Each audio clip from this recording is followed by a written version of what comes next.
ಕೋಟೆಕಾರ್ ಪಟ್ಟಣ ಪಂಚಾಯತ್ ತಿಂಗೊಲ್ಲ ಸಾಮಾನ್ಯ ಸಭೆ ಪಂಚಾಯತ್ ಸಭಾಂಗಣ ಬುಧವಾರ ನಡೆತಂಡು. ಕೋಟೆಕಾರ್ ಪಟ್ಟಣ ಪಂಚಾಯತ್ ಬುಧವಾರ ಸಾಮಾನ್ಯ ಸಭೆಟ್ ಬೇತೆ ಬೇತೆ ಇಲಾಖೆದ ಬಗೆಟ್ ಅವಿತ ಸಮಸ್ಯೆ ಪರಿಹಾರದ ಬಗೆಟ್ ಹೆಚ್ಚಿನ ಚರ್ಚೆ ನಡೆತಂಡು. ಈ ಸಭೆಗೆ ಬಂದಿರುವ ಎಲ್ಲ ಅಧ್ಯಕ್ಷರು, ಉಪಾಧ್ಯಕ್ಷರು, ಸ್ಥಾಯಿ ಸಮಿತಿ ಅಧ್ಯಕ್ಷರು, ಸದಸ್ಯರೆಲ್ಲರ ಹಾಗೂ ನಾಮಿನೇಟೆಡ್ ಮೆಂಬರ್, ಪತ್ರಕರ್ತರು, ಅಧಿಕಾರಿ ವರ್ಗದವರು ಎಲ್ಲರನ್ನು ಈ ಸಭೆಗೆ ಸ್ವಾಗತಿಸುತ್ತಾ ಸಭೆಯನ್ನು ಅಧ್ಯಕ್ಷರು ನಡೆಸಿಕೊಡಬೇಕಾಗಿ ನಾನು ಎಲ್ಲರ ಪರವಾಗಿ ಕೇಳಿಕೊಳ್ತಾ ಇದ್ದೇನೆ. ಆರೋಗ್ಯ ಕೇಂದ್ರಕ್ಕೆ ಹೊಸದಾಗಿ ಬೋರ್ವೆಲ್ ವಾಟರ್ ಆರೋಗ್ಯ ಕೇಂದ್ರಕ್ಕೆ ಡಾಕ್ಟರ್ ಸಂಸ್ಥೆಯು ವರ್ಗಾವಣೆ ಬಂದಿದ್ದಾರೆ. ಅವರಿಗೂ ನಮ್ಮಲ್ಲಿ ಇಲ್ಲಿ ಕಡಿಮೆ ಇದೆ ವೈದ್ಯಕೀಯ ನಮಸ್ತೆ. ಕೋಟೆಕಾರ್ ಪ್ರಾಥಮಿಕ ಆರೋಗ್ಯ ಕೇಂದ್ರದಲ್ಲಿ ಸಾಧಾರಣ 6-7 ತಿಂಗಳಿಂದ ಪರ್ಮನೆಂಟ್ ಅಧಿಕಾರಿ ಇರಲಿಲ್ಲ. ಹಾಗೆ ನಾನೀಗ ಚಾರ್ಜ್ ಫುಲ್ ಟೈಮ್ ಇದ್ದೇನೆ. ಇಲ್ಲಿ ಮುಖ್ಯ ನಾನು ನೋಡೋದಾದರೆ ನನಗೆ ಮೊದಲೇ ಮತ್ತು ಇಲ್ಲಿ ಕಂಪೇರ್ ಮಾಡೋದಾದರೆ ತುಂಬ ಜಗಜಾಂತರ ವ್ಯತ್ಯಾಸ ಕಾಣ್ತಾ ಹೋಗ್ತೀನಿ. ನಾನು 98ರಲ್ಲಿ ಜಾಯ್ನ್ ಆದೆ ಈ ಡಿಪಾರ್ಟ್ಮೆಂಟಲ್ಲಿ. ಹಾಗೆ ಏನಂತ ಹೇಳಿದರೆ ಅಲ್ಲಿ ನನಗೆ 20,000ವರೆಗೆ ಪಾಪ್ಯುಲೇಷನ್ ಇತ್ತು, 70,000 ಆಗಿದೆ. 4 ಪಟ್ಟು ಜಾಸ್ತಿ ಆಗಿದೆ ಜವಾಬ್ದಾರಿ. ಖುಷಿ ಆಗ್ತಾ ತುಂಬ ಗಂಟೆ ಇದೆ ಅಂತ ಕಾಣ್ತಾ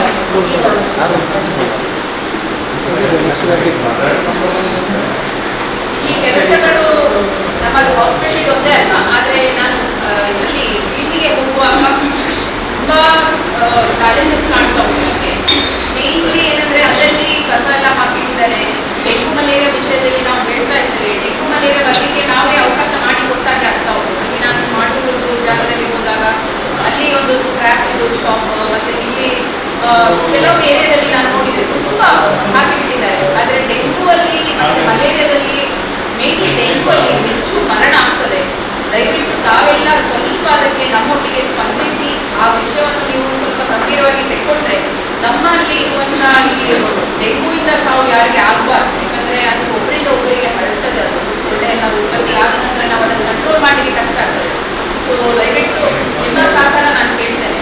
ಮತ್ತು ಇನ್ನೊಂದು ಏನಂತ ಹೇಳಿದರೆ ಇಲ್ಲಿ ಬಂದಂಥ ಈಗಾಗಲೇ ನೀವೆಲ್ಲ ನೋಡ್ತಾ ಇರ್ಬೋದು, 30 ವರ್ಷ ಮೇಲ್ಪಟ್ಟವರಿಗೆ ಹೆಚ್ಚು ಹಾರ್ಟ್ ಅಟ್ಯಾಕ್ ಆಗ್ತಾ ಇದೆ. ಇಲ್ಲ ಕಡಿಮೆ ಇದ್ದವರಿಗೆ ಈಗ 19-20 ವರ್ಷಕ್ಕೆ BP, ಶುಗರ್ ಇದೆಲ್ಲ ಬರ್ತಾ ಇದೆ, ಹಾರ್ಟ್ ಅಟ್ಯಾಕ್ಸ್ ಆಗ್ತಾ ಇದೆ. ಸೊ ನಾನು ಇಲ್ಲಿ ಬಂದಾಗ ನಾನು ಒಂದು ಮಾಡಿದೆ, ಪ್ರತಿಯೊಂದು 30 ವರ್ಷದ ಮೇಲ್ಪಟ್ಟವರಿಗೆ BP, ಶುಗರ್ ಇದು ಟೆಸ್ಟ್ ಆಗಲೇಬೇಕು ಅಂತ ಹೇಳಿ ಕಡ್ಡಾಯ ಮಾಡಿದೆ. ಮತ್ತು ಅವರು ಎಂಟ್ರಿ ಮಾಡಲಿಕ್ಕೆ ಶುರು ಮಾಡಿದೆ. ಆ್ಯಕ್ಚುಲಿ ಅದು ಮಾಡಬೇಕಿತ್ತು ಇಷ್ಟು ವರ್ಷ, ಅದು ಮಾಡಿರಲಿಲ್ಲ. 2019ರಲ್ಲಿ ಎಂಟ್ರಿ ಆಗ್ತಾ ಇತ್ತು. ಅದರ ನಂತರ ಹಾಗೇನೆ ಕಾದಿತ್ತು. ಅದನ್ನು ರಿಟರ್ನ್ಸ್ ಇರ್ತಾರೆ. ಸೊ ಒಳಗೆ ಬರುವಾಗಲೇ ಅವರು BP, ಶುಗರ್ ಟೆಸ್ಟ್ ಮಾಡೋದು ಪ್ರತಿ ದಿವಸ ನನಗೆ ನೀವು ನಂಬಲಿಕ್ಕಿಲ್ಲ 2 ಅಥವಾ 3 ಕೇಸ್ ನನಗೆ BP, ಶುಗರ್ ಪೇಷಂಟ್ ಹೊಸದಾಗಿ ಸಿಗ್ತಾ ಇದ್ದಾರೆ. ಅವ್ರು ಬಂದಿದ್ದು ಬೇರೆ ಕಾರಣ. ಆದರೆ ನಾನು ಇಲ್ಲಿ ಟೆಸ್ಟ್ ಮಾಡುವಾಗ ಅವರು ತಲೆನೋವಂತ ಬಂದ್ಬಿಟ್ಟು ನಾನು BP, ಶುಗರ್ ಟೆಸ್ಟ್ ಮಾಡಿ ಅಥವಾ ಯಾವುದೋ ಒಂದು ಪೇಷಂಟನ್ನು ಕರ್ಕೊಂಡು ಬಂದಿರ್ಬೋದು. ಅವರನ್ನು BP, ಶುಗರ್ ಟೆಸ್ಟ್ ಮಾಡುವಾಗ ಅವರಿಗೆ ಹೈ BP ಇದೆ, ಹೈ ಶುಗರ್ ಇದೆ. ಸೊ ಇಂಥದ್ದು ನಾಳೆಗೆ ಹಾರ್ಟ್ ಪ್ರಾಬ್ಲಮ್ ಆಗುವಂಥದ್ದು. ಯಾಕಂದರೆ ಸಡನ್ ಡೆತ್ ಅಂತ ನಾವೇನು ಹೇಳ್ತೇವೆ, ನೀವು ಹೇಗೆ ಡೆತ್ ಆಯಿತು, ಏನೋ ಆಗಿರ್ಬೋದು, ನೀವು ಕೋವಿಡ್ ವ್ಯಾಕ್ಸಿನ್ ನಾವೆಲ್ಲ ಹಾಗೆ ತಿಳ್ಕೊಡ್ತೀವಿ. ಆದರೆ ಇದೇನಾಗಿದೆ, ನಾವಲ್ಲಿ ಸ್ಕ್ರೀನಿಂಗ್ ಮಾಡ್ತಾ ಇಲ್ಲ, ಅವರಿಗೆ ವಿಷಯ ಗೊತ್ತಾಗ್ತಾ ಇಲ್ಲ. ಸೊ ಲೈಫ್ ಸ್ಟೈಲ್ ಹಾಗೆ ಚೇಂಜಸ್ ಆದ ಕಾರಣ ಈಗಿನ ಮಕ್ಕಳು ಚಿಕ್ಕ ಚಿಕ್ಕ ಮಕ್ಕಳಿಗೆ ಕೂಡ ಬೇಕಾದದ್ದು ಇನ್ಸ್ಟೆಂಟ್ ಫುಡ್, ಅವರಿಗೆಲ್ಲ ಈ ಫಾಸ್ಟ್ ಫುಡ್ಸೇ ಬೇಕು. ಸೊ ಇಂಥ ಕಾರಣದಿಂದಾಗಿ ಹಾರ್ಟ್ ಪ್ರಾಬ್ಲಮ್ ಎಲ್ಲ ಜಾಸ್ತಿ ಆಗ್ತದೆ. ಸೊ ನಾವೀಗ ನೋಡೋದು ಈ ರೀತಿ ನಮ್ಗೆ 2-3 ಕೇಸಸ್ ಪ್ರತಿ ದಿವಸವೇ ಸಿಗ್ತಾ ಇದೆ. ಅದಕ್ಕೆ ನಾನು ಒಂದು ಪ್ಲ್ಯಾನ್ ಮಾಡಿಕೊಂಡು ಕ್ಯಾಂಪ್ ಮಾಡುವ ಅಂತ. ಕ್ಯಾಂಪ್ ಮಾಡಿ ಕ್ಯಾಂಪ್ ಮೋಡಲ್ಲಿ ನಾವು ಎಲ್ಲ 30 ವರ್ಷದ ಮೇಲ್ಪಟ್ಟವರಿಗೆ ಸ್ಕ್ರೀನಿಂಗ್ ಮಾಡುವುದು ಅಂತ. BP, ಶುಗರ್ ಮತ್ತು ಏನಾದರೂ ರಕ್ತಹೀನತೆ ಉಂಟಾ ಅದನ್ನೊಂದು ನೋಡುವುದು, ಮತ್ತು ಕ್ಯಾನ್ಸರ್ ಉಂಟಾ ಅಂತ ನೋಡುವುದು. ಮೇನ್ಲಿ ಈಗ ನೋಡಿ ಕ್ಯಾನ್ಸರ್ಸು ಕೂಡ ಲಾಸ್ಟ್ ಸ್ಟೇಜಲ್ಲಿ ಗೊತ್ತಾಗ್ತದೆ. ನಮ್ಮದು ಪ್ರಾಥಮಿಕ ಆರೋಗ್ಯ ಕೇಂದ್ರ ಅಂತ ಹೇಳಿದರೆ ನಮ್ಮದು ಮುಖ್ಯ ನಮ್ಮ ಕೆಲಸ ಏನಂತ ಹೇಳಿದರೆ prevention is better then cure. ಅದು ಕಾಯಿಲೆ ಆದ ನಂತರ ಟ್ರೀಟ್ಮೆಂಟ್ ಅಲ್ಲ, ಕಾಯಿಲೆ ಬರುವ ಮೊದಲೇ ನಾವು ಅದನ್ನು ನೋಡಿಕೊಂಡು ಹೇಗೆ ಬರ್ತಾ ಇದೆ, ಯಾರಿಗೆ ಬರ್ತಾ ಇದೆ ಅದನ್ನು ನೋಡಿಕೊಂಡು ನಾವು ಅದನ್ನು ಸ್ಟಡಿ ಮಾಡಬೇಕಾಗ್ತದೆ. ಸೊ ನಾವೀಗ ಈಗಾಗಲೇ ನಾನು NOI ಅವರ ಹತ್ರ ನಾನು ಕೋಆರ್ಡಿನೇಟ್ ಮಾಡಿದ್ದೇನೆ. ಒಂದು ಕ್ಯಾನ್ಸರ್ಗೂ ಅವರ ಹತ್ರ ಸ್ಕ್ರೀನಿಂಗ್, ಮೇನ್ಲಿ ಗರ್ಭಕೋಶದ ಕ್ಯಾನ್ಸರ್ ಮತ್ತು ಸ್ತನ ಕ್ಯಾನ್ಸರ್ ಆ ವಿಷಯ ನಾನು ಮಾತನಾಡಿದೆ. ಈಗ ಅವರು ಕೂಡ ಒಪ್ಪಿದ್ದಾರೆ ಅದರಿಗೆ. ಸೊ ನನಗೆ ಅದು ಆ ಬಸ್ಸಲ್ಲಿ ಮಾಡ್ತಾರೆ ಟೆಸ್ಟಿಗೆಲ್ಲ. ಅದು ದೊಡ್ಡದೊಂದು ಬಸ್ ಇದೆ ಅಂತೆ ನಮ್ಮ ಪ್ರಾಥಮಿಕ ಆರೋಗ್ಯ ಕೇಂದ್ರಕ್ಕೆ ಬರಲಿಕ್ಕೆ ಆ ಬಸ್ ಆಗ್ತಾ ಇದೆ. ಸೊ ಆ ಬಸ್ಸಿಗೆ ಸ್ವಲ್ಪ ಪ್ರಾಬ್ಲಮ್ ಆಗ್ತದೆ. ಅದಕ್ಕೆ ನಾನು ಇಲ್ಲಿ ಏನಾದರೂ ನೀವು ಸ್ಥಳ ಕೊಟ್ಟರೆ ನನಗೆ, ನಾನು ಫಸ್ಟ್ ನಮ್ಮ ಆರೋಗ್ಯ ಕಾರ್ಯಕರ್ತರು ಏನಿದ್ದಾರೆ ಅವರಿಗೆ, ಪ್ಲಸ್ ಆಶಾನವರಿಗೆ, ಮತ್ತು ಅಂಗನವಾಡಿಯವರಿಗೆ, ಮತ್ತು ನಿಮ್ಮೆಲ್ಲರಿಗೂ ನಾವು ಫಸ್ಟ್ ಇಲ್ಲಿಂದ ಸ್ಟಾರ್ಟ್ ಮಾಡುವ. ಒಂದು ಯೂನಿಟ್ ಆಗಿ ನಾವು ಇಲ್ಲಿ ಮಾಡಿದರೆ, ಇಲ್ಲಿಯೇ ಬಸ್ ಒಳಗೇನೆ ಲೇಡೀಸ್ಗೆ ಟೆಸ್ಟಿಂಗ್ ಆಗುತ್ತೆ. ಮತ್ತು ಇಲ್ಲಿ ಜಾಗ ಏನಾದರೂ ಕೊಟ್ಟರೆ ನನಗೆ ಹಾರ್ಟಿಗೆ ಡಾಕ್ಟ್ರು, ಮತ್ತು ನಮಗೆ ಬೇರೆ ಬೇರೆ ಕಣ್ಣಿನವರು ಇರ್ಬೋದು. ಸೊ ಇದೆಲ್ಲ ಒಟ್ಟಿಗೆ ಒಂದು ರೂಫ್ ಅಂಡರಲ್ಲಿ ನಾವು ಆ ಥರ ಕೆಲಸ ಮಾಡಿದರೆ ನಮಗೆ ಬೇಗ ಡಿಟೆಕ್ಟ್ ಆಗುವಂಥ ಚಾನ್ಸಸ್ ಇರುತ್ತೆ. ಅದಕ್ಕೆ ನೀವೇನಾದರೂ ನನಗೆ ಅವಕಾಶ ಮಾಡಿಕೊಟ್ರೆ ಇಲ್ಲಿ ಆ ಬಸ್ಸನ್ನು ಬಂದು ನಿಲ್ಲಿಸ್ಬೋದಾ. ನಾನು ನೆಕ್ಸ್ಟ್ ಮಂತ್ 11ಗೆ ಅಂತ ನಾನು ಕೇಳಿದ್ದೆ ಅವರಿಗೆ, ಆಗಸ್ಟ್ 11 ಅಂತ ಹೇಳಿ ಸೋಮವಾರ ದಿವಸ ಆಗುತ್ತೆ. ಸೊ ಎಲ್ಲರೂ ಸಿಗ್ತಾರೆ, ರಜೆ ದಿವಸ ಆದರೆ ಬೇರೆಯವರು ಸಿಗ್ಲಿಕ್ಕಿಲ್ಲ ಅಂತ ಹೇಳಿ. ಸೊ ಹೀಗೆ ಮಾಡುವ ಅಂತ ನಾನು ಆಲೋಚನೆ. ತಾವೇನು ಹೇಳ್ತೀರಾ? ಸೊ ನನಗೊಂದು ಅವಕಾಶ ಮಾಡಿಕೊಟ್ರೆ ನಮ್ಮಲ್ಲಿ ನಾವು ಸ್ಟಾರ್ಟ್ ಮಾಡಿಬಿಟ್ಟು ನೆಕ್ಸ್ಟ್ ಬೇರೆ ಬೇರೆ ಗ್ರಾಮದಲ್ಲಿ ಅದರಲ್ಲಿ ಹೋಗಿ ನಾವು ಮಾಡಿದರೆ, ಯಾವುದಾದ್ರೂ ಜಾಗ ಸಿಕ್ಕಿದ್ರೆ ಅದು ತುಂಬ ಹೆಲ್ಪ್ ಆಗುತ್ತೆ. ನಮ್ಮಲ್ಲಿ ಈಗ ಗೃಹ ಆರೋಗ್ಯ ಏನಿದೆ ಅದನ್ನು ಕೂಡ ನಾವು ಸ್ಟಾರ್ಟ್ ಮಾಡಿದ್ದೇವೆ. ಮನೆ ಮನೆಗೆ ಹೋಗಿ BP ಶುಗರ್ ಟೆಸ್ಟ್ ಮಾಡುವಂಥದ್ದು, ಮತ್ತು ಅವರಿಗೇನ ರಕ್ತಹೀನತೆ ಉಂಟಾಗುವುದು, ಡಯಾಬಿಟಿಕ್ ಫುಟ್ ಆಗುತ್ತೆ, ಅದನ್ನೇನಾದರೂ ಆಗ್ಬೋದು. ಸೊ ಇದೆಲ್ಲ ಟೆಸ್ಟ್ ಮಾಡುವಾಗ ಇದು ನಾವು ಸ್ವಲ್ಪ ಈಸಿ ಮಾಡಿಕೊಡ್ತೇವೆ. ಯಾಕಂದರೆ ಇಲ್ಲಿ ನಮ್ಮಲ್ಲಿ ಸ್ಟಾಫ್ಸ್ ಕೂಡ ತುಂಬ ಕಡಿಮೆ ಇದ್ದಾರೆ. ಈಗ ಸ್ಟಾಫ್ ನರ್ಸ್ ಇಲ್ಲ, ಆ ಸ್ಟಾಫ್ ನರ್ಸ್ಗೆ ಪೋಸ್ಟಿಗೆ ಕೂಡ ನಮಗೆ ನಿಜವಾಗ್ಲೂ ಅಗತ್ಯ ಉಂಟು. ಬೇರೆಯವರ ಫೀಲ್ಡ್ ವರ್ಕರ್ಸ್ ಅನ್ನು ನಾನು ಒಂದು ದಿವಸ ಅಲ್ಲಿ ನಿಲ್ಲಿಸಿ ಅವರಿಗೆ ಕೆಲಸ ಮಾಡಿಸೋದು. ನಾನೇನಾದರೂ ಫೀಲ್ಡಿಗೆ ಹೋದಾಗ ಅಲ್ಲಿ ಯಾರು ಇಲ್ಲದಾಗ ಅಲ್ಲಿ ತೊಂದರೆಗಳಾಗಬಹುದು. ಅಂದರೆ ಉಪಾಯ ಇಲ್ಲ, ಇದ್ದದ್ರಲ್ಲಿ HR ಅನ್ನು ಕೇಳಬಾರ್ದು ಅಂತ ಹೇಳ್ತಾರೆ. ಅಟ್ಲೀಸ್ಟ್ ನೀವೇನಾದರೂ ನಿಮ್ಮ ಮೂಲಕ ಏನಾದರೂ ಬಂದರೆ ಅದು ತುಂಬ ಹೆಲ್ಪ್ಫುಲ್ ಆಗುತ್ತೆ. ಯಾಕಂದರೆ ಜನರಿಗೋಸ್ಕರ ನಾವು ದುಡಿಯುವಾಗ ಜನರಿಗೊಂದು ಸಹಾಯ ಆಗಲಿ ಅಂತ ಹೇಳಿ. ಇಲ್ಲದಿದ್ದರೆ ಒಂದು ಅಟ್ಲೀಸ್ಟ್ ಅಲ್ಲಿವರೆಗೆ ಸ್ಟಾಫ್ ನರ್ಸ್ ಕ್ರಿಯೇಟ್ ಮಾಡಬೇಕು. ಆ್ಯಕ್ಚುಲಿ ಪೋಸ್ಟ್ ಇಲ್ಲ ಅಲ್ಲಿ. ಸೊ ಅದು ಕ್ರಿಯೇಟ್ ಮಾಡುವವರೆಗೆ ಏನಾದರೂ ಡೆಪ್ಯುಟೇಷನ್ ಆದರೂ ನಮ್ಮ ಇವರಿಗೆ ಮೇಲಧಿಕಾರಿಗಳಿಗೆ ನೀವೇನಾದರೂ ಸ್ವಲ್ಪ ಸ್ಪಂದಿಸಿ ನೀವು ಹೇಳಿದರೆ ನಮಗೆ ತುಂಬ ಹೆಲ್ಪ್ ಆಗ್ತದೆ ಅಂತ ನಾನು ಮತ್ತೇನಾದರೂ ಇದ್ದರೆ ನೀವು ಕೇಳ್ಬೋದು. ನಾನು ಕೂಡ ಹೊಸದಾಗಿ ಬಂದಿದ್ದೇನೆ, ಒಂದು 15 ದಿವಸ ಆಯ್ತಷ್ಟೇ, ಕಲಿತಾ ಇದ್ದೇನೆ. ಈಗ ಈ ಹಾಸ್ಪಿಟ್ಲಿದ್ದು ವಾತಾವರಣದೆಲ್ಲ ನಾನು ನೋಡಿಕೊಂಡು ಫೀಲ್ಡಲ್ಲಿ ಹೇಗಿದೆ ಅದನ್ನೆಲ್ಲ ಸ್ವಲ್ಪ ತಿಳ್ಕೊಳ್ತಾ ಇದ್ದೇನೆ. ಸೊ ನಿಮ್ಮ ಸಹಕಾರ ಇದೆ ಅಂತ ಹೇಳ್ಕೊಂಡು ಮಾತಾಡ್ತೀನಿ. ಗ್ಲೂಕೋಸ್ ಎಲ್ಲ ಹಾಕ್ತೀರ? ಅದೇ ಹೇಳಿದ್ದು ಸ್ಟಾಫ್ ನರ್ಸ್ ಸಿಗುವುದಿಲ್ಲ. ಸ್ಟಾಫ್ ನರ್ಸ್ ನಮಗೆ ಅಗತ್ಯ. ಇದೆಲ್ಲ ನಾವು ಮಾಡಬೇಕಾದ್ರೆ ನಾವು ಅದು ಫೆಸಿಲಿಟಿ ಫಸ್ಟ್ ಮಾಡ್ಕೊಳ್ಬೇಕಾಗಬಹುದು. ಹೇಳಿದ್ದು ಡೆಪ್ಯುಟೇಷನಲ್ಲಿ ಯಾರು ಒಂದು ಸ್ಟಾಫ್ ನರ್ಸ್ ಪೋಸ್ಟೇ ಇಲ್ಲ. ಮತ್ತೆ ನೀವು ಕ್ಯಾನ್ಸರ್ ಪೇಷಂಟ್ ಅಂತ ಹೇಳಿದ್ವಿ, ಫಸ್ಟ್ ಸ್ಟೇಜಲ್ಲಿ ಏನಾದರೂ ಕಂಡು ಬಂತು, ನೀವು ಬೇರೆ ಕಡೆ ರೆಫರ್ ಮಾಡಿದಾಗ ಮಾಡಲೇಬೇಕಲ್ಲ. ನಮ್ಮಲ್ಲಿ ಇಲ್ಲ. ಪ್ರಾಥಮಿಕ ಎಲ್ಲಿಗೆ ನೀವು ಮಾಡ್ತೀರಾ? ಅದೊಂದು ಪೇಷಂಟ್ ಹೈಡ್ರೋಫೋಬಿಯಾ ಬಂದಿದೆ, ಇಲ್ಲದೆ ಯಾಕಂದ್ರೆ ಇಲ್ಲಿ ಜಾಸ್ತಿ ಜಾಸ್ತಿ ಇದೆ. ಹಾಗಾದ್ರೆ ನನಗೆ ಈಗ ನೋಡಿ 2 ವಾರದಲ್ಲಿ ಇದೇ ಜುಲೈಯಲ್ಲಿ ಇಷ್ಟರವರೆಗೆ 78 ಕೇಸ್ ಬಂದಿದೆ.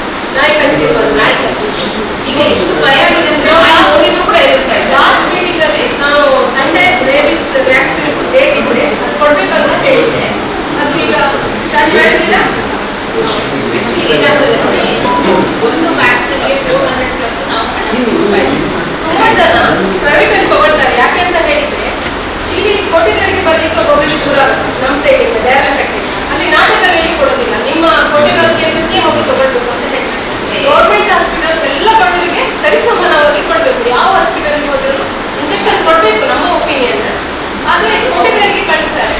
ಅಲ್ಲ, ಅದು ಯಾಕೆ ಆಗಿದೆ ಅಂತ ಹೇಳಿದ್ರೆ ಈಗ ಅದು ವ್ಯಾಕ್ಸಿನ್ ಏನಿದೆ ನಮಗೆ ಸಿಗುವಂಥದ್ದು ಗೌರ್ಮೆಂಟ್ ಇಲ್ಲ.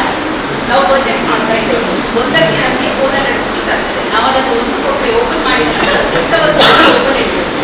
ಆ 6 hours ಆದ ನಂತರ ಅದನ್ನು ಪೊಟೆನ್ಸಿಗೆ ಹೋಗ್ತದೆ, ಸ್ಟ್ರೆಂತ್ ಇಲ್ಲ, ಅದು ವೇಸ್ಟ್ ಆಗ್ತದೆ. ಸೊ ನಾವು ಅದನ್ನು ಬಿಸಾಡ್ತೇವೆ.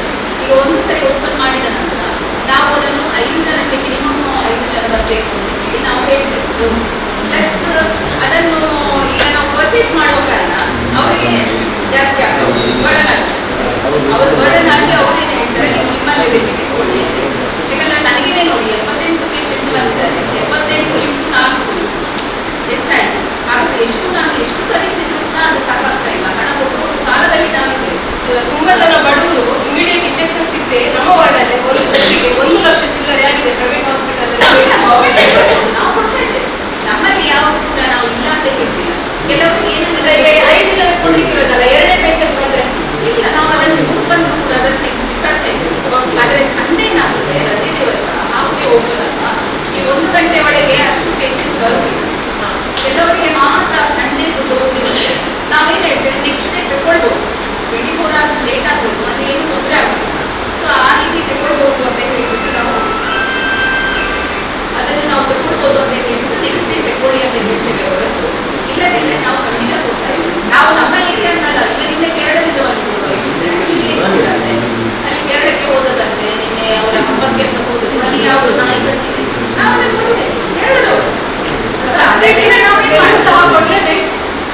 ನಿಮಗೆ ಏನಾದರೂ ಒಂದು ಬದಲಾವಣೆ ಮಾಡಬೇಕು ಅನ್ನೋ ಕಾಳಜಿದೆ ಅಂತೇಳಿ ನಿಮ್ಮ ಮಾತಿನಲ್ಲಿ ನಮಗೆ ಗೊತ್ತಾಗ್ತದೆ.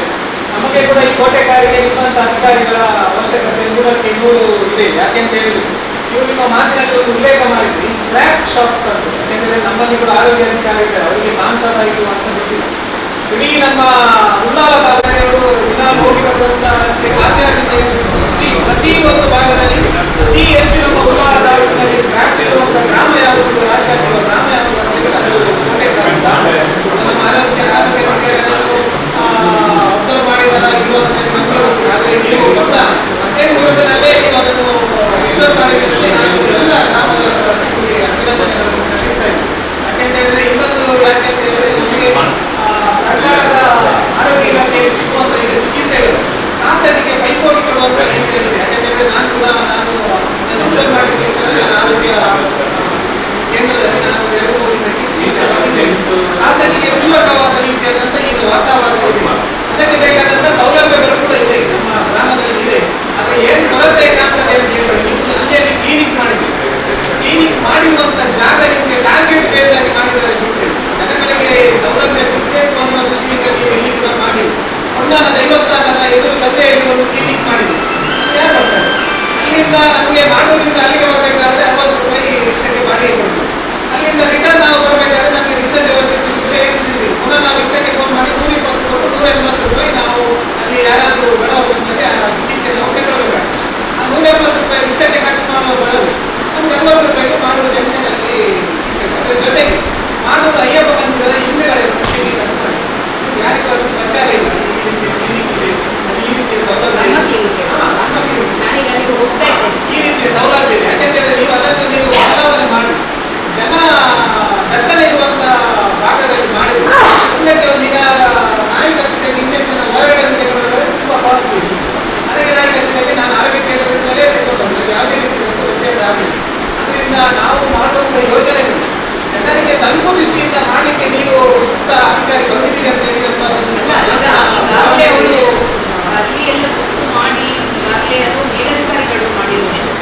ಸೊ ಅಲ್ಲಿ ಎಷ್ಟು ಪಾಪ್ಯುಲೇಷನ್ ಇದೆ ಅದೊಂದು ಕ್ರೈಟೀರಿಯಾನೇ ಇದೆ, ಅದನ್ನು ನಾವು ನೋಡಿ ಮಾಡಿರಬೇಕು. ಈಗ ನಾನು ಇವತ್ತು ನನ್ನ ಸಿಸ್ಟರ್ಲಿ ಮಾತನಾಡಿ ಇದಾದ ಕೂಡಲೇ ನಾವು ಅಲ್ಲಿಗೆ ಹೋಗುವ ಯಾವ ರೀತಿ ಇದೆ, ಅಲ್ಲಿ ಎಷ್ಟು ಮನೆಗಳಿದೆ ಅದನ್ನೆಲ್ಲ ನೋಡಬೇಕು. ನನಗೆ ನನ್ನ ಕೈಯಲ್ಲಿ ಇನ್ನು ಅದನ್ನು ಚೇಂಜ್ ಮಾಡುವ ರಿಪೋರ್ಟ್ ಆಗಿದೆ ನಮ್ಮ ಕಡೆಯಿಂದ ಬೇಕಾದ ಇಲಾಖೆಗೆ ಬೇಕಾದ ಕೆಲಸ ಮಾಡುವುದು. ಯಾಕಂತ ಹೇಳಿದ್ರೆ ತಿಂಗಳಿಗೆ 5,000 ರೂಪಾಯಿ ಬಾಡಿಗೆ ಕೊಡುವಂತ ವ್ಯವಸ್ಥೆ ನಮ್ಮ ಕ್ಲಿನಿಕ್ನಲ್ಲಿ. ಅವರಿಗೆ ಅದರಲ್ಲಿ ರೂಮ್ ರೆಂಟಲ್ಲಿ ಒಟ್ಟಿಗೆ ಆಗಿ ಕೊಡ್ತಾರೆ. ಇದು ನಮಗೆ ಮಾಹಿತಿ ಯಾಕಂದ್ರೆ ಜಾಸ್ತಿ ನಮಗೆ ಗೊತ್ತಿಲ್ಲ. ಅದರಿಂದ ಆ 5,000 ನಮ್ಮ ಸರ್ಕಾರದ ಜನರ ತೆರಿಗೆಯನ್ನು ಅಲ್ಲಿ ವ್ಯರ್ಥ ಆಗಬಾರ್ದು.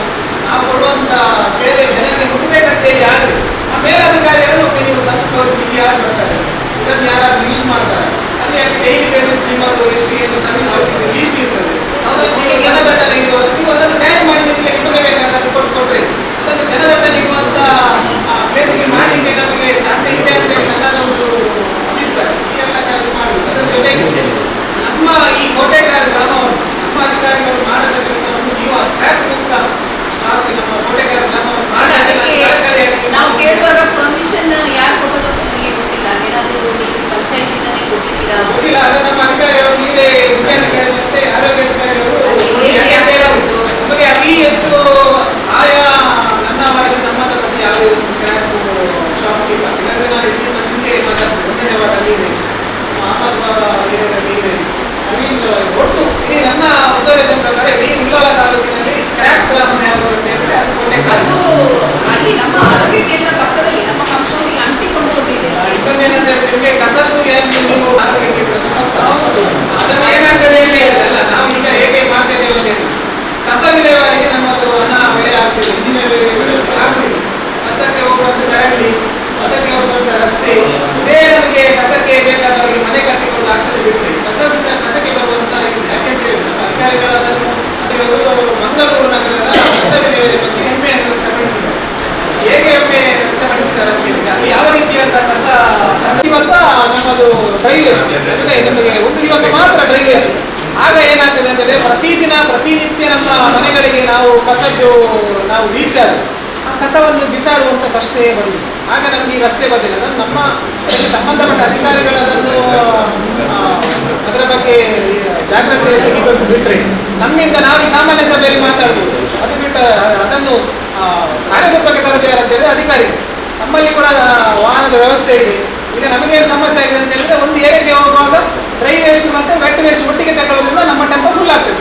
ಅದರ ಬದಲು ಅದನ್ನು ಪರಿವರ್ತನೆ ಮಾಡಿ ಪ್ರತಿನಿತ್ಯ ನಮ್ಮ ಮನೆಗಳಿಗೆ ವೆಟ್ ವೇಸ್ಟಿಗೆ ಹೋಗಿ ಒಂದು ರೀತಿಯಲ್ಲಿ ನಮಗೆ ಅದನ್ನು ಬೈಫರ್ಕೇಷನ್ ಮಾಡುವಂಥ ಕೆಲಸಗಾರರಿಗೆ ಕೆಲಸ ಕೂಡ ಕಡಿಮೆ ಆಗ್ತದೆ. ಅದರ ಜೊತೆಗೆ ನಮಗೆ ಪ್ರತಿನಿತ್ಯ ನಮ್ಮ ಮನೆಗೆ ಹೋದ್ರಿಂದ ಅವರು ಕೊಂಡೋಗಿ ಅದನ್ನು ರಸ್ತೆ ಬದಿಯಲ್ಲಿ ಬಿಸಾಡುವಂಥ ಕೆಲಸ ಕೂಡ ಇರುವುದಿಲ್ಲ. ಒಟ್ಟಿಗೆ ನಮ್ಮ ಬದಲಾವಣೆ ತರಬೇಕಾದ್ರೆ ನಮ್ಮ ಯೋಚನೆಗಳು ಬದಲಾವಣೆ ಆಗ್ತದೆ. ನಾವು ನಮ್ಮ ಕುದುರೆಗೆ ಒಂದು ಈ ರೀತಿ ಒಂದು ಇದು ಕಟ್ತಾರೆ, ಅದನ್ನು ನೇರವನ್ನು ಬಿಟ್ಟು ನಾವು ವಿಶಾಲವಾಗಿ ಯೋಚನೆ ಮಾಡಿದ್ರೆ ನಾವು ಯಾವ ರೀತಿ ಬದಲಾವಣೆ ಮಾಡಬಹುದು, ನಮ್ಮ ಅಧಿಕಾರ ಸಂದರ್ಭದಲ್ಲಿ ಹೇಗೆ ನಾವು ಬದಲಾವಣೆ ಮಾಡಬಹುದು ಅಂತೇಳಿ ನಾವು ಅದನ್ನು ಯೋಚನೆ ಮಾಡಬೇಕು. ಈಗ ನಾವು ಆರೋಗ್ಯಾಧಿಕಾರಿ ಮತ್ತು ಮುಖ್ಯಾಧಿಕಾರಿ ಈ ಕಸದ ಬಗ್ಗೆ ಕೂಡ ನಾವು ನಿಮಗೆ ಚರ್ಚೆ ಮಾಡಬೇಕು. ನಿಮ್ಮ ಈ ಮೊದಲಿನ ವೇಗ ನಿಮ್ಮ ಇಲ್ಲಿಂದ ಹೋಗೋ ತನಕ ಇದೇ ರೀತಿ ವೇಗ ಇದ್ರೆ ನಮ್ಮ ಸಹಕಾರ 100ಕ್ಕೆ 100 ಇದೆ. ಯಾಕೆಂತ ಹೇಳಿದ್ರೆ ಬೇಸರ ಮಾಡಬೇಕು, ಕೆಲವು ಅಧಿಕಾರಿಗಳು ಬರುವಾಗ ವೇಗ ಇರ್ತದೆ. ಮತ್ತೆ ಇಲ್ಲಿ ಆಡಳಿತ ವ್ಯವಸ್ಥೆ ಅದಕ್ಕೆ ಪೂರಕವಾಗಿ ಸ್ಪಂದನೆ ಕೊಡದಿರುವಾಗ ನಮ್ಮ ವೇಗ ಸ್ವಲ್ಪ ಕಡಿಮೆ ಆಗ್ತಾ ಬರ್ತದೆ ಅಂತೇಳಿ ಯಾರೋ ಹೇಳಿದ್ದನ್ನು ನಾನು ಹೇಳ್ತಾ ಇದ್ದೀನಿ. ಆದ್ದರಿಂದ ಈ ಸ್ಕ್ರಾಪ್ ಮುಕ್ತ ಗ್ರಾಮ ಮಾಡಲಿಕ್ಕೆ ನೀವೇ ಅದಕ್ಕೆ ಒಂದು ಸೂಕ್ತವಾದ ರೀತಿಯಾದಂಥ ನೀವು ಕ್ರಮ ತಗೊಳ್ಬೇಕು. 100ಕ್ಕೆ 100 ನೀವು ಸಾಮಾನ್ಯ ಸಭೆಗೆ ಬಂದ ಡಾಕ್ಟರ್ ಅಂತ ಹೇಳಿದ್ರೆ ನೀವು ಮಾತ್ರ ಒಮ್ಮೆ ಅವರು ನಮ್ಮ ರಿಟೈರ್ಡ್ ಆದವರು ಬಂದಿದ್ದಾರೆ ಕೊರೋನಾ ಸಂದರ್ಭದಲ್ಲಿ. ಅದು ಬಿಟ್ಟು ನಮಗೆ ಆರೋಗ್ಯದ ಅಧಿಕಾರಿ ಬಂದಿರೋದು ಅಂತ ಹೇಳಿದ್ರೆ ನೀವೇ ಮೊದಲು. ಆದ್ದರಿಂದ ನೀವು ಸಾಮಾನ್ಯ ಸಭೆಗೆ ಬಂದು ನಿಮಗೆ ಸ್ಪಂದನೆ ಸಿಗಲಿಲ್ಲ ಅಂತ ಹೇಳಿದರೆ ನಾವು ನಿಮ್ಮೊಟ್ಟಿಗೆ 100ಕ್ಕೆ 100 ಇದ್ದೇವೆ. ಅದಕ್ಕೆ ನಾವು ಯಾವುದೇ ರೀತಿಯಾದ ಒಟ್ಟು ನಮ್ಮ ಗ್ರಾಮದಲ್ಲಿ ಒಂದು ರೀತಿಯ ಬದಲಾವಣೆ ಮಾಡಿ ಜನಸಾಮಾನ್ಯರಿಗೆ ಆರೋಗ್ಯ ಇಲಾಖೆ ಸೇವೆ ಮುಖ್ಯ ರೀತಿಯಲ್ಲಿ ಹೋಗ್ತೇವೆ. ಕ್ರಿಯೇಟ್ ಮಾಡಲಿಕ್ಕೆ ನಾವು ಇಂಪಾರ್ಟೆಂಟ್ ಪರ್ಸನ್ ನೋಡಬೇಕು. ನಾವು ಪೋಸ್ಟಿಂಗ್ ಕ್ರಿಯೇಟ್ ಮಾಡಲಿಕ್ಕೆ ನಾವು ನಮ್ಮ ಕಡೆ ಈಗ ಮತ್ತೊಂದು ನೀವು ಹೇಳಿದ್ದೀಗ ನಾವು ಒಂದು ಮೆಡಿಕಲ್ ಕ್ಯಾಂಪ್ ನೀವು ಮಾಡ್ತೀರಿ ಅಂತ. ಈಗ ಫಸ್ಟ್ ಟೈಮ್ ನಮ್ಮ ಪಂಚಾಯತ್ ಪಟ್ಟಣ ಪಂಚಾಯತಿ ಸದಸ್ಯರು ಮತ್ತು ಇಲ್ಲಿಯ ಸ್ಟಾಫ್ ಕೈಬಿಟ್ಟು ಒಂದು ಪಟ್ಟಣ ಪಂಚಾಯತಿ ಅಧ್ಯಕ್ಷರು ಒಂದು ನಮ್ಮ ಕಡೆ ನಮ್ಮ ಸದಸ್ಯರು ಆರೋಗ್ಯದಲ್ಲಿದ್ದರೆ ಪ್ರಥಮವಾಗಿ ಸದಸ್ಯರ ಆರೋಗ್ಯದಲ್ಲಿದ್ದಾರೆ ಮತ್ತು ಸಾರ್ವಜನಿಕವಾಗಿ ಆರೋಗ್ಯಕ್ಕೆ ಪ್ರೇರಣೆ ಸಿಗ್ತದೆ. ಪ್ರಥಮವಾಗಿ ನಾವು ಕೋಟೆಕಲ್ ಪಂಚಾಯತಿಗೆ ಒಂದು ಕ್ಯಾಂಪ್ ನಮ್ಮ ಎಲ್ಲ ಪಂಚಾಯತ್ ಸದಸ್ಯರನ್ನು ಮತ್ತು ನಮ್ಮ ಸ್ಟಾಫನ್ನು ಮತ್ತು ಅಂಗನವಾಡಿ ಟೀಚರ್ಸ್ ಮಾಡಿಕೊಂಡು ಈ ನಮ್ಮ ಹೃದಯಕ್ಕೆ ಸಂಬಂಧಪಟ್ಟ ಕೊಲೆಸ್ಟ್ರಾಲ್ ಟೆಸ್ಟ್ ಅದೆಲ್ಲ ಕೊಲೆಸ್ಟ್ರಾಲ್ ಟೆಸ್ಟ್ ಮಾಡಲಿಕ್ಕೆ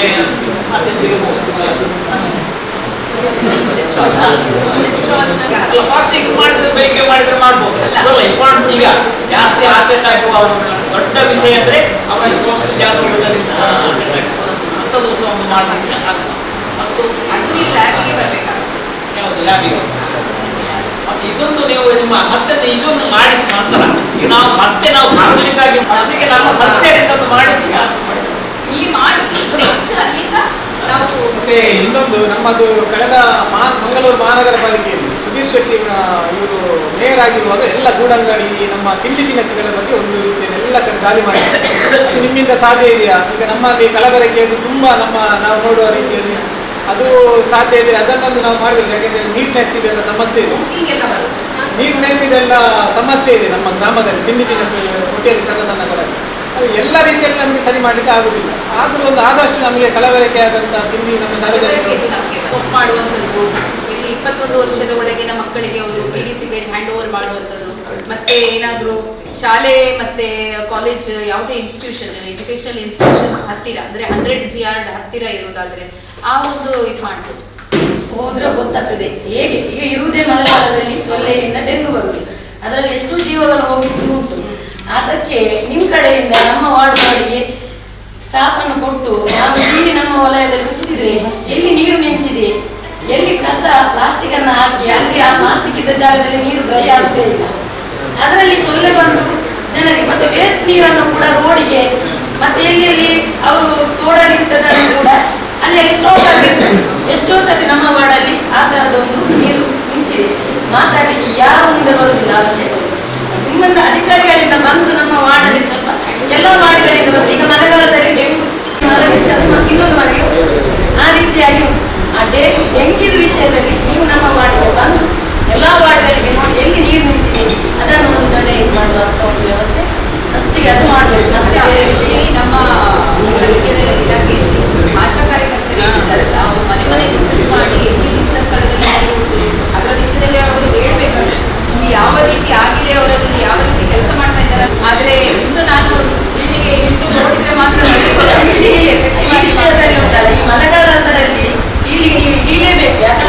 ಯಾವ ಆಶಾ ಕಾರ್ಯಕರ್ತರು ಹೇಳಿದ್ರು ಕೂಡ ಅದಕ್ಕೆ ಒಂದು ಅವರಿಗೆ ಒಂದು ಇವರಿಂದ ಏನು ಕೆಲಸ ಆಗಲಿ ಯಾವ ಮನೆಯವರು ಕೂಡ ಹೇಳುದಿಲ್ಲ, ಯಾವ ಪ್ಲಾಟ್ಫಾರ್ಮ್ ಕೂಡ ಆ ವಿಷಯಕ್ಕೆ ಯಾರು ಮಾಡುದು. ಅದಕ್ಕೆ ನಿಮ್ಮಿಂದ ನಮ್ಮ ಎಲ್ಲ ವಾರ್ಡಿಗೆ ನೀವು ಬಂದು ಸರ್ವೆ ಮಾಡಿದ್ರೆ ನಿಮ್ಗೆ ಗೊತ್ತಾಗ್ತದೆ ಎಲ್ಲಿ ನೀರು ನಿಲ್ತದೆ, ಎಲ್ಲಿ ಪ್ಲಾಸ್ಟಿಕ್ ಹಾಕ್ತಾರೆ, ಎಲ್ಲಿ ಸೊಳ್ಳೆ ಇರ್ತದೆ. ಆ ಮನೆಗೆ ಜ್ವರ ಖಂಡಿತ ಡೆಂಗು ಇದೊಂದು ನೀವು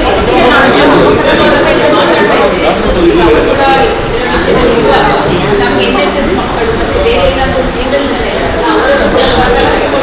ನಾವು ಒಟ್ಟಾಗಿ ಬಂದು ಸರ್ವೆ ಮಾಡಿ ಯಾವ ರೀತಿ ನಗರಸಭೆ ಆಗ್ತಾ ಇದೆ ಅಂತ ಹೇಳಿಬಿಟ್ಟು ನಾವು ನೋಡ್ತೇವೆ. ಮತ್ತೆ ನಾನು ಕೂಡ ಇವತ್ತು ಮಾತಾಡಿದ್ದೇನೆ. ಮೊನ್ನೆ ಮಳೆ ಇದರಲ್ಲಿ ಎಲ್ಲ ಮನೆಯಲ್ಲಿ ಕೂಡ ಎಷ್ಟು ಜನ ಇದ್ದಾರೆ ಅಷ್ಟು ಜನರಿಗೆ ಜ್ವರವೇ, ಯಾವ ಜ್ವರ ಏನು ಇಲ್ಲ, ಮತ್ತು ತಂದು ಕುಡಿತಿದ್ದಾರೆ. ನೋಡೋದು ಮನೆಯಲ್ಲಿ ನೀರು ಸೊಳ್ಳೆ ಈ ತರ ಒಂದು ಪ್ರಾಬ್ಲಮ್ ನಾವು ಸರಿ ಮಾಡ್ತೇವೆ.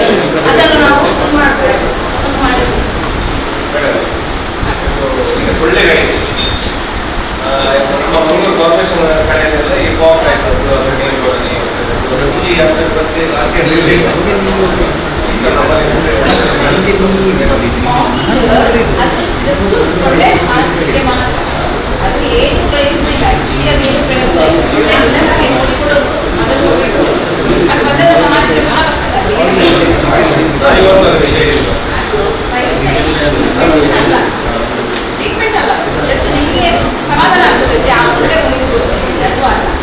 ಹಾಗೆ ಮನೆ ಮುಂದೆ ನೀರೆಲ್ಲ ನಿಂತ್ರೆ ಅಲ್ಲಿ ಸೊಳ್ಳೆ ಇದೆ, ಅದು ಏನ್ ಮಾಡ್ಲಿಕ್ಕೆ ಆಗುದಿಲ್ಲ. ಎಷ್ಟು ನಾವು ಮನೆಯನ್ನು ಕವರ್ ಮಾಡಿದ್ರು ಸೊಳ್ಳೆ ಬರ್ತದೆ. ನಮ್ಮಲ್ಲಿ ಸಾಧಾರಣವಾಗಿ ಎಲ್ಲ ಸಾಧಾರಣ ಜನರು ಆದಷ್ಟು ಈ 3 ಮೆಡಿಕಲ್ ಕಾಲೇಜು ಸಾಕಷ್ಟು ಸೌಲಭ್ಯಗಳೆಲ್ಲ ಆ ಕಡೆ ಎಲ್ಲ ಬರ್ತಾ ಇದ್ದಾರೆ. ನಾವು ಇಂಥ ಯೋಜನೆ ಅಂತಂದ್ರೆ ಜನಸಾಮಾನ್ಯರು ಪ್ರಾಥಮಿಕ ಆರೋಗ್ಯ ಕೇಂದ್ರದ ಕಡೆಗೆ ಗಮನ ಮುಂದೆ ನಿಮ್ಮನ್ನು ಬಿಟ್ಟಾಗಿದೆ ಡೆತ್ತಾದ ಸಂಬಂಧ ವಿಚಾರ. ನಾವೀಗ ಡೆತ್ ಹೇಳಿದ್ರೆ ನಾನು ಡೆತ್ ರಿಪೋರ್ಟ್ ನಾನು ಡೆತ್ ಬಾಡಿಯನ್ನು ನೋಡದೆ ಡೆತ್ ರಿಪೋರ್ಟ್ ಹಾಕಲಿಕ್ಕೆ ಆಗುದಿಲ್ಲ. ನಾವು ಹೇಳಿದ್ದು 100ಕ್ಕೆ ಒಂದು. ಈ ಕೊರೋನಾ ಆದ್ಮೇಲೆ ಆಫ್ಟರ್ ಕೊರೋನಾ ಇಲ್ಲೊಂದು ಹೊಸ ಅಪ್ಲಿಕೇಶನ್ ರೆಡಿ ಮಾಡಿದ್ವಿ. ಈ ರೆಡಿ ಮಾಡಿ ಏನಾಯ್ತು, ಈ ಕೊರೋನಾ ಆದ ಮೇಲೆ ಗೋಪಿ ಪ್ರಕಾಶ್ ಇರುವಾಗ ಎಲ್ಲ ಕಡೆಯಲ್ಲಿ ಈಗ ಡೆತ್ ಆದ್ರೆ ನಮ್ಮ ಲೋಕಲ್ ಡಾಕ್ಟರ್ ಬಂದು ನೋಡ್ತಾ ಇದ್ವಿ. ನೋಡಿ ಈ ಅಪ್ಲಿಕೇಶನ್ ಅನ್ನು ಕೊಂಡೋಗಿ ನಮ್ಮ ಹೆಲ್ತ್ ಡಿಪಾರ್ಟ್ಮೆಂಟ್ ಅಲ್ಲಿ ನೀವು ಇರುವ ಮುಂಚೆ ಗೋಪಿ ಪ್ರಕಾಶ್ ಹತ್ರ ಈ ಡಾಕ್ಯುಮೆಂಟ್ ಅನ್ನು ತೋರಿಸಿ ಸಿಗ್ನೇಚರ್ ಹಾಕಿಸಿ ನಾವು ತಂದು ಇಲ್ಲಿ ಕೊಡ್ತಿದ್ವಿ. ಹಾಗೆ ಮೊನ್ನೆ ನೀವು ಬಂದಾಗ ಸಮಸ್ಯೆ ಆಗ್ತಾ ಇದೆ. ಸರಿ ನಿಮಗೆ ಕೊಡ್ಲಿಕ್ಕೆ ಬರುವುದಿಲ್ಲ. ಯಾವುದೇ ಡೆಡ್ ಬಾಡಿಯನ್ನು ನೀವು ಡೆಡ್ ಬಾಡಿಯನ್ನು ಕನ್ಫರ್ಮ್ ಮಾಡದೆ ಡೆತ್ ರಿಪೋರ್ಟ್ ನಿಮಗೆ ಕೊಡ್ಲಿಕ್ಕೆ ಬರುವುದಿಲ್ಲ. ಸಪೋಸ್ ಈಗ ನಮ್ಮಲ್ಲಿ BVಯಲ್ಲಿ ಡಾಕ್ಟರ್ ಇದ್ದಾರೆ 2 ಮಾಡೋದ್ರಲ್ಲಿ ನಾವೀಗ ಅರ್ಜೆಂಟಿಗೆ ಅವರನ್ನು ಕರ್ಕೊಂಡು ಹೋಗ್ತೇವೆ. ಕರ್ಕೊಂಡು ಹೋಗಿ ಅವರ ಹತ್ರ ಡೆತ್ ಕನ್ಫರ್ಮ್ ಮಾಡಿಸ್ತೇವೆ. ಡೆತ್ ಕನ್ಫರ್ಮ್ ಮಾಡಿಸಿ ಆದ್ಮೇಲೆ ಕೆಲವೊಂದು ಸಂದರ್ಭ ಈಗ ಮೊನ್ನೆ ನಾನು ಕೇಳಿದೆ, ಈಗ ಆ ಲೋಕಲ್ ಡಾಕ್ಟರ್ ಸಿಗ್ನೇಚರ್ ಆಯ್ತು. ಸಪೋಸ್ ಈಗ ಕೆಲವೊಂದು ಟೈಮಲ್ಲಿ ಅದು ಯಾರಿಲ್ಲ ಮೆಡಿಕಲ್ ಡಾಕ್ಟರ್ ಬೇಕು. ಆ ಸಂದರ್ಭದಲ್ಲಿ ಆ ಡಾಕ್ಟರ್ ಏನಾದ್ರು ಬರ್ದು ಕೊಡ್ತೇವೆ, ನಾನು ಡೆತ್ ರಿಪೋರ್ಟ್ ಮಾಡಿದ್ದು ಹೌದು, ನಾನು ಡೆತ್ ನೋಡುವಾಗ ಡೆತ್ ಆದದ್ದು ಹೌದು, ಹಾಗೆ ಇವಾಗ ನೀವು ಅದನ್ನು ಸರ್ಟಿಫಿಕೇಟ್ ಮಾಡಿ ಕೊಡಿ ಅಂತ ಅವರು ಲೆಟರ್ ನಿಮಗೆ ಫಾರ್ವರ್ಡ್ ಮಾಡಿ ಲೆಟರ್ ಕೊಡ್ತೇವೆ. ನೀವು ಅದನ್ನು ಮಾಡಿ ಕೊಡ್ಬೋದಾ? ಸರಿಯಲ್ಲ? ಯಾಕಂದ್ರೆ ಲಾಸ್ಟ್ ಟೈಮ್ ಈಗ ನಮ್ಮ ಪ್ರೈವೇಟ್ ಡಾಕ್ಟರ್ ಕೊಡ್ಲಿಕ್ಕೆ ಬರ್ತಿರ್ಲಿಲ್ಲ. ಈಗ ಮಂಡೆ ಸ್ಟಾರ್ಟ್ ಆಗಿದೆ. TB ಮತ್ತೆ HIV ಪೇಷಂಟ್ಸ್ ಇತ್ತು. ಸೊ ಆ ಟೈಮಲ್ಲಿ ಡೆತ್ ಆಗ್ತಾ ಇತ್ತು. ಆ ಟೈಮಲ್ಲಿ ನಾವು ಡ್ಯೂಟಿಯಲ್ಲಿ ಇರುವವರು ಯಾರು ಡ್ಯೂಟಿಯಲ್ಲಿ ಇದ್ದೇವೆ ಡೆತ್ ಡಿಕ್ಲೇರ್ ಮಾಡ್ಕೊಂಡು ನಾವೇ ಆ ಫಾರ್ಮ್ ಅನ್ನು 4A ಅಲ್ಲಿ ಕೊಡ್ತಾ ಇದ್ದೇವೆ. 4A ಅಡ್ಮಿಷನ್ ಆದ್ರೆ ಮಾತ್ರ, ಅದು ರಾಂಗ್ ಫಾರ್ಮ್ ಅಲ್ಲಿ ಕೊಡ್ತಾ ಇದ್ದಾರೆ. ಇದು ಯಾಕೋ ನಮಗೆ ಇನ್ಸ್ಟಿಟ್ಯೂಷನ್ ಬರ್ತದಲ್ಲ ಅವರೇ ಮಾಡ್ತಾರೆ. ಫಾರ್ಮ್ ಅಲ್ಲಿ ಅದು ಲೋಕಲ್, ಯಾಕಂದ್ರೆ ಮನೆಗೆ ಲೆಕ್ಕ ಆಗ್ತಾರೆ, ಅವರು ಆಸ್ಪತ್ರೆಯಲ್ಲಿ ಅಡ್ಮಿಟ್ ಆಗಿರೋದು. ಬಟ್ ನಮ್ಗೆ ಅದು ಈ ಜನ್ಮ ಎಲ್ಲರೂ ತಂದು ಕೊಟ್ಟದ್ದು ನನಗೆ 4A ಫಾರ್ಮ್ ಮಾಡ್ಲಿಕ್ಕೆ ಆಗುದಿಲ್ಲ. ಮನೆಯಲ್ಲಿ ಇಲ್ಲಿ ನಮ್ಮನೆ ಹಾಸ್ಪಿಟಲ್ ಬಂದು TV ಹೋದಾಗ ಮಾಡಿಕೊಡು. ಅದು ಗೋಪ್ರಕಾಶ್ ಸರ್ ಅದನ್ನೇ ಸಾಕಂತ ಹೇಳಿ 4A ಮನೆಯಲ್ಲಿ ಡೆತ್ ಆದವರಿಗೆ ಅವ್ರಿಗೆ ಹಾಕಲೇಬೇಕಾಗ್ತದೆ ನಮ್ಗೆ 4 ಫಾರ್ಮ್ 4A ಅಥವಾ 4B. ಹಾಗಾಗಿ ನಾವು 4A ಇಶ್ಯೂ ಮಾಡಿ ಕೊಡ್ತಾ ಇದ್ವಿ. ಅದಕ್ಕೆ 4B ಹಾಕಬೇಕಾದ್ರೆ 4B ಅನ್ನು ಮಾಡ್ತೀವಿ. 2 ಫಾರ್ಮ್ ಮಾಡಿ ಈಗ ಪಬ್ಲಿಕ್ಕಿಗೆ ಹೇಗಂದ್ರೆ ಒಂದ ಹೆಲ್ತ್ ಡಾಕ್ಟರ್ ಕೊಡ್ಬೇಕಾದ್ರೆ ಈಗ ಅವರು ಹೇಳ್ತಿದ್ದಾರೆ ಅವರೇ ಬಂದು ಡೆತ್ ನೋಡ್ಬೇಕು ಅಂತ ಹೇಳಿದ್ರೆ ಕೊಡುದಿಲ್ಲ.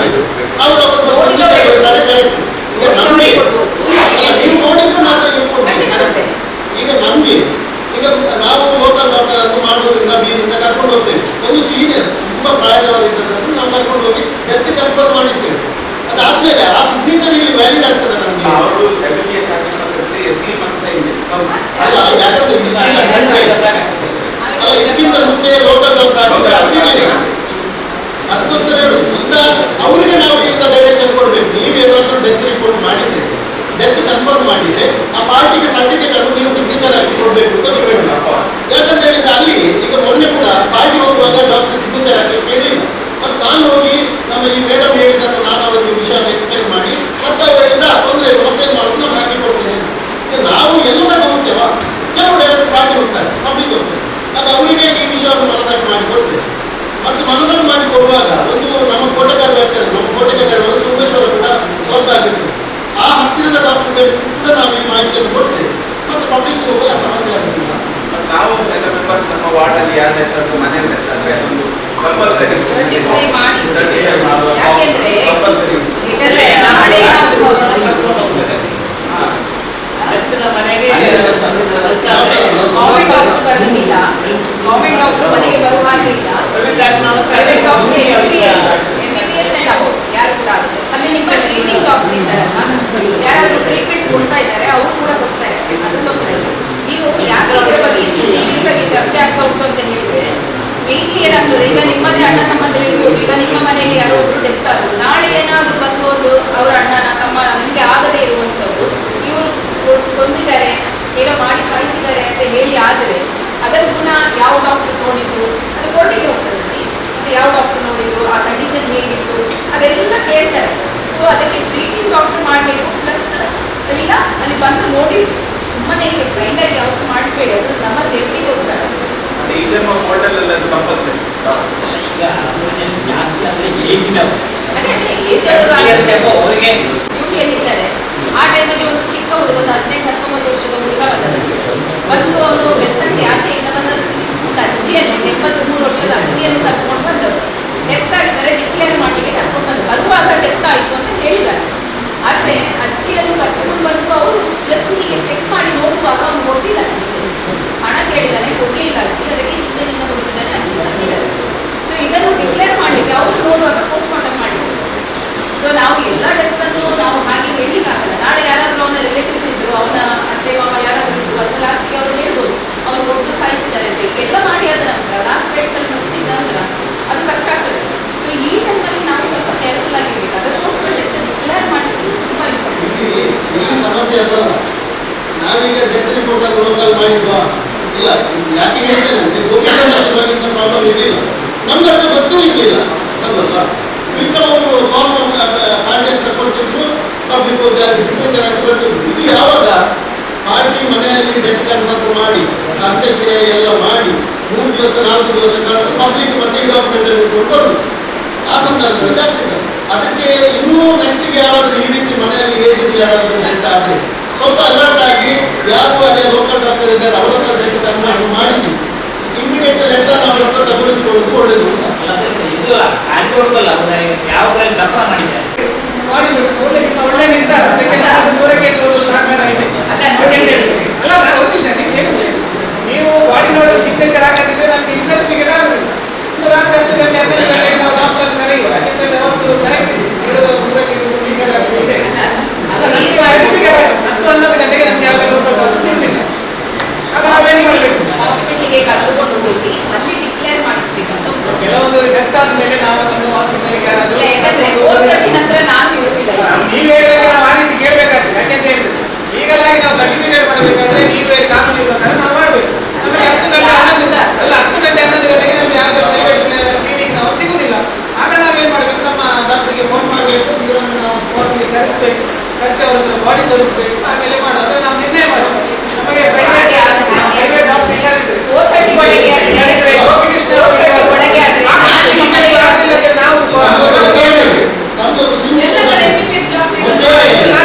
ನಮ್ಮಲ್ಲಿ ನಾನು ನಿಮ್ಮ ಹತ್ರ ವಿಷಯ ಹೇಳಿದ್ದೇನೆ. ಬಾಬಿ ಎಂಬುವರು ತೀರಿಯೋದು ನಮ್ಮ ವಿದ್ಯಾ ಗುಡಿನ ತೀರಿಯೋಗುವಾಗ ಪಾದರ್ಮಲ ಕಂಕನಾಡಿಯಲ್ಲಿ ವೆಂಟಿಲೇಟರ್ ಇತ್ತು. ಹಣ ಕಟ್ಟಲಿಕ್ಕಾಗದೆ ಲಾಸ್ಟ್ ಡೇಟ್ ನೀವು ಕೊಂಡೋಗಿ ಬಾಡಿಯನ್ನು ಅಂತ ಯಾರು ಹಾಸ್ಪಿಟಲ್ 3 ಲಕ್ಷ ಬಿಲ್ ಆಗಿದೆ ಕೊಂಡೋಗಿ ಅವ್ರು ಏನು ಮಾಡಿದ್ರು, ಬಾಡಿಯನ್ನು ಹಿಡ್ಕೊಂಡು ಬಂದರು ಮನೆಗೆ ಹಿಡ್ಕೊಂಡು ಬಂದರು. ಅವ್ರು ಹೇಳಿದ್ದಾರೆ ನೀವು ವೆಂಟಿಲೇಟರ್ ಅನ್ನು ತೆಗೆದುಕೊಂಡು ಹೋದ್ರೆ ಅರ್ಧ ಗಂಟೆಯಲ್ಲಿ ಗಿಡ್ಡಾಗ್ತದೆ. ಎಲ್ಲ ಸಾಮಾನ್ಯರೆಲ್ಲ ಬಂದಿದ್ದಾರೆ, ಮನೆಗೆ ಬಂದು ಎಲ್ಲರೂ ನೀರು ಕೊಡುವಾಗ ಅಲ್ಲಿ ಹಾಸ್ಪಿಟಲ್ ಅಂತ ನಾವು ತಂದದ್ದು ಮನೆಯಲ್ಲಿ ನೀವು ಬರೋದಕ್ಕಿಂತ ಮುಂಚೆ ಇದೆ ವಿಕ್ರಮ ಅಂತ ಹೇಳ್ಬಿಟ್ಟು ನಾನು ಸಿಗ್ನೇಚರ್ ಹಾಕಿ ಜಾಗದಲ್ಲಿ ಕ್ರಿಯೆ ಎಲ್ಲ ಮಾಡಿದ್ರೆ ಎಲ್ಲ ಆಯಿತು. ಮತ್ತೆ ಈಗ ನೀವೀಗ ಇದನ್ನು ಯಾರು ಬಂದು ಡೆತ್ ರಿಪೋರ್ಟ್ ಹಾಕಿ ಯಾವುದೇ ಎಷ್ಟೋ ಸರಿ ನೀವು ಪೇಪರಲ್ಲಿ ಓದಿರ್ಬೋದು, ಡಾಕ್ಟರ್ ಡಿಕ್ಲೇರ್ ಮಾಡಿದ ನಂತರನು ಕೊಂಡು ಹೋಗುವಾಗ ಜೀವ ಬಂದಿದೆ ಅಂತ ಹೇಳಿ ನೋಡಿರ್ಬೋದು, ನೀವು ಕೇಳಿರ್ಬೋದಲ್ವಾ. ಇದೆಲ್ಲ ರೀಸೆಂಟ್ ಅಲ್ಲಿ ಕೂಡ ಕೆಲವೆಲ್ಲ ಆಗಿದೆ. ಡಿಕ್ಲೇರ್ ಮಾಡಿದ ನಂತರ ಅದು ಆಂಬ್ಯುಲೆನ್ಸ್ ಅಲ್ಲಿ ಹೋಗುವಾಗ ಜೀವ ಬಂತು ಅಂತೇಳಿ. ಯಾಕೆಂದ್ರೆ ಇದು ಕರೆಕ್ಟ್ ಆಗಿ ಡಿಕ್ಲೇರ್ ಆಗಿಲ್ಲ. ಹಾಗೇನಾದ್ರೂ ಡೌಟ್ ಇದ್ರೆ ಕೆಲವೆಲ್ಲ ಟೆಸ್ಟ್ ಮಾಡಬೇಕಾಗ್ತದೆ. ಆ ಟೆಸ್ಟ್ ಮಾಡಿದ ನಂತರವೇ ಡಿಕ್ಲೇರ್ ಮಾಡಬೇಕು ಹೊರತು ಹಾಗೆ ಡಿಕ್ಲೇರ್ ಮಾಡುವ ಹಾಗೆ ಇಲ್ಲ. ನೀವು ಯಾವುದೇ ಹಾಸ್ಪಿಟಲ್ಗೆ ಕೊಂಡು ಹೋಗ್ಬೋದು, ಅಲ್ಲ ನನಗೆ ಹೇಳಿದ್ದು ಗೊತ್ತಾಯ್ತು. ಪ್ರೈವೇಟ್ ಹಾಸ್ಪಿಟಲ್ಗೆ ಸರಿ ಇರ್ಬೋದು. ಬಟ್ ಏನು ಗೊತ್ತಾ, ನಿಮಗೆ ಒಬ್ರು ಡೆತ್ ಡಿಕ್ಲೇರ್ ಮಾಡಿ ಕೊಡ್ಬೇಕಲ್ಲ, ರಿಟರ್ನ್ ಬೇಕಲ್ಲ. ಈಗ ನಾನೇ ನನ್ನ ಹಾಸ್ಪಿಟಲ್ಗೆ ನೀವು ತಗೊಂಡು ಬಂದರೆ ನಾನೇ ನಿಮಗೆ ಬರೆದು ಕೊಟ್ಟೆ. ಆದರೆ ಈ ಪೊಸಿಷನ್ ಅಲ್ಲಿ ನಾನು ಇವತ್ತು ಇಲ್ಲಿದ್ದೇನೆ, ಅಲ್ಲಿ ಯಾರೋ ಬಂದರು ಅಂತ ಹೇಳಿ ಅಲ್ಲಿ ಇಲ್ಲ ಡಾಕ್ಟರ್. ಸೊ ನನ್ನ ಸ್ಟಾಫ್ಸ್ ಯಾರು ಕೂಡ ಡಿಕ್ಲೇರ್ ಮಾಡುವ ರೈಟ್ಸ್ ಇಲ್ಲ. ಈವನ್ ಸ್ಟಾಫ್ ನರ್ಸ್ಗೆ ಕೂಡ ಮಾಡಲಿಕ್ಕೆ ಇಲ್ಲ ಅಲ್ಲಿ. ಸೊ ಅಂಥ ಸಿಚುವೇಶನ್ಸ್ ಅಲ್ಲಿ ನಾವು ಸ್ವಲ್ಪ ಸೆನ್ಸಿಟಿವ್ ಆಗಿ ನಾವು ಡಿಕ್ಲೇರ್ ಮಾಡಿಸುವುದನ್ನ ಮಾಡಿಸ್ಬೇಕು, ಅಥವಾ ನಾವು ಪ್ರೈವೇಟ್ ವೆಂಟಿಲೇಟರ್ ಇರುವಾಗಲೇ ಸತ್ತಿರ್ತಾರೆ.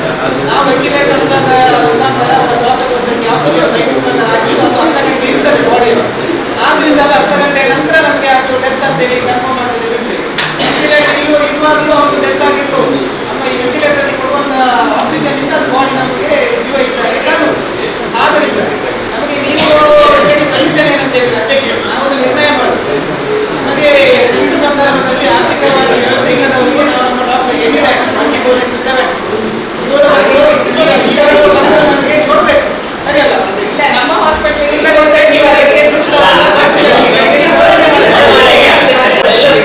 ತುಂಬಾ ಸುಳ್ಳು ಹೇಳಿಕೆ ಆಗ್ತದೆ. ನಾವು ಸ್ವಲ್ಪ ಅಲ್ಲೇ ಪಂಚಾಯತ್ ಸದಸ್ಯರ ಯಾರ ಹೋಗಿ ಅಲ್ಲೇ ಮಸೀದಿಯಾದ ದೇವಸ್ಥಾನದ ಮಾಡಿಕೊಟ್ಟು ಸರ್ಟಿಫೈಡ್ ಮಾಡಿ ಕೊಡ್ತಿದ್ರು. ಈಗ ನೀವು ಅದನ್ನು ಪೂರ್ತಿ ಬದಲಾವಣೆ ಮಾಡಿರುವಾಗ ಸ್ವಲ್ಪ ಸಮಸ್ಯೆಗಳು ಅಂದ್ರೆ ಅದಕ್ಕೆ ನಾವು ಹೇಳೋದು ಸ್ವಲ್ಪ ಅಡ್ಜಸ್ಟ್ಮೆಂಟ್. ಅಂದ್ರೆ ಈಗ ಕಾನೂನಲ್ಲಿ ಎಲ್ಲವನ್ನು 100% ಪಾಲಿಸಲಿಕ್ಕೆ ಪ್ರಪಂಚದಲ್ಲಿ ಸ್ವಲ್ಪ ಅಡ್ಜಸ್ಟ್ಮೆಂಟ್ ಆಗಿ ನಾವು ಆ ಹೇಳಿಕೆಗೆ ಪೂರಕವಾಗಿ ಆ ಭಾಗದ ಆಶಾ ಕಾರ್ಯಕರ್ತರು ಈಗ ಪಟ್ಟಣ ಪಂಚಾಯತ್ ಸದಸ್ಯರು ಸುಮ್ಮನೆ ಹೇಳಿಕ್ಕೆ ಆಗ್ತದೆ. ಈಗ ನಾನು ಮನೆ ಡೆತ್ ಆಗಿದ್ದಾರೆ ಅಂತ ಹೇಳ್ಕೊಂಡು ಸುಮ್ಮನೆ ಹೇಳೋದು. ಅಂತ ಸಂದರ್ಭದಲ್ಲಿ ಸ್ವಲ್ಪ ಅಡ್ಜಸ್ಟ್ಮೆಂಟ್ ಮಾಡಿಕೊಂಡು ಹೋಗ್ಬೇಕು. ಒಂದು ರಿಕ್ವೆಸ್ಟ್ ಅಷ್ಟೇ. ಡಾಕ್ಟರ್, ಈಗ ಮಾಡೂರು ಕೊಂಡನ ಪರಿಸರದಲ್ಲಿ ಸುಮಾರು 7,000 to 8,000 ಮನೆ ಬರ್ತದೆ. ಅಲ್ಲಿ ಯಾವುದೇ ಡಾಕ್ಟರ್ ಇಲ್ಲ. ಈಗ ಅರುಣ್ ಕುಮಾರ್ ಇದ್ದಾರೆ ವಿಕ್ರಮ್, ಅವರು MBBS ಅಲ್ಲ, ಅವರನ್ನು ಲೆಕ್ಕದಲ್ಲಿ ಕೊಡ್ಲಿಕ್ಕೆ ಹೋದ್ರೆ ಆಗ್ತಿಲ್ಲ. ಈಗ ನಾವು ನಮ್ಮಲ್ಲಿ ಅಷ್ಟು ಸಾವಿರ ಪಾಪ್ಯುಲೇಷನ್ ಇರುವಾಗ ನಮಗೆ ಈಗ ಡೆತ್ ಎಲ್ಲರಿಗೂ ಗೊತ್ತಿರ್ತದೆ, ಕನ್ಫರ್ಮ್ ಆದದ್ದು ಎಲ್ಲರಿಗೂ ಗೊತ್ತಿರ್ತದೆ. ಮತ್ತು ಒಂದು ಈ 60 ವರ್ಷದವರು 55 ವರ್ಷದವರು ಯಾರಾದ್ರೂ ಆ ಸ್ಥಿತಿಗೆ ಬಂದ್ರೆ ಯಾರು ಮನೆಯಲ್ಲಿ ಕುತ್ಕೊಳಿಸುವುದಿಲ್ಲ, ಇಮಿಡಿಯೇಟ್ ಹಾಸ್ಪಿಟಲ್ಗೆ ಕೊಂಡೋಗಿ ಆಗ್ತದೆ. ಈ ಹುಷಾರಿಲ್ಲದೆ ತುಂಬ ದಿವಸ ಅಂತ ಪ್ರಾಬ್ಲಮ್ ಇದ್ದವರಿಗೆ ಮಾತ್ರ ಮನೆಯಲ್ಲಿ ಅಂತ ಡೆತ್ ಕನ್ಫರ್ಮ್ ಮಾಡಿ ಇದು ಮಾಡಬಹುದು. ಇದಕ್ಕೆ ನನಗೆ ಅಲ್ಲಿದು ಸದಸ್ಯರೇ ನನಗೆ ಫೋನ್ ಮಾಡಿ ನೀವು ನಿಮ್ಮ ಸ್ಟಾಫ್ ನರ್ಸ್ ಅನ್ನು ಕಳಿಸಿ ಟ್ರೀಟ್ಮೆಂಟಿಗೆ ಅಂತ ಹೇಳಿದ್ರು. ನಾನು ಹೇಳಿದೆ ಸ್ಟಾಫ್ ನರ್ಸ್ ಆಕ್ಚುಲಿ ನಾವು ಅವರನ್ನು ಬೇರೆ ನಮ್ಮ ಜಿಲ್ಲಾ ಇದಕ್ಕೆ ಕಳಿಸಿದ್ದೆವು. ಆ ಟೈಮಲ್ಲಿ ಇಲ್ಲ ಅವರಿಗೆ ಹುಷಾರಿಲ್ಲ, ಬೇರೆ ಟ್ರೀಟ್ಮೆಂಟಿಗೆ ಕಳಿಸಿ ಅಂತ ಹೇಳಿದ್ರು. ನಾನು ಹೇಳಿದೆ ಅವರು ಬಿದ್ದಿದ್ದಾರೆ, ಅನ್ಕಾನ್ಷಿಯಸ್ ಆಗಿದ್ದಾರೆ ಅಂತ ಒಂದು ಇನ್ಸಿಡೆನ್ಸ್ ಹೇಳಿದ್ರು. ನಾನು ಹೇಳಿದೆ ಅವರನ್ನು ಕರೆದುಕೊಂಡು ಬನ್ನಿ, ನಮ್ಮಲ್ಲಿ ಟ್ರೀಟ್ಮೆಂಟ್ ಏನು ಆಗ್ತದೆ ನೋಡುವ ಏನಾಗಿದೆ ಅಂತ ಹೇಳಿ. ಅಲ್ಲಿ ಬಂದು ಪಾಪ ಸ್ಟಾಫ್ ನರ್ಸ್ ಎಂತ ಮಾಡ್ತಾರೆ ಅಂತ ಹೇಳಿ. ಇಲ್ಲ ನಮಗೆ ಕರೆದುಕೊಂಡು ಬರ್ಲಿಕ್ಕೆ ಆಗಲ್ಲ, ಹಾಗೆ ನೀವು ಹೇಳಿ. ಸರಿ, ಹಾಗಾದ್ರೆ ಕರೆದುಕೊಂಡು ಬರ್ಲಿಕ್ಕೆ ಆಗದಿದ್ರೆ ನಾನೀಗ ಅವರನ್ನು ಕಳಿಸ್ತೇವೆ, ಓಡ್ತೇನೆ ಅಂತ ಹೇಳಿ ಕಳಿಸಿದೆ. ಆಗ ಅವರು ನನಗೆ ಇದನ್ನು ಫೋಟೋ ಕಳಿಸಿದ್ರು, ನನ್ನ ಸ್ಟಾಫ್ ಕಳಿಸಿದ್ರು. ಇದನ್ನು ಹೊಡೆದು ಸಾಯಿಸಿದಾಗೆ ಉಂಟು. ಇದನ್ನು ಅವ್ರು ಏನ್ ಮಾಡಿದ್ರು ಗೊತ್ತುಂಟಾ, ಸದಸ್ಯರೇ ಹೇಳಿದ್ರು, ಬೇರೆ ಯಾರಲ್ಲ. ಅಲ್ಲಿ ನಮ್ಮ ಮುನ್ಸಿಪಲ್ ಪಂಚಾಯತ್ ಸದಸ್ಯರೇ ಹೇಳಿದ್ರು, ಈ ತರ ಆಗಿದೆ, ನೀವು ನಂಗೆ ಇದು ಮಾಡಿ ಅಂತ ಹೇಳಿ. ಇದನ್ನು ಡಿಕ್ಲೇರ್ ಮಾಡೋದಕ್ಕೆ ನಾನು ಹೇಳಿದೆ, ಇಲ್ಲ ಡಿಕ್ಲೇರ್ ಮಾಡಲಿಕ್ಕೆ ಸಾಧ್ಯನೇ ಇಲ್ಲ, ಇದು ಯಾರೋ ಹೊಡೆದು ಸಾಯಿಸಿದಾಗೆ ಉಂಟು. ಹಾಸ್ಪಿಟ್ಲಿಗೆ ಕರ್ಕೊಂಡು ಬಂದರೆ ನಾನು ಡೆಫಿನೆಟ್ಲಿ ಪೋಸ್ಟ್ ಮಾರ್ಟಮ್ ಮಾಡಬೇಕು ಅಂತ ನಾವು ಹೇಳ್ತೇವಲ್ವಾ. ಸೊ ಇದನ್ನು ನಾಳೆ ಅವರ ಮಗಳು ಬಂದರು, ನೋಡಿ ಇದೆಲ್ಲ ಫೋಟೋಸ್ ಅವರದ್ದು. ನನಗೆ ನನ್ನ ಸ್ಟಾಫ್ ನರ್ಸ್ ಕಳಿಸಿದ್ರು, ಮೇಡಮ್ ಇದನ್ನು ಹೇಗೆ ಮೇಡಮ್ ಹೇಳುದು, ಟ್ರೀಟ್ಮೆಂಟ್ ಹೇಗೆ ಕೊಡುದು ಅಂತ. ಡೆತ್ ಆಗಿದೆ, ರಾತ್ರಿ 8 ಗಂಟೆವರೆಗೆ ಹಾಗೆ ನಿಲ್ಲಿಸಿದ್ದಾರೆ. ಮತ್ತೆ ಇವರು ಸ್ಟಾಫ್ ನರ್ಸ್ ಎಲ್ಲ ಮನೆಗೆ ಬಂದಾದ ನಂತರ ಅವರು ಕೊಂಡೋಗಿ ಅದನ್ನು ಏನು ನೀವು ಹೋಗಿ ಡೈರೆಕ್ಟ್ ನೋಡಿದ್ರು ಅದನ್ನು ಯಾವುದೇ ಕಾರಣಕ್ಕೂ ಟ್ರೀಟ್ಮೆಂಟ್ ಮಾಡಲಿಕ್ಕೆ ಸಾಧ್ಯ. ಅದನ್ನು ಇಮಿಡಿಯೇಟ್ ಹಾಸ್ಪಿಟಲ್ ಕೊಡುವ ಕೇಸ್. ನಾವು ಇಲ್ಲಿ ಹೇಳುವುದರಿಂದ ಡೆತ್ ಆಗಿ ಕರೆಕ್ಟ್, ನಾವು ಹೇಳುದು ಇಲ್ಲಿ ಡೆತ್ ಆಗಿ ಎಲ್ಲರೂ ಸೇರಿ ದಫನ ಮಾಡಿ 4 ದಿವಸ ಕಳೆದಾದ ಮೇಲೆ ಪಾರ್ಟಿ ಬರುವುದಲ್ಲಿ ಸಿಗ್ನೇಚರ್ ಹಾಕಿಸ್ಲಿಕ್ಕೆ ಡೆತ್ ಸರ್ಟಿಫಿಕೇಟ್. ಈಗ ನೀವು ಹೇಳಿದಾದ್ಮೇಲೆ ಒಂದ ನೀವಾದ್ರೂ ಬರಬೇಕು, ಇಲ್ಲ ಅದಕ್ಕೆ ಮಾಡುವ ಬಿಡಿ ಯಾರು ಅರುಣ್ ಕುಮಾರ್ ಇದ್ದಾರೆ, ಅವರ ಸಿಗ್ನೇಚರ್ ಯಾರು ಗವರ್ಮೆಂಟ್ ಅಫಿಷಿಯಲ್ಸ್ ಮನೆಗೆ ಬಂದು ಹಾಗಿಲ್ಲ.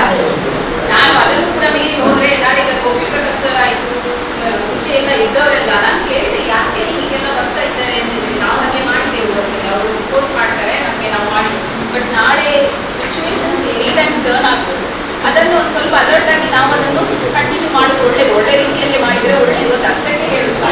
ನಾವು ನೀವು ಹೇಳಿದ್ದಕ್ಕೆ ನಮಗೆ ನೀವು ಹೇಳಿದ ಒಳ್ಳೆ ನಮಗೆ ಗೊತ್ತಿರಲಿಲ್ಲ ಮಾಹಿತಿ. ನೀವು ಒಂದು ನಿಮ್ಮ ಲೆಟರ್ ಬರೆದು ನಾವು ಅಧಿಕಾರಿಗಳು ಯಾರ ತುರ್ತು ಸಂದರ್ಭದಲ್ಲಿ ಯಾವುದೇ ಸಂದರ್ಭದಲ್ಲಿ ಮನೆಗೆ ಭೇಟಿ ಕೊಟ್ಟಿಲ್ಲ ಅಂತೇಳಿ ಪಂಚಾಯತಿಗಳು ಲೆಟರ್ ಕೊಟ್ಟಿರಲಿಲ್ಲ. ಯಾಕೆಂತ ಹೇಳಿದ್ರು ನಾವು ಅದನ್ನು ನಮ್ಮ ಸಾರ್ವಜನಿಕರಿಗೆ ನಾವು ಹೇಳ್ತೇವೆ, ಯಾಕೆಂದ್ರೆ ಅಧಿಕಾರಿ ಡಾಕ್ಟರ್ ಮನೆಗೆ ಬರಲಿಕ್ಕೆ ಇಲ್ಲ, ಯಾಕೆ ನಮ್ಗೆ ಗೊತ್ತಿರಲಿಲ್ಲ. ನೀವು ಹೇಳಿದ ಮೇಲೆ ನಮಗೆ ಗೊತ್ತಾಗಿದೆ. ವಿಸಿಟಿಗೆ ಹೋಗ್ತೇನೆ ನಾನು, ಅಲ್ಲಿ ಕೂಡ ಹೋಗ್ತಾ ಇದ್ದೆ. ಯಾರಾದ್ರೂ ಗರ್ಭಿಣಿಯರಿಗೆ ಏನಾದರೂ ತುಂಬಾ ಸೀರಿಯಸ್ ಪ್ರಾಬ್ಲಮ್ ಉಂಟು ಅಂತ ಹೇಳಿ, ಅಂದ್ರೆ ಟಿಬಿ ಪೇಷಂಟ್ಸ್, ಲೆಪ್ರಸಿ ಪೇಷಂಟ್ಸ್, ಇಂಥದಕ್ಕೆ ನಾವು ವಿಸಿಟ್ ಖಂಡಿತ ಮಾಡ್ತೇವೆ. ನೀವು ಹೇಳಿದ್ರು ಅದು ನಮ್ಮ ಡ್ಯೂಟಿ, ನಾವು ಮಾಡ್ತೇವೆ. ಸೊ ಇಲ್ಲದೆ ಡ್ಯೂಟಿ ಅಂತ ಹೇಳ್ತೀರಾ, ಮತ್ತೆ ನಮಗೆ ಮನೆಗೆ ಇಲ್ಲ ಅಂತ ಹೇಳಿ ಗೊಂದಲ ಇದೆ. ನಿಮ್ಮ ಗೊಂದಲ ಇದೆ. ನೀವು ಕನ್ಫರ್ಮ್ ಮಾಡಿದ್ದ ಯಾರಾದ್ರೂ ಹೇಳ್ತಾರ? ಈಗ ಹೇಳುದು ಪೇಷಂಟ್ ಇದ್ದು ಕಂಡೀಷನ್ ತುಂಬಾ ಕ್ರಿಟಿಕಲ್ ಇದೆ. ಮನೆಗೆ ಬಂದು ನಾನು ಏನ್ ಮಾಡ್ಬೋದು, ಈಗ ನೀವು ಹೇಳಿದ್ರಿ, ಈಗಲೇ ನೀವು ಹೇಳಿದ್ರಿ ಅಂತ ಎಮರ್ಜೆನ್ಸಿ ಇದ್ರೆ ನಾನು ಮನೆಗೆ ಬರ್ತೇನೆ ಅಂತ. ಈಗ ಹೇಳ್ತಿದ್ರಿ ಇಂಥ ಕೇಸಸ್ ಅದು ಸೀರಿಯಸ್ ಕಂಡೀಷನ್ ಟಿವಿ ನೋಡಿದ್ರೆ ಗೊತ್ತಾಗತ್ತಲ್ಲ. ನಮಗೆ ಈಗ ಸಮಸ್ಯೆ ಇರೋದು ಡೆತ್ ಸರ್ಟಿಫಿಕೇಟ್ ಬಗ್ಗೆ.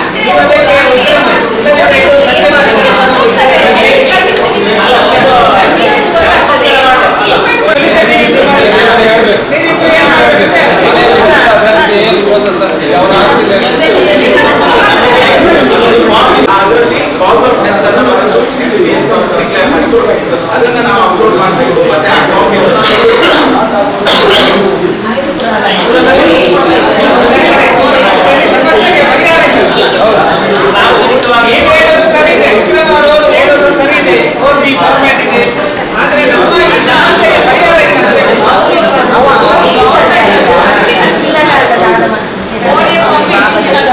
ಕಾರ್ಯಕ್ರಮ ಸ್ಕ್ರಾಪ್ ಅಂತ ಉಂಟು. ಈಗ ಆರೋಗ್ಯ ಅಧಿಕಾರಿಯ ಸ್ಕ್ರಾಪ್ ಅಲ್ಲ ಅಂತ ಹೇಳಿ ಆಗ್ಬೇಕಾದ್ರೆ ನಮ್ಮಲ್ಲಿರುವಂತ ಸ್ಕ್ರಾಪ್ ಸ್ಟಾಕ್ಸ್ ಏನಿದೆ, ನಾವು ಈಗ ನಿಮಗೆ ಬೇಕಿದ್ರೆ ನಾನು ಪ್ರತಿಯೊಂದು ನೀವು ಅಲ್ಲಿ ಸಾಯಿ ಮಂದಿರದ ಹತ್ರ ಮರಿಯನಪಾಲ್ ರಸ್ತೆಯಿಂದ ಆಚೆಯಿಂದ ಹೋದ್ರಿ ಅದು ಫುಲ್ ಸ್ಕ್ರಾಪ್ ಇದೆ.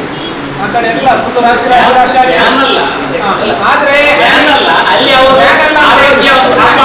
ವ್ಯವಸ್ಥೆಗಳನ್ನು ಮಾಡಬೇಕು. ಸ್ಕ್ಯಾನ್ಗೆ ನಾವು ಈ ಪಂಚಾಯತ್ನಲ್ಲಿ ಹಿರಿಯ ಸದಸ್ಯರು ಹೇಳಿದಾಗ ಅವರ ವಾರ್ಡ್ನಲ್ಲಿ ಮಾಡಿದ್ದಾರೆ ನಾವು ಅದಕ್ಕೆ ಕೊಡ್ತೇವೆ. ಮತ್ತೆ ಅವರು ಅವರ ಶುಚಿತ್ವವನ್ನು ಕಾಪಾಡಿಕೊಳ್ಳಲಿಕ್ಕೆ ಅವರಿಗೆ ಆ ನಿರ್ದೇಶನ ಎಲ್ಲ ಕಡೆ ಆಶಾ ಕಾರ್ಯಕರ್ತರು ಹೇಳಿದೆ, ಆಶಾ ಕಾರ್ಯಕರ್ತರು ಕೂಡ ಹೇಳಿದೆ ಎಲ್ಲಿ ಹೋಗಿದೆ, ಎಲ್ಲಿ ಡಾರ್ಕ್ ಆಪರೇಟ್ ಆಗ್ತದೆ ಅದು ಹೇಳಿ. ಆರೋಗ್ಯ ಅಧಿಕಾರಿ ಆಶಾ ಕಾರ್ಯಕರ್ತರು ನೀವು ಹದಿನಾಲ್ಕಕ್ಕೆ ವಿಸಿಟ್ ಮಾಡಿದ್ದೀರಾ? ಹೇಗೆ ಉಂಟಲ್ಲಿ? ಅಲ್ಲಿ ಬಿಡಿ, ಕಾಚಾರಲ್ಲಿ ಹೇಗೆ ಉಂಟು? ಈಗ ಅದನ್ನು ನೋಡ್ಬೇಕಲ್ಲ, ಸ್ಟಾಕ್ ಲೆಕ್ಕಕ್ಕಿಂತ ಜಾಸ್ತಿ 2 ವರ್ಷದಿಂದ ಸ್ಟಾಕ್ ಇದೆ. ಅಧ್ಯಕ್ಷರು ನೀವು ದಿನನಿತ್ಯ ಹೋಗಿ ಬರುವಂತ ರಸ್ತೆ ಅವರಿಗೆ ಬಾಡಿಗೆ ಸಿಗ್ತಾರೆ ಅಂತ ಹೇಳಿ ಅವ್ರು ಮಾಡ್ತಾರೆ. ನಾವು ಮಾಡೋದಕ್ಕೆ ವಿರೋಧ ಅಲ್ಲ, ಸ್ಕ್ರಾಪ್ ನಾವು ಬೇಕು, ನಮಗೆ ಗ್ರಾಮಕ್ಕೆ ಬೇಕು. ಆದ್ರೆ ನಿಯಮಿತ ಸ್ಟಾಕ್ ಇನ್ನೊಂದು ನಾನು ಕೇಳ್ತೇನೆ, ಮರಿಯನಪಾಲಲ್ಲಿ ಸ್ಕ್ರಾಪ್ ಅಲ್ಲಿ ನೀವು ಹೋಗುವಾಗ ಅದರದ್ದು ರೆಫ್ರಿಜರೇಟರ್ ಇದೆಲ್ಲ ಬರ್ತದಲ್ಲ, ಫ್ಲಂಬ್ ಎಲ್ಲ ಬರ್ತದಲ್ಲ, ಅಲ್ಲಿ ಎಲ್ಲಿ ಹಾಕ್ತಾರೆ? ದುಡ್ಡೆಲ್ಲ ನಿರಾಶೆ ಆಗಿದ್ದಾರೆ. ಅದು ಖಾಲಿ ಬರುವಾಗ ಎಲ್ಲಿ ಹೋಗ್ತದೆ? ನಮ್ಮ ಸದಸ್ಯರ ವಾರ್ಡ್ನಲ್ಲಿ ಇರುವಂತಹ ಮಜಿರಿ ಅಂಗಡಿ ಒಂದು ಫುಲ್ ಅಂತ ಇದೆ, ಅಲ್ಲಿ ಇರುವಂತಹ ಕೆಲವು ವೇಸ್ಟ್ ಪ್ಲಾಸ್ಟಿಕ್ಸ್ ಇದೆ, ಆಮೇಲೆ ರೆಫ್ರಿಜರೇಟರ್ ಒಳಗಡೆ ಇರುವಂತಹ ಪಕ್ಕೆ ಏನ್ ಬರ್ತದಲ್ಲ ಅದನ್ನೆಲ್ಲ ಅದೆಲ್ಲಿಗೆ ಹೋಗ್ತದೆ? ಸೊಲ್ಯೂಷನ್ ಬೇಕಲ್ಲ. ನಾವು ಕುಡಿಯುವಂತ ಬಾವಿಗೆ ಬೀಳ್ಬೋದು, ನಮ್ಮ ಕೃಷಿಕರ ಗದ್ದೆಗೆ ಬೀಳ್ಬೋದು, ಅಥವಾ ಹಾರಿಗೋಗಿ ನಮ್ಮ ತೋಟಿಗೆ ಬಿದ್ದು ಸಮುದ್ರ ಪಾಲಾಗ್ಬೋದು. ಇದಕ್ಕೆಲ್ಲ ಬೇಕಲ್ಲ, ಸ್ಟಾಕ್ ಲೆಕ್ಕಕ್ಕಿಂತ ಆಗಿದೆ. ನೀವು ವಿಸಿಟ್ ಮಾಡಿದ್ದೀರಿ, 2 ವಾರದಲ್ಲಿ ಸ್ಟಾಕ್ ಕ್ಲಿಯರ್ ಮಾಡಬೇಕಂತ ಹೇಳಿ ಕಾಚರಲ್ಲಿ ಮಾಡಿದಾರಾ? ಕಾಚ ನಿಮ್ಮ ವ್ಯಕ್ತಿಗೆ ಬರೋದಿಲ್ವಾ? ಮತ್ತೆ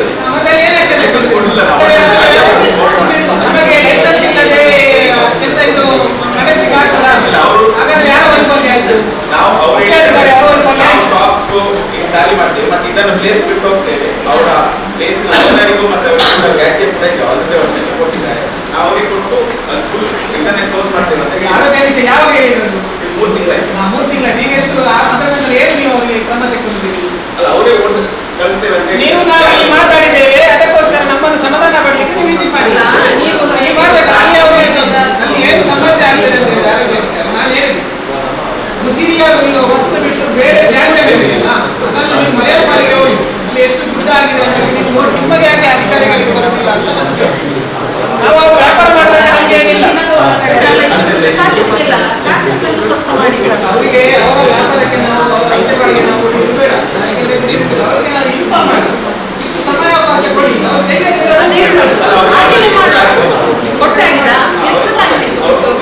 ಅವ್ರು ಅದು ಜಾಗ ಓನರ್ ಕೂಡ ಅವರಿಗೆ ಹೇಳಿದ್ದಾರೆ ಅದನ್ನು ಬಿಟ್ಟು ಹೋಗಿ. 3 ತಿಂಗಳಾಯ್ತಾ? ಓನರ್ಗೆ ಅದನ್ನು ಎಬ್ಬಿಸಿಗೆ ಆಗಲಿಲ್ಲ. ನಿಮ್ಗೆ ಆಗ್ತದಾ? ಹಾಗೆ ದೂರದ ಬೇರೆ ಹೇಳಿ ಓನರ್ ಅವರು ನಮ್ಮ ಹತ್ರ ಕೂಡ ಹೇಳಿದ್ದಾರೆ. ಅದೇ ಮಾಡಿದ್ರು. ಅದ್ರ ಬಗ್ಗೆ ನೀವೇನು ಕ್ರಮ ತೆಗೆದುಕೊಂಡಿದ್ದೀರಿ ಅಂತ ಹೇಳಿ. ಪಲ್ಯ ಇದು ನಮಗೆ ಪಲ್ಯ 2-3 ಲೀಟರ್ ಬಂತು. 2 ಸರಿನೂ ಟ್ರೀ ಕಟಿಂಗ್ ಮಾಡಿಸಿ ಲೈನೆಲ್ಲ ರೀಸ್ಯಾಕ್ ಮಾಡಿ ಹಾಕಿದ್ವಿ. ನಿನ್ನೆ ತನಕ ಸರಿ ಇತ್ತು. ನಿನ್ನೆ ಮತ್ತೆ ಯಾರು ಅಲ್ಲಿ ಪಲ್ಯ ಬಳ್ಳಿ ಮರ ಕಟ್ ಮಾಡಿ ಮರ ಏನಂತ ಗೊತ್ತಿಲ್ಲ ಬಳ್ಳಿ ತಂದು ಲೈನ್ ಮೇಲೆ ಹಾಕಿ ಹೋಗಿದ್ದಾರೆ.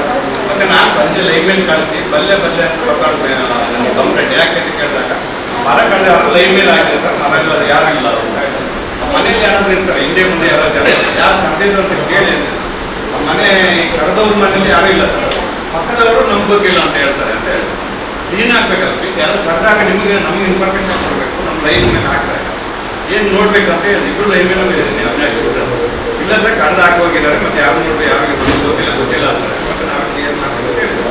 ಮತ್ತೆ ಇವತ್ತು ಸಹಿತ ಆ ರೋಡ್ ಆಚೆಯಿಂದ ಲೈನ್ ಹೋಗಿದೆ ಮುಂದೆ ಆ ಪಲ್ಯದ ನಮ್ಗೆ ಕಾಡಲ್ಲಿ ಅಡಿಕೆ ತೋಟದಲ್ಲಿ ಯಾವಾಗೂ ಅಡಿಕೆ ಮರ ಬಿಡ್ತಾ ಇರುತ್ತೆ.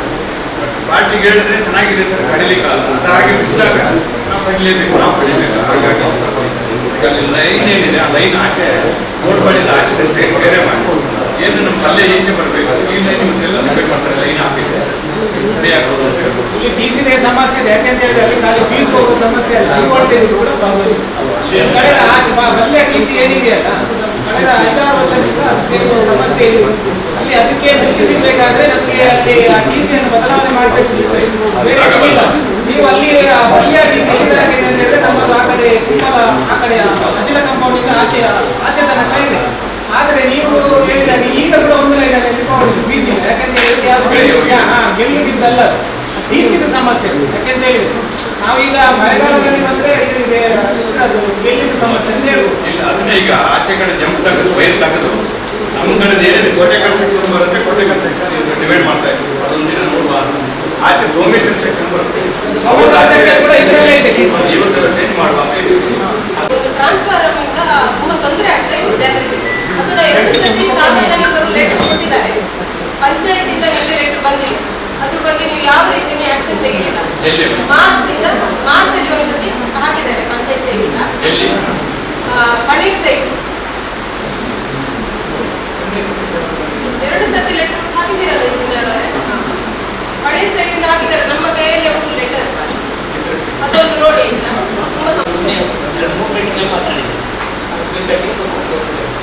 ನಾವು ಇಲ್ಲಿ ಒಂದು ವಾರಕ್ಕೆ ಒಂದು ಕೌಂಟರ್ ಪಂಚಾಯತಿಯಲ್ಲಿ ಮಾಡ್ಬೋದು. ಅದಕ್ಕೆ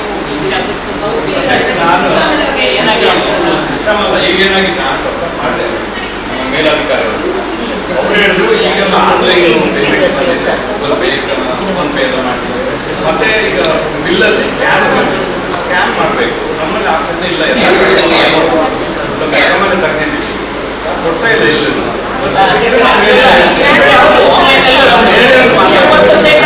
ಇಲ್ಲ ಕೆಲವು ಬಡವರು ಕೆಲವರಿಗೆ ಕಂಪ್ಲೀಟ್ ಇಲ್ಲದವರು ಕೆಲವರಲ್ಲಿ ಈ ಮೊಬೈಲ್ ಇಲ್ಲದವರು ಇಂಥ ಮೊಬೈಲ್ ಇಲ್ಲದವರು ಕೂಡ ಇದ್ದಾರೆ. ಅಂತ ಇದೆಲ್ಲ ಒಂದು ವಾರದಲ್ಲಿ ಒಮ್ಮೆ ನಮ್ಮ ಕಡೆಯಿಂದ ಮಾಡಿದ್ರೆ ನಾವು ವಾರಕ್ಕೆ ಒಮ್ಮೆ ಸಮಸ್ಯೆ ಇವರಿಗೆ ಒಂದು ವಾರದಲ್ಲಿ ಒಂದು ದಿನ ಇಲ್ಲಿ ಕ್ಯಾಂಪ್ ಇಟ್ಟು ಕೂಡ ನಾವು ಫಿಕ್ಸ್ ಬರುವಾರ ವಿಚಾರ ಮಾಡಿದ್ರೆ ಬರ್ಬೋದಾರೆ. ಈಗ ನಾವು ಆದಷ್ಟು ಏನು ಪ್ರಚಾರ ಮಾಡಿದ್ದೇವೆ ಅಂದ್ರೆ ಸ್ಕ್ಯಾನ್ ಅಲ್ಲಿ ಮಾಡಿ ಬಿಲ್ಲಲ್ಲಿ ಸ್ಕ್ಯಾನ್ ಇದೆ ಗೂಗಲ್ ಪೇ ಇಲ್ಲಿ ಮಾಡಿ ಅಂತ ಪ್ರಚಾರ ಮಾಡಿ. ನಮ್ಮಂತ ಡಬಲ್ ಸೆಟ್ ಇದೆ. ಅದನ್ನ ಹೇಗೆ ಸ್ಕ್ಯಾನ್ ಮಾಡೋದು? ಅಲ್ಲ ನಿಮ್ಮ ಸ್ವಲ್ಪ ಒತ್ತೆ ಆದರೆ ಸ್ಕ್ಯಾನ್ ಬರುವುದಿಲ್ಲ. ಸ್ಕ್ಯಾನ್ ಮಾಡುವಾಗ ಸ್ಕ್ಯಾನ್ ಬರುತ್ತದೆ. ನಿಮಗೆ ಒಂದು ತಪ್ಪು ಮಾಹಿತಿ ಇದೆ. ಪೋಸ್ಟ್ ಆಫೀಸ್ ಇಂದ ಬಿಲ್ ಅನ್ನು ತೆಗೆದು 2 ತಿಂಗಳಾಯ್ತು. ಅವರನ್ನ ಡಿಸ್ಪ್ಯೂಟ್ ಮಾಡಿ ಈಗ ನಾವು ಪೋಸ್ಟ್ ಆಫೀಸ್ ಅಲ್ಲಿ ಹೇಗೆ ಪೇ ಮಾಡೋದು? ಇಲ್ಲಿ ತಗೊಳ್ತಿಲ್ಲ ಅಂತ ಹೇಳ್ತಾರೆ. ಎಲ್ಲ ಬ್ರಾಂಚ್ ಆಫೀಸು ಮತ್ತೆ ಎಲ್ಲ ಆಫೀಸ್ ಪೋಸ್ಟ್ ಆಫೀಸ್ ಅಲ್ಲಿ ಯಾವುದೇ ರೀತಿಯಾದಂತ ವಿದ್ಯುತ್ ಶಕ್ತಿ ಬಿಲ್ ಅನ್ನು ತಗೊಳ್ತಾ ಇತ್ತು. ನಮ್ಗೆ ಈಗ ಸಮಸ್ಯೆ ಆಗಿರೋದು ಅಲ್ಲಿ ಪೋಸ್ಟ್ ಆಫೀಸ್ ಅಲ್ಲಿ ಇರ್ತಿದ್ರೆ ನಮ್ಗೆ ಯಾವುದೇ ರೀತಿಯಾದಂತ ಸಮಸ್ಯೆ ಇರ್ತಿರ್ಲಿ. ನೀವು ಅದನ್ನು ಪೋಸ್ಟ್ ಆಫೀಸ್ ಅನ್ನು ಸರಿ ಮಾಡಿ. ಪೋಸ್ಟ್ ಆಫೀಸ್ ಮುಂಚೆ ಏನಿತ್ತು ಇವ್ರು ಏನ್ ಮಾಡ್ತಾರೆ, ಪೋಸ್ಟ್ ಆಫೀಸ್ ನಮ್ಗೆ ಹೆಸರು ಕಟ್ಟಬೇಕು, ಒಂದು ತಿಂಗಳಾಗುತ್ತೆ. ಇಲ್ಲಿ ಡಿಸ್ಕನೆಕ್ಷನ್ ಬರಬೇಕು. ಕನ್ಸ್ಯೂಮರ್ ಪಾಪ ಕಟ್ಟಿರ್ತಾರೆ, ಅವರು ಕನ್ಸ್ಯೂಮರ್ ಮನೆಗೆ ಹೋದಾಗ ಇರಲ್ಲ, ಇವ್ರು ಫೀಸ್ ತಗೊಂಡ್ಬಿಡ್ತಾರೆ. ಇಲ್ಲ ಕೆಲವು ಮೀಟರ್ ರಿಮೂವ್ ಮಾಡ್ತಾರೆ. ನಮಗೆ ಇದೇನೇ ಇಲ್ಲ, ನಾವು ಇಲ್ಲ ಪೋಸ್ಟ್ ಕಟ್ಟಿದ್ದೇವೆ. ಪೋಸ್ಟ್ ಕಟ್ಟಿದ್ರೆ ನಾವು ಕಳಿಸಿದ್ದೇವೆ ಹೆಡ್ ಆಫೀಸ್ ಇನ್ವೆಂಟ್ ಆಫೀಸ್ ಬರೋದು. ಅಲ್ಲಿ ಹೆಡ್ ಆಫೀಸ್ ಬರೋಷ್ಟು ನಮ್ಗೆ ಈ ಕನ್ಸ್ಯೂಮರ್ಗೆ ಅಲ್ಲದೆ ಆ ಪ್ರಾಬ್ಲಮ್ ಸ್ವಲ್ಪ ಎಲ್ಲ ನಮ್ಮ ಮಾಹಿತಿ ಪ್ರಕಾರ ಹಿರಿಯ ಅಧಿಕಾರಿಗಳು ನಮ್ಮ ಪ್ರಸ್ತಾವನೆಗೆ ಜಾಯಿನ್ ಆದ ಮೇಲೆ ಕಾಸ್ಟ್ ಕಟ್ಟಿಂಗ್ಗೋಸ್ಕರ ಇದನ್ನು ಮಾಡಿದ್ದಾರೆ ಅಂತೇಳಿ ನಮ್ಮ ಮಾಹಿತಿ. ನೀವು ಬೇರೆ ನಮಗೆ ಕೊಡ್ತಾ ಇದ್ದೀರಿ, ಯಾಕೆಂತಂದ್ರೆ ಒಂದು ಬಿಲ್ಲಿಗೆ ಪ್ರೈವೇಟ್ನವರಿಗೆ ಎಷ್ಟೋ ರೂಪಾಯಿ ಕೊಟ್ಟು ಅವರು ಆ ಮೆಷಿನ್ ಅನ್ನು ಹಾಕಿ ಮಾಡುವಂತ ಒಂದು ವ್ಯವಸ್ಥೆ. ನಿಮ್ಮ ಕಾಸ್ಟ್ ಕಟ್ಟಿಂದ ಸರ್ಕಾರದ ಖಜಾನೆ ಖಾಲಿ ಆಗಿರುವುದರಿಂದ, ಮಾನ್ಯ ಸಿದ್ದರಾಮಯ್ಯನವರೆಲ್ಲ ಖಜಾನೆ ಖಾಲಿ ಮಾಡಿರುವುದರಿಂದ ನಮ್ಮ ಈ ಬಡವರಿಗೆ ನಮಗೆ ಇಲ್ಲಿ ಸಮಸ್ಯೆಯನ್ನು ಆಗ್ತಾ ಇದೆ. ಆದ್ದರಿಂದ ನೀವು ಅದನ್ನು ಬಡವರಿಗೆ ಏನು ಮಾಡಬೇಕು ಅದನ್ನು ವ್ಯವಸ್ಥಿತ ರೀತಿಯಲ್ಲಿ ಮಾಡಿದರೆ ನಿಮ್ಮ ಈ ಸರ್ಕಾರದ ಕಾಸ್ಟ್ ಕಟ್ಟಿಂಗಿಂದ ಈ ಅನುಭವಿಸುವುದು ಯಾರು ಅಂತ ಹೇಳಿದ್ರೆ ನಮ್ಮ ಸಾರ್ವಜನಿಕರು ಇಲ್ಲಿ ಅನುಭವಿಸ್ತಾ ಇದ್ದಾರೆ. ಅದನ್ನು ಅವರಿಗೂ ಏನು ಮಾಡ್ಲಿಕ್ಕೆ ಆಗುದಿಲ್ಲ. ಆದಷ್ಟು ಬೇಗ ಅದನ್ನು ಸರಿ ಮಾಡಿ. ಇನ್ನೊಬ್ಬರು ಇಂಡಿವಿಜುವಲ್ ಕರೆಂಟ್ ಇರುತ್ತೆ, ಅಲ್ಲಿಗೆ ಹೋಗಿ ಅವ್ರ ಮನೆಗೆ ಕರೆಂಟ್ ಕೊಡಬೇಕು. ಇನ್ನೊಂದು ಸೈಡ್ ಏನಾದರೂ ಬೇರೆ ಪ್ರಾಬ್ಲಮ್ ಆಗಿದೆ ಅಲ್ಲಿ ಹೋಗ್ಬೇಕು. ನಾವು ಮಾಹಿತಿ ನೋಡಿ, ನಾವು ಹೇಳಿದ್ರು ಈಸಿ ಆಪ್ಷನ್, ಅದನ್ನು ಕಟ್ಟು ಸ್ವಲ್ಪ ಪಾಲಿಸಿ ಆ ಕಡೆ ಇಟ್ಲಿಗೆ ಹಾಕಿದ್ರು ಮುಗೀತು. ಇದು ಎಲ್ಲ ಮಾಡಿ ಅಲ್ಲ ಸಡಿ ಅದನ್ನು ಉಲ್ಟಾ ಮಾಡಿ ಹಿಟ್ಲಿಗೆ ಹಾಕಿದ್ರು ಆಗ್ತದೆ. ಇದು ಯಾವುದು ಕೆಲಸ ಆಗ್ತಿತ್ತು. ಈಗ ನಮಗೆ ಇದು ಆಗದೆ 1 ವರ್ಷ ಆಯ್ತು. ಈ ಪವರ್ ಕಟ್ ಸಂದರ್ಭದಲ್ಲಿ ಯಾವುದೇ ರೀತಿಯಾದಂಥ ಗೆಲ್ಲು ಕಡಿಯುವಂಥ ಕೆಲಸ ಆಗ್ತಾ ಇದೆ. ಇವಾಗ ಯಾವಾಗ ಆಗ್ತಾ ಇದೆ ಅಂತ ಹೇಳಿದ್ರೆ ಮಳೆ ಬಂದು ಗೆಲ್ಲು ಬಿದ್ದ ನಂತರ ಕಟ್ ಮಾಡುವಂಥ ವ್ಯವಸ್ಥೆ ಆಗಿದೆ. ಅದನ್ನು ಮೊದಲೆಲ್ಲ ನೀವು ನಿಮ್ಮ ಗಮನಕ್ಕೆ ಇದಕ್ಕಿಂತ ಮುಂಚೆ ಕೂಡ 2 ಬಾರಿ ತಂದಿದೆ. ನಿಮಗೆ ಜನರ ಸಮಸ್ಯೆ ಇದೆ ಅಂತ ಗೊತ್ತಿಲ್ಲ. ಈಗ ಖಾಸಗಿಯಾಗಿ ಕೂಡ ಪ್ರೈವೇಟ್ ಆಗಿ ಹಾಕಿದ್ದಾರೆ, ಮಾಡ್ತಾ ಇದೆ. ಅದನ್ನು ಒಂದು ಬಾಕಿ ಸಂದರ್ಭದಲ್ಲಿ ಕೂಡ ನಾವು ಗೆಲ್ಲನ್ನು ನೋಡಿ ಕಟ್ ಮಾಡುವಂಥ ವ್ಯವಸ್ಥೆ ಮಾಡಿದ್ದೇವೆ. ಹಾಗೆ ಅದಕ್ಕೆ ನೀವು ಅದನ್ನು ಹೇಳ್ತೀರಿ. ಈಗ ಲೈನ್ ಮ್ಯಾನ್ಗಳ ಕಷ್ಟ ಏನು ನಮಗೂ ಗೊತ್ತಿದೆ, ನಾವು ನೋಡ್ತಿದ್ದೇವೆ. 3 ದಿವಸ ಆಯ್ತು ಮೊನ್ನೆ ಲೈನ್ ಮ್ಯಾನ್ನ ಫೋನ್ ತೆಗೆಯುವುದಿಲ್ಲ, 1912 ಕಾಲ್ ಸಿಗುವುದಿಲ್ಲ, ಏನೂ ಇಲ್ಲ. ಒಂದು ರೆಸ್ಪಾನ್ಸ್ ಇಲ್ಲ. ರಿಂಗ್ ಮಾಡಿದ್ರು, ಒಂದು ಕಡಿಮೆ 10-15 ಫೋನ್ ಮಾಡಿದ್ರು. ಇದು 3 ದಿವಸ ಆಯ್ತು, ಇನ್ನೂ ಕಾಲ್ ತೆಗೆಯುವುದಿಲ್ಲ. ಮೊನ್ನೆ ಕಾಲ್ ಇಲ್ಲ. ಸರ್ವಿಸ್ ಸ್ಟೇಷನ್ ಆಫೀಸ್ ಇದಲ್ಲ ಅಲ್ಲ, ನಾನು ಲ್ಯಾಂಡ್ಲೈನ್ ಸರ್ವಿಸ್ ಸ್ಟೇಷನ್ ಇದು ಲ್ಯಾಂಡ್ಲೈನ್ ಹಾಲಾಗಿ 8 ದಿವಸ ಆಯ್ತು.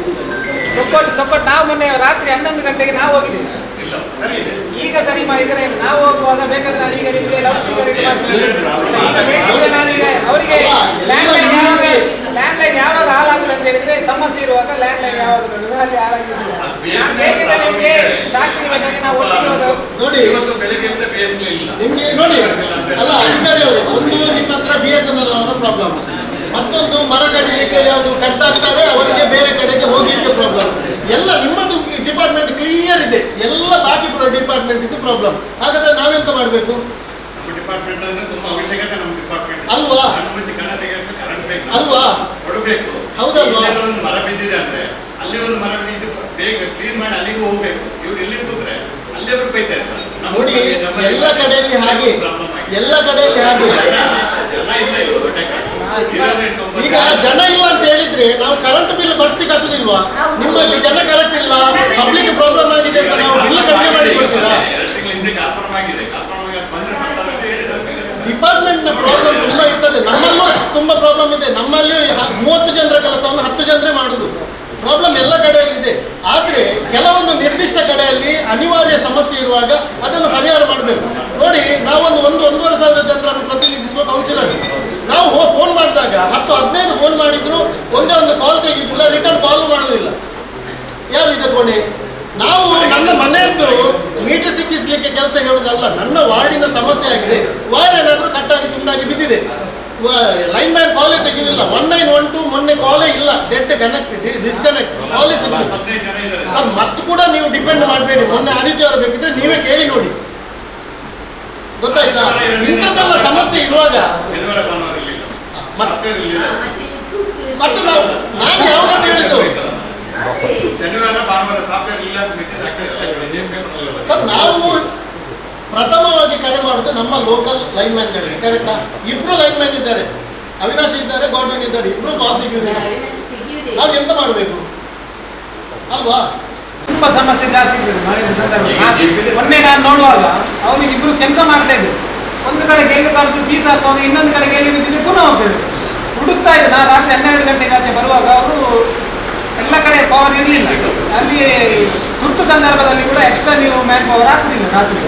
ನಮಗೆ ಅಲ್ಲಿ ಸಮಸ್ಯೆ ಆಗಿದೆ. ಯಾಕೆಂದರೆ ನಮಗೆ ಲಾಸ್ಟ್ ಟೈಮ್ ನೀವು ಸಾಮಾನ್ಯ ಸಭೆಯಲ್ಲಿ ಹೇಳಿದ್ರಿ ರಾತ್ರಿ ಹೊತ್ತು ಯಾರು ಲೈನ್ ಮ್ಯಾನ್ ಇರ್ತಾರೆ ಅದನ್ನು ನಾವು ಶೇರ್ ಮಾಡ್ತೇವೆ ಅಂತ ಹೇಳಿದ್ರಿ. ನಮಗೆ ಎಲ್ಲ ಸಂದರ್ಭದಲ್ಲಿ ಬೇಕಂತ ಇಲ್ಲ. ನಮಗೆ ತುರ್ತು ಮಳೆಯ ಟೈಮಲ್ಲಿ ಎಲ್ಲ ಸಂದರ್ಭದಲ್ಲಿ ನೀವು ಒಂದು ನಮ್ಮ ಚೀಫ್ ಆಫೀಸರ್ಗೆ ಹಾಕಿದ್ರೆ ಅವ್ರು ನಮ್ಮ ಒಂದು ಗ್ರೂಪಲ್ಲಿ ಹಾಕ್ತಾರೆ. ಆಗ ನಮಗೆ ನಿಮಗೆ ರಾತ್ರಿ 12 ಗಂಟೆ 1 ಗಂಟೆ ನೀವು ಕಾಲ್ ಮಾಡಲಿಕ್ಕೆ ನಮಗೆ ಮಾಡ್ತಾರೆ. ನನ್ನ ಮಗು ಮಲಗಲಿಲ್ಲ, ಕರೆಂಟ್ ಹೋಗಿದೆ, ಬರಲಿಲ್ಲ, ಎಷ್ಟೊತ್ತಿಗೆ ಬರ್ತದೆ, ಏನು ಬರ್ತದೆ ಅಂತ ನಮ್ಮ ಹತ್ರ ಕೇಳ್ತಾರೆ. ರಾತ್ರಿ 12 ಗಂಟೆ ಕಾಲ್ ಮಾಡುವಂಥ ಸಾರ್ವಜನಿಕರು ಕೂಡ ಇದ್ದಾರೆ. ಆದ್ದರಿಂದ ನಮಗೆ ಎಲ್ಲವನ್ನು 100ಕ್ಕೆ 100 ಸರಿ ಮಾಡಲಿಕ್ಕಾಗ ನೀವು ಕೂಡ ಮನುಷ್ಯರೇ, ಲೈನ್ ಮ್ಯಾನ್ ಅವರು ಕೂಡ ಮನುಷ್ಯರೇ, ಅದರಲ್ಲಿ ಏನು ವ್ಯತ್ಯಾಸ ಇಲ್ಲ. ಆದರೆ ನಮಗೆ ಪರ್ಸೆಂಟೇಜ್ ಸ್ವಲ್ಪ ಸಮಸ್ಯೆಯನ್ನು ಕಡಿಮೆ ನೋಡಿ. ಮುಂಚೆ ನೇತ್ರಾವತಿಯಿಂದ ಬಜೀರ್ ತನಕ ನಿಮಗೆ ಒಂದೇ ಗಾಡಿ ಇದ್ದಾರೆ ನೈಟ್ ಶಿಫ್ಟಿಗೆ. ಈಗ ಡಿವೈಡ್ ಮಾಡಿ 2 ಮಾಡಿದಾರಲ್ಲ ಅಲ್ವಾ? ಸಮಸ್ಯೆ ಈಗ ಡಿವೈಡ್ ಮಾಡಿ 2 ಮಾಡಿದ್ದಾರೆ, ಇಲ್ಲಿಗೂ ಒಂದು ಶಿಫ್ಟ್ ಮಾಡಿದ್ದಾರೆ. ವ್ಯವಸ್ಥೆ ಸ್ವಲ್ಪ ಈಸಿ ಆದಷ್ಟು ಜನರಿಗೆ ಸ್ವಲ್ಪ ಅದನ್ನು ಹೆಲ್ಪ್ ಮಾಡಿಸಿಕೊಡ್ಬೇಕು ಅಂತ ನಾವು ಕೇಳುದು, ಬೇರೇನು ಸಮೇತ. ಮತ್ತೊಂದು ಫ್ರೀಯಾಗಿ ಬಿಲ್ ಬರ್ತಾ ಇತ್ತು, ಬಂದ್ರೆ 200-300 ಈ ತರ ಗೃಹಜ್ಯೋತಿ ಆದ್ಮೇಲೆ. ಈಗ ಬಡವ್ರ ಮನೆಗೆಲ್ಲ 1,500 2,000 ಬರ್ತಾ ಇತ್ತು. ಮೆಸ್ಕಾಂನಿಂದ ಏನ್ ಹೇಳ್ತಾ ಇದ್ದಾರೆ ಅಂತ ಹೇಳಿದ್ರೆ ಪಂಚಾಯತಿಗೆ ಹೋಗಿ ಕಂಪ್ಲೇಂಟ್ ಮಾಡಿ ಅಂತ ಹೇಳಿ. ಬೇರೆ ಯಾವ್ದಾದ್ರು ಸದಸ್ಯರಿಗೆ ಬಂದಿದೆ ಈ ತರ ಕಂಪ್ಲೇಂಟ್ಸ್? ಅವ್ರಿಗೆ ನೀವು ಅವ್ರು ಎಲ್ಲಿಗೆ ಹೋಗ್ಬೇಕು, ಚೆಂಬುಗುಡ್ಡೆಗೆ ಹೋಗಿ 100 ರೂಪಾಯಿನ ಕಟ್ಟಿ ಮತ್ತೆ ಬಂದು ಚೆಕ್ ಡೆಪಾಸಿಟ್ ಅಂತ ಹೇಳಿ ಒಂದೇ ಮಾತು, ಮೀಟರ್ ರೀಡಿಂಗ್ ಅಲ್ಲಿ ಮುಂಚೆ ಮೀಟರ್ ರೀಡಿಂಗ್ ನೋಡಿ ಬಂದು ಇಲ್ಲ ಅಂತ ಗೊತ್ತಿ ಮೊಬೈಲಲ್ಲಿ ಗೊತ್ತಿ ರೀಡಿಂಗ್ ಕಾಯ್ತಾ ಇದ್ರು. ಈಗ ಒಂದು 5-6 ತಿಂಗಳಿಂದ ಏನಾಗಿದೆ, ರೋಬೋ ರೀಡಿಂಗ್ ಅಂತ ಬಂದಿದೆ. ಕೆಲವೊಂದು ಮನೇಲಿ ಏನಾಗಿದೆ, ಒಂದು ಕನೆಕ್ಷನ್ ತಗೋಬೇಕಾದ್ರೆ ಈಗ ಮುಂಚೆ ಒಂದು 10-20 ವರ್ಷ ಮನೆ ಇದ್ದಿತ್ತು, ಕನೆಕ್ಷನ್ ತಗೋಬೇಕು ಖಾಲಿ 200 ವ್ಯಾಟ್ಸ್ ಅಂತ ತಗೊಂತಾರೆ. ಈಗ ಸದ್ಯಕ್ಕೆ ಒಂದು ಬಲ್ಬ್ ಬೇಕಿರುವಂಥದ್ದು ಅವರು ರೋಡ್ ತಗೊಂಡಿರ್ತಾರೆ ಒಂದು ಮನೆಗೆ, 1 ಕಿಲೋಮೀಟರ್ ಇರೋದು. ಅದೇನಾಗಿದೆ ಅದಾಗಿ ಕಂಟಿನ್ಯೂ ಆಗ್ತಾನೆ ಇದೆ. ಅವರು ಫ್ರಿಡ್ಜ್ ಹಾಕಿದ್ದಾರೆ, ಫ್ಯಾನ್ ಹಾಕಿದ್ದಾರೆ, 3-4 ಕಿಲೋಮೀಟರ್ ಮೇಲಿದೆ. ಈಗ ಹೊಸ ಮನೆಯಲ್ಲಿ ಏನಾಗಿದೆ, ನಾವು 2-3 ಕಿಲೋಮೀಟರ್ ಮೇಲೆ ತಗೊಳ್ಳಿ ಅಂತ ಹೇಳ್ತೀವಿ. ಯಾಕಂದರೆ ಫ್ರಿಡ್ಜ್ ಬರ್ಬೋದು, AC ಬರ್ಬೋದು. ಈಗ ನಾವು ತಗೋತಾರೆ ಡಿಪಾಸಿಟ್ ಕಟ್ಟಿ, ಆಗ 50 ರೂಪಾಯಿ ಕಟ್ಟಿ 200 ವ್ಯಾಟ್ಸ್ ಅಲ್ಲಿ ಇದ್ದಾರೆ. ಈಗ ಅವ್ರು 2 ಮನೆ 2 ಮನೆಗೆ ಇದೆ, ಅದು ಅಷ್ಟಲ್ಲಿದೆ.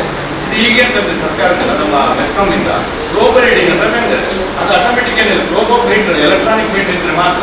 ಅದಕ್ಕೆ ಕಾಲಿಗೆ ಸಿಕ್ಸಿದ್ರೆ ಆಟೋಮೆಟಿಕ್ ಬಿಲ್ ಜನರೇಟ್ ಆಗಿ ಬರುತ್ತೆ. ಅವ್ರು ಎಷ್ಟು ಲೋಡ್ ಇದೆ, 6 ತಿಂಗಳಿಗೆ ಲೋಡ್ ಎಷ್ಟಿದೆ, ಕನ್ಸ್ಯೂಮ್ ಎಷ್ಟಿದೆ, ಕರೆಕ್ಟಾಗಿ ಏನು ತಪ್ಪು ಮಾಡೋಂಗಿಲ್ಲ. ಈಗ ಮೇಡಮ್ ಕೇಳಿದಾಗ 200 ಯೂನಿಟ್ ಕೆಳಗೆ ಬಂದರೆ ನಾವು ಸರ್ಕಾರ ಸಬ್ಸಿಡಿ ಇರ್ತೀವಿ. ಒಂದು ಮೇಡಮ್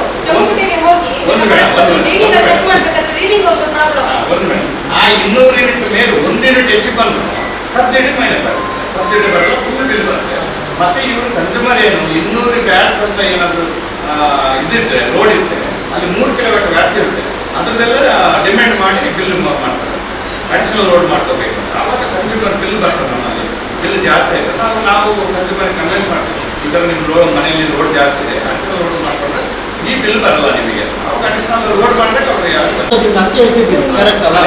ಈಗ ನೀವು ಸಾಧಾರಣ 20 ವರ್ಷದಲ್ಲಿ 3 ಸಲ ಮೀಟರ್ ಚೇಂಜ್ ಮಾಡಿರ್ಬೋದು ಫ್ರೀಯಾಗಿ, ಏನು ಪಬ್ಲಿಕ್ ಹತ್ರ ಹಣ ತೆಗೆದು. ನೋಡಿ, ನೀವೇ ಮೀಟರ್ ಚೇಂಜ್ ಮಾಡುವಾಗ ಲೋಡ್ ಇದೆ ಅಂದಾಜು ಆಗ್ತದೆ. ನೀವೇ ಲೆಟ್ರ್ ಕೊಟ್ಟು ಅವ್ರ ಹತ್ರ ನೀವು ಲೋಡ್ ಜಾಸ್ತಿ ಮಾಡಿಸಿ, ನೀವು ಅದರಲ್ಲಿ ಮೀಟರ್ ಹಾಕುದಿಲ್ಲ, ನಾವು ವ್ಯತ್ಯಾಸ ಆದರೆ ನೀವೇ ಹೊಣೆ ಅಂತ ಪಬ್ಲಿಕ್ ಹತ್ರ ಹೇಳ್ತಿದ್ವಿ. ಈ ಸಮಸ್ಯೆ ಬರ್ತಾಯಿತ್ತಾ? ನೀವು ಯಾವುದಕ್ಕೂ ಮಾಡುದಿಲ್ಲ, ಮೀಟರನ್ನು ತೆಗೆದು ಬೇರೆ ಮೀಟರನ್ನು ಸಿಕ್ಕಿಸಿ ನೀವು ಹೋಗ್ತೀವಿ. ಪಬ್ಲಿಕ್ಕಿಗೆ ಪ್ರಾಬ್ಲಮ್ ಆಗುದಲ್ಲಿ ಅವರಿಗೆ ಗೊತ್ತಿರ್ತದ. ನನ್ನ ತಂದೆ ಮೀಟರ್ ತೆಗೆಸಿರ್ತಾರೆ, ನಾನು ಮನೆ ಕಟ್ತೇನೆ, ಅದೇ ಮೀಟರ್ ಇಟ್ಟಿರ್ತೇನೆ, ಮನೆ ಆಲ್ಟ್ರೇಷನ್ ಮಾಡ್ತೇನೆ, ಫ್ರಿಡ್ಜ್ ಹಾಕ್ತೇನೆ, ಎಲ್ಲ ಹಾಕ್ತೇನೆ. ನೀವು ನಮಗೆ ಬಂದು ಮನವರಿಕೆ ಮಾಡಿಕೊಟ್ಟಿದ್ದೀರಾ? ಇಲ್ಲ. ಸಮಸ್ಯೆ ಇಲ್ಲಿ ಆದದ್ದು. ಮತ್ತೊಂದು, ಈ ಕರೆಂಟ್ ಬಿಲ್ ಅಲ್ಲಿ ಸೆಕೆಂಡ್ MMD ಡೆಪಾಸಿಟ್ ಅಂತ ಬರ್ತಿರ್ತದೆ, ಅದರ ಬಗ್ಗೆ ಯಾರಿಗೂ ಮಾಹಿತಿ ಇರುವುದಿಲ್ಲ. ಅದು ಏನು ಅಂತ ನಮಗೆ ತಿಳಿಸಿಕೊಟ್ರೆ ಒಳ್ಳೆಯದು. ಈಗ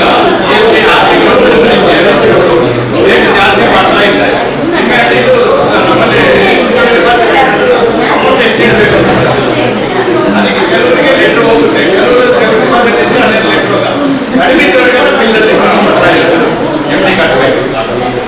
ಇನ್ನೊಂದು ದಾರಿ ದೀಪದ ಬಗ್ಗೆ ನಮ್ಮ ಅಜೆಂಡಾದಲ್ಲಿದೆ. ಏನೋ KG ಅವರಿಂದ ಮನವಿ ಮಾಡಿದ್ದಾರೆ. ಅದಕ್ಕೆ ಅದರಲ್ಲಿ ನಾನು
200 ಯೂನಿಟ್ ಅಂತ ಒಂದು ನಮ್ಮ ಅಲ್ಲಿ ಕೆಲವರು ಏನು ಮಾಡೋದು ಓದಿ ಪೆನ್ನಲ್ಲಿ ಮೊಬೈಲಲ್ಲಿ ನಾವು ರೇಟಿಂಗ್ ಅವ್ರು ಹಾಕ್ಬಿಟ್ಟಿದ್ದಾವ ಹಾಕ್ಬೇಕಾದ್ರೆ ಕನ್ಸ್ಯೂಮರ್ ಹೇಳ್ತಾ ಇದ್ರು ನಮ್ದು ಸ್ವಲ್ಪ 210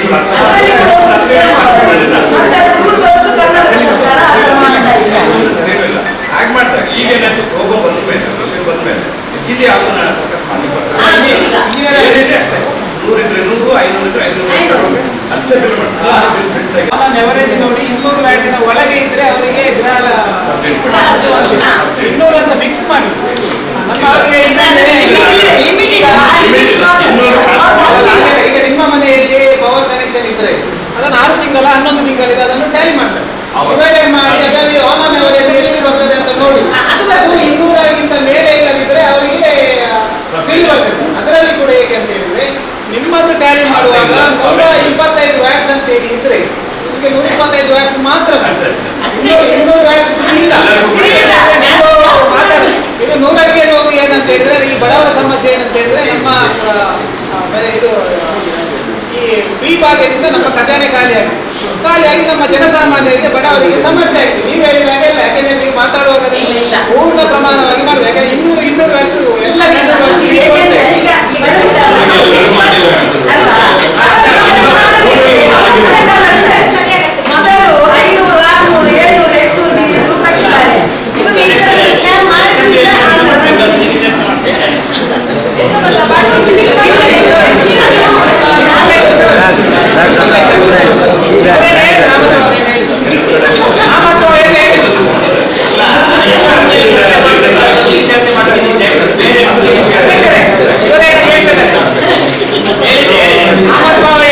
ಅಸೆಂಬ್ಲಿಯಲ್ಲಿ ಚರ್ಚೆ ಮಾಡುವಂತ ವಿಷಯ ಇಲ್ಲಿ ಚರ್ಚೆ ಮಾಡ್ತಾರಂತೆ. ಹಿರಿಯರಿಗೆ ಅದರದ್ದು ಇದಿದೆ ಅಂತ ಗೊತ್ತಿಲ್ಲ. ಯಾಕೆಂತ ಹೇಳಿದ್ರೆ ನನಗೆ ಇಲ್ಲಿ ಗೌರವಧನ ಜಾಸ್ತಿ ಮಾಡ್ಬೇಕಂತ ಹೇಳಿ ಅಸೆಂಬ್ಲಿಯಲ್ಲಿ ಚರ್ಚೆ ಆಗುವಂತ ವಿಷಯ. ಇವರು ಹೇಳಿದರೆ ನನಗೆ ಗೌರವಧನ ಜಾಸ್ತಿ ಮಾಡಬೇಕು, ನಾವು ಇಲ್ಲಿ ನಿರ್ಣಯ ಮಾಡಿ ಕಳಿಸಬೇಕು ಅಂತೇಳಿ. ಅದು ಕೂಡ ಅಸೆಂಬ್ಲಿಯಲ್ಲಿ ಆಗುವಂತವೇ ವಿಷಯ. ಅದನ್ನು ಕೂಡ ನಾವು ಇಲ್ಲಿ ಚರ್ಚೆ ಮಾಡಿದ್ವಿ. ಕೆಲವೊಂದು ವಿಷಯ ನಾವು ಇಲ್ಲಿ ಚರ್ಚೆ ಮಾಡಿ ಅದನ್ನು ಪೂರಕವಾಗಿ ನಿಮ್ಮ ಮಾನ್ಯ ಸಭಾಧ್ಯಕ್ಷರಿಗೆ ಹೇಳಿದ್ರೆ ಅಸೆಂಬ್ಲಿಯಲ್ಲಿ ಚರ್ಚೆ ಆಗ್ಬೋದು, ನಮ್ಮ ಸಮಸ್ಯೆಗೆ ಪರಿಹಾರ ಸಿಗುವುದು. ಅಸೆಂಬ್ಲಿಯಲ್ಲಿ ಚರ್ಚೆ ಆಗುವಂತ ವಿಷಯ ಇಲ್ಲಿ ಚರ್ಚೆ ಮಾಡಬಾರ್ದಂತ ಹೇಳುದಲ್ಲ. ನಾವು ಯಾಕೆ ಚರ್ಚೆ ಮಾಡೋದಂತ ಹೇಳಿ ನೀವು ನಿಮ್ಮ ಸಭಾಧ್ಯಕ್ಷರ ಹತ್ರ ನಮ್ಮ ಶಾಸಕರ ಹತ್ರ ಈ ವಿಷಯವನ್ನು ಚರ್ಚೆ ಮಾಡಿ ವಿಧಾನಸಭೆಯಲ್ಲಿ ಅವರು ಚರ್ಚೆ ಮಾಡಬೇಕು. ಆಗ ನಮ್ಮ ಜನಸಾಮಾನ್ಯರ ಸಮಸ್ಯೆ ಪರಿಹಾರ ಆಗುತ್ತೆ. ಅದರ ಜೊತೆಗೆ ನಮ್ಮ ಗೌರವಧನ ಕೂಡ ನಾವು ಕೊಟ್ಟಿದ್ದೇವೆ ಅಸೆಂಬ್ಲಿಯಲ್ಲಿ ಚರ್ಚೆ ಮಾಡಿ. ಅದನ್ನು ಕೂಡ ನೀವು ಅಲ್ಲಿ ಶಾಸಕರ ಚರ್ಚೆ ಮಾಡಬೇಕು. ಬಂದಿದೆ ನಮಗೆ ಸಬ್ಜೆಕ್ಟ್ ಅನ್ನು ನಮಸ್ಕಾರ 205 ಬೆಸ್ಕಾಂ ವ್ಯಾಪ್ತಿಯಲ್ಲಿರುವ ಬೀದಿ ದೀಪಗಳಿಗೆ ಟೈಮರ್ ಸ್ವಿಚ್ ಅಳವಡಿಸುವ ಬಗ್ಗೆ ಅಂತ ಮೇಲಿನ ವಿಷಯಕ್ಕೆ ಸಂಬಂಧಿಸಿದ ಬೀದಿ ದೀಪಗಳಿಗೆ ಟೈಮರ್ ಸ್ವಿಚ್ಗಳನ್ನು ಅಳವಡಿಸಿದ ಕಾರಣ ಹಗಲು ಹೊತ್ತಿನಲ್ಲಿ ಉಳಿಯುತ್ತಿರುವ ಬೀದಿ ದೀಪಗಳ ಕೆಲವು ಪ್ರಕರಣಗಳನ್ನು ಗಮನಿಸಿ ಮತ್ತು ಸಾರ್ವಜನಿಕರ ಆಕ್ರೋಶ ವ್ಯಕ್ತಪಡಿಸುತ್ತಿರುವ ತಿಳಿದು ಮಾನ್ಯ ಆಯೋಗವು ಸೂಕ್ತ ಕ್ರಮ ಕೈಗೊಳ್ಳಲು ತಿಳಿಸುವಂತೆ ಉಲ್ಲೇಖ ಪತ್ರ ಆದೇಶದಲ್ಲಿ ನಿರ್ದೇಶನವನ್ನು ನೀಡಿರುತ್ತಾರೆ. ಈ ರೀತಿಯಲ್ಲಿ ವಿದ್ಯುತ್ ಶಕ್ತಿ ಅನಾವಶ್ಯಕವಾಗಿ ಪೋಲಾಗುತ್ತಿರುವುದನ್ನು ಮತ್ತು ವಿದ್ಯುತ್ ಅಪಘಾತಗಳನ್ನು ತಡೆಯಬಹುದಾಗಿರುತ್ತದೆ ಎಂದು ಅಭಿಪ್ರಾಯಿಸಲಾಗಿದೆ. ಆದುದರಿಂದ ಉಲ್ಲೇಖ ಪತ್ರ 2ರ ನಿರ್ದೇಶದನ್ವಯ ಕ್ರಮ ಕೈಗೊಳ್ಳಬೇಕಾಗಿರುವುದನ್ನು ತಮ್ಮ ಪಟ್ಟಣ ಪಂಚಾಯತ್ ವ್ಯಾಪ್ತಿಯಲ್ಲಿ ಎಲ್ಲ ದಾರಿ ದೀಪಗಳಿಗೆ ಟೈಮರ್ ಸ್ವಿಚ್ ಅಳವಡಿಸುವ ಬಗ್ಗೆ ಹಾಗೂ ಸಮರ್ಪಕವಾಗಿ ಕಾರ್ಯನಿರ್ವಹಿಸುತ್ತಿರುವ ಬಗ್ಗೆ ವರದಿ ನೀಡುವರೆ ತಮ್ಮಲ್ಲಿ ಈ ಮೂಲಕ ಕೋರಲಾಗಿದೆ ಅಂತ ಉಲ್ಲೇಖ ಮಾಡಿದ್ದಾರೆ. ಇದನ್ನು ನಾವು ಸಬ್ಜೆಕ್ಟ್ ಅಲ್ಲಿ ಇಟ್ಟಿದ್ದೇವೆ. ಕೆಲವು ಕಡೆ ಏನಾಗಿದೆ ಅಂದ್ರೆ ಸ್ಟ್ರೀಟ್ ಲೈಟ್ ಸಂಜೆ ಆನ್ ಮಾಡ್ತಾರೆ, ಮತ್ತೆ ಬೆಳಿಗ್ಗೆ ಆನ್ ಮಾಡಲ್ಲ. ಕೆಲವು ಕಡೆ ಎಲ್ಲ ಸುಮ್ಮನೆ street light, mercury light, route light ಎಲ್ಲ ಉರಿತಾ ಇರುತ್ತೆ. ಮತ್ತೆ ಕೆಲವು ಎಲ್ಲ ವೈರ್ಗಳು ಗೇರುಗಳನ್ನ ಸ್ವಿಚ್ ಆಫ್ ಆಗ್ತಾ ಇದೆ, ಕರೆಂಟ್ ಬೇಸ್ ರನ್ ಆಗ್ತಾನೆ ಇರುತ್ತೆ. ಹಾಗಾಗಿ ಕೆಲವು ಕಡೆ ಎಲ್ಲ ಟೈಮರ್ ಸ್ವಿಚ್ ಆಫ್ ಮಾಡ್ತಾರೆ. ನನ್ನ ಹಾಕೋ ಟೈಮ್ ಬೆಳಿಗ್ಗೆ 6 ಗಂಟೆಗೆ ಅಷ್ಟೊತ್ತಿಗೆ ಆಫ್ ಆಗುವಂಥ ವ್ಯವಸ್ಥೆ ಮಾಡಿದ್ರೆ ಉತ್ತಮ ಅಂತ ಅದೆಷ್ಟು ಕಂಬಗಳನ್ನೆಲ್ಲ ಪರಿಷ್ಕರಣೆ ಮಾಡಬೇಕು. ಇದನ್ನು ಶಾಲೆಗಳ ಖರ್ಚು ಮಾಡ್ತಾ ಹೋಗ್ತಾರೆ. ಸ್ಟೇ ವೈರ್ ಮುಖಾಂತರ ಮಿತ್ತನಗರ ಒಳಗಿನಲ್ಲಿ ಶಾಲೆಗೆ ಹೋಗುವಂತ ದಾರಿ ಬಗ್ಗೆ ಕಡೆಗೆ ಬೇಡಿ ಇದೆ. ಅದಕ್ಕೆ ವಿದ್ಯುತ್ ಸಂಚರಿಸಿ ಒಂದು ದನ ಮೃತ್ಯುವಾಗಿದೆ. ಅದರಿಂದ ಅದನ್ನು ಅವರು ಹೇಳಿದ್ದು ಸರಿ ಇದೆ. ಅದನ್ನು ಕೂಡ ನೀವು ಎಲ್ಲಿಯಾದಂಥ ಸಮಸ್ಯೆ ಇದ್ದರೆ ಮುಖ್ಯಾಧಿಕಾರಿ ನೆನಪಿದೆಯಲ್ಲ, ದನ ಅದೇ ಅದು ಶಾಲೆ ಬಿಡುವುದಕ್ಕಿಂತ ಮುಂಚೆ ಅದು ಒಂದು ವೇಳೆ ಅರ್ಧ ಗಂಟೆ ತಡ ಆಗಿರ್ತಿದ್ರೆ ಮಕ್ಕಳ ಕಳೆದ ಸರ್ತಿ ನಾನು ಮೀಟಿಂಗಿಗೆ ಇದೇ ಮೀಟಿಂಗಿಗೆ ಬಂದಿದ್ದೆ. ಆಗ ಅಂಶದಿಂದ ಇರ್ಬೋದು ಅಥವಾ ಬೇರೆ ವೆಹಿಕಲ್ನ ಬಗ್ಗೆ ಬಹಳಷ್ಟು ತಾವುಗಳು ಹೇಳಿದ್ದಾರೆ. ಇವರು ಕೂಡ ಹೇಳಿದ್ದಾರೆ, ಎಲ್ಲರೂ ಕೂಡ ಇದರ ಬಗ್ಗೆ ಮಾತಾಡಿದ್ದಾರೆ. ಆದರೆ ಈಗ ನಮ್ಮ ನೂತನವಾಗಿ ಬಂದಂತಹ ಮಿಷನ್ ಭಾರಿ ಒಳ್ಳೆ ಸಾರ್ವಜನಿಕರ ಪ್ರಶಂಸೆಗೆ ಒಳಗಾಗಿದ್ದಾರೆ. ಯಾಕೆ ಹೇಳಿದ್ರೆ ಒಳ್ಳೆ ಕೆಲಸ ಮಾಡ್ತಾ ಇದ್ದಾರೆ, ಒಳ್ಳೆ ಇದೆ. ಈಗ ನಾವು ಹೈವೇಯಲ್ಲಿ ಮಾತ್ರ ನಾವು ಸ್ವಲ್ಪ ಜಾಗರೂಕತೆಯಾಗಿ ನಾವು ಕೆಲಸ ಮಾಡ್ತಾ ಇದ್ದೇವೆ. ಯಾಕೆ ಹೇಳಿದ್ರೆ ಸ್ಮಾರ್ಟ್ ಟಿವಿ ಕ್ಯಾಮರಾ ಕಲ್ಲಾಪುರ, ಜಪ್ಪಿನಮಕ್ಕಳು, ಆಡಳಿತ ಮತ್ತು ಮೊಬೈಲ್ ಸಿಟಿಯಲ್ಲಿ ಎಲ್ಲ ಕಡೆ ಏನಿದೆ ಪ್ರತಿಯೊಂದು ಹೆಲ್ಮೆಟ್ ಮತ್ತು 2 ಜನರು ಸೀಟ್ ಬೆಲ್ಟ್ ಆಗದಿದ್ರು ಈಗ ನೋಟಿಸ್ ಇಮಿಡಿಯೇಟ್ ಮೊಬೈಲಿಗೆ ಮೆಸೇಜ್ ಬರ್ತದೆ. ಆದರೆ ಮೊಬೈಲಿಗೆ ಮೆಸೇಜ್ ಬರುವಂಥದ್ದು ಮಾತ್ರ ನಾವು ಒಂದು ಜಾಗೃತಿ ಇರಬೇಕು. ಅದನ್ನು ಯಾರಾದರೂ ಮತ್ತೊಂದು ಆ್ಯಪ್ ಮಾಡ್ತಾರೆ ಕೆಲಸ ಗೊತ್ತಾಗೋದಿಲ್ಲ. ಇದರಲ್ಲಿ ನೀವು ಕಟ್ಟಿ ಅಂತ ಯಾವ ಆ್ಯಪು ಇಲ್ಲ. ಅದನ್ನು ನಾವು ದಯವಿಟ್ಟು, ಯಾಕಂದ್ರೆ ಸೈಬರ್ ಕ್ರೈಮ್ನವರು ಇದನ್ನೊಂದು ಬಹಳ ಇದು ಮಾಡ್ತಾ ಇದ್ದಾರೆ. ಅದು ಇದು ಸೈಬರ್ ಕ್ರೈಮ್ ಮಾಡ್ತಾರೆ. ನೀವು ಹಣ ಹಾಕಿದ್ರೆ ಇಮಿಡಿಯೇಟ್ OTP ಇದು ಮಾಡಿಕೊಂಡು ಯಾವುದಾದ್ರೂ ಹೋಗ್ತದೆ. ಆದ್ದರಿಂದ ನೀವು ನಮ್ಮ ವೈಟ್ ಡಿವೈಸ್ ಇದೆ, ನಿಮ್ಮಲ್ಲಿ ಬಂದಂಥ ಮೆಸೇಜ್ ಅನ್ನು ಯಾವುದನ್ನು ಕೂಡ ಈ ವೈಟ್ ಡಿವೈಸ್ ಅಲ್ಲಿ ಕಟ್ಬೋದು. ಮತ್ತೊಂದು ಬ್ಲೂ ಕಲರ್ಗೆ ಆ್ಯಡ್ ಮಾಡಿದ್ದೀವಿ, ಹೊಸ ಡಿವೈಸ್ ಮಾತ್ರ ಆ್ಯಡ್ ಮಾಡಿದ್ದಾರೆ. ಮತ್ತೊಂದು ಅಂತ ಹೇಳಿದ್ರೆ ಕೋಟೆಗಾಡಿ ಈ ಕಡೆ ಸ್ಮಾರ್ಟ್ ಡಿವೈಸ್ ಇದಲ್ಲ, ಹೆದ್ದಾರಿಯವರಿಗೆ ತಾವು ರಾಷ್ಟ್ರೀಯ ಸಭೆಯಲ್ಲಿ ಹೇಳಿದ್ವಿ. ಅದರಿಂದ ನಾವು ತಾವು ಹೇಳಿದಂಥದ್ದು ಏನಿದೆ ಅದನ್ನು ನಾವು ನಮ್ಮ ಮೇಲಾಧಿಕಾರಿ ಮುಖಾಂತರ ಹೆದ್ದಾರಿಯವರಿಗೆ ನಾವು ಮನವರಿಕೆ ಮಾಡಿದ್ದೀವಿ, ಯಾವುದಾದ್ರೂ ವೆಹಿಕಲ್. ಆದರೆ ಹೈವೇಲಿ ಈಗ ಹೆಲ್ಮೆಟ್ ಇಲ್ಲದೆ ಹೋಗ್ತಾ ಇದ್ದಾರೆ. ಆ ಹೆಲ್ಮೆಟ್ ಇಲ್ಲದೆ ಹೋಗ್ತಾ ಇದ್ದವರು ನಾವು ಸಡನ್ ಆಗಿ ನಾವು ಕೂಡ ನಿಲ್ಲಿಸುವಂಥದ್ದು ಬಹಳ ಒಂದು ಕಡಿಮೆ. ಯಾಕೆ ಹೇಳಿದ್ರೆ ನಾವು ಪೊಲೀಸರನ್ನು ನೋಡಿ ಅವರು ಒಟ್ರಾಸು ಹೋಗ್ತಾರೆ, ಅಡ್ಡದಿಡ್ಡಿ ಹೋಗಿ ನಾಳೆ ಅವರ ಜೀವಕ್ಕೆ ಏನಾದರೂ ಮುಕ್ತಾದ್ರೆ ನಮ್ಮನ್ನೇ ಹೊಣೆ ಮಾಡ್ತಾರೆ. ಆದ್ರಿಂದ ನಮ್ಗೆ ಈಗ ಕೆಲಸ ಏನಂತ ಹೇಳಿದ್ರೆ ಇಮಿಡಿಯೇಟ್ ನಾವು ನಮ್ಮ ಕ್ಯಾಮರಾದಲ್ಲಿ ಫೋಟೋ ಹಿಡಿತೇವೆ, ಅಲ್ಲೇ ಪಾಯಿಂಟಲ್ಲಿ ಹೋಗುತ್ತವರು ಇದು ಹಿಡಿತೇವೆ.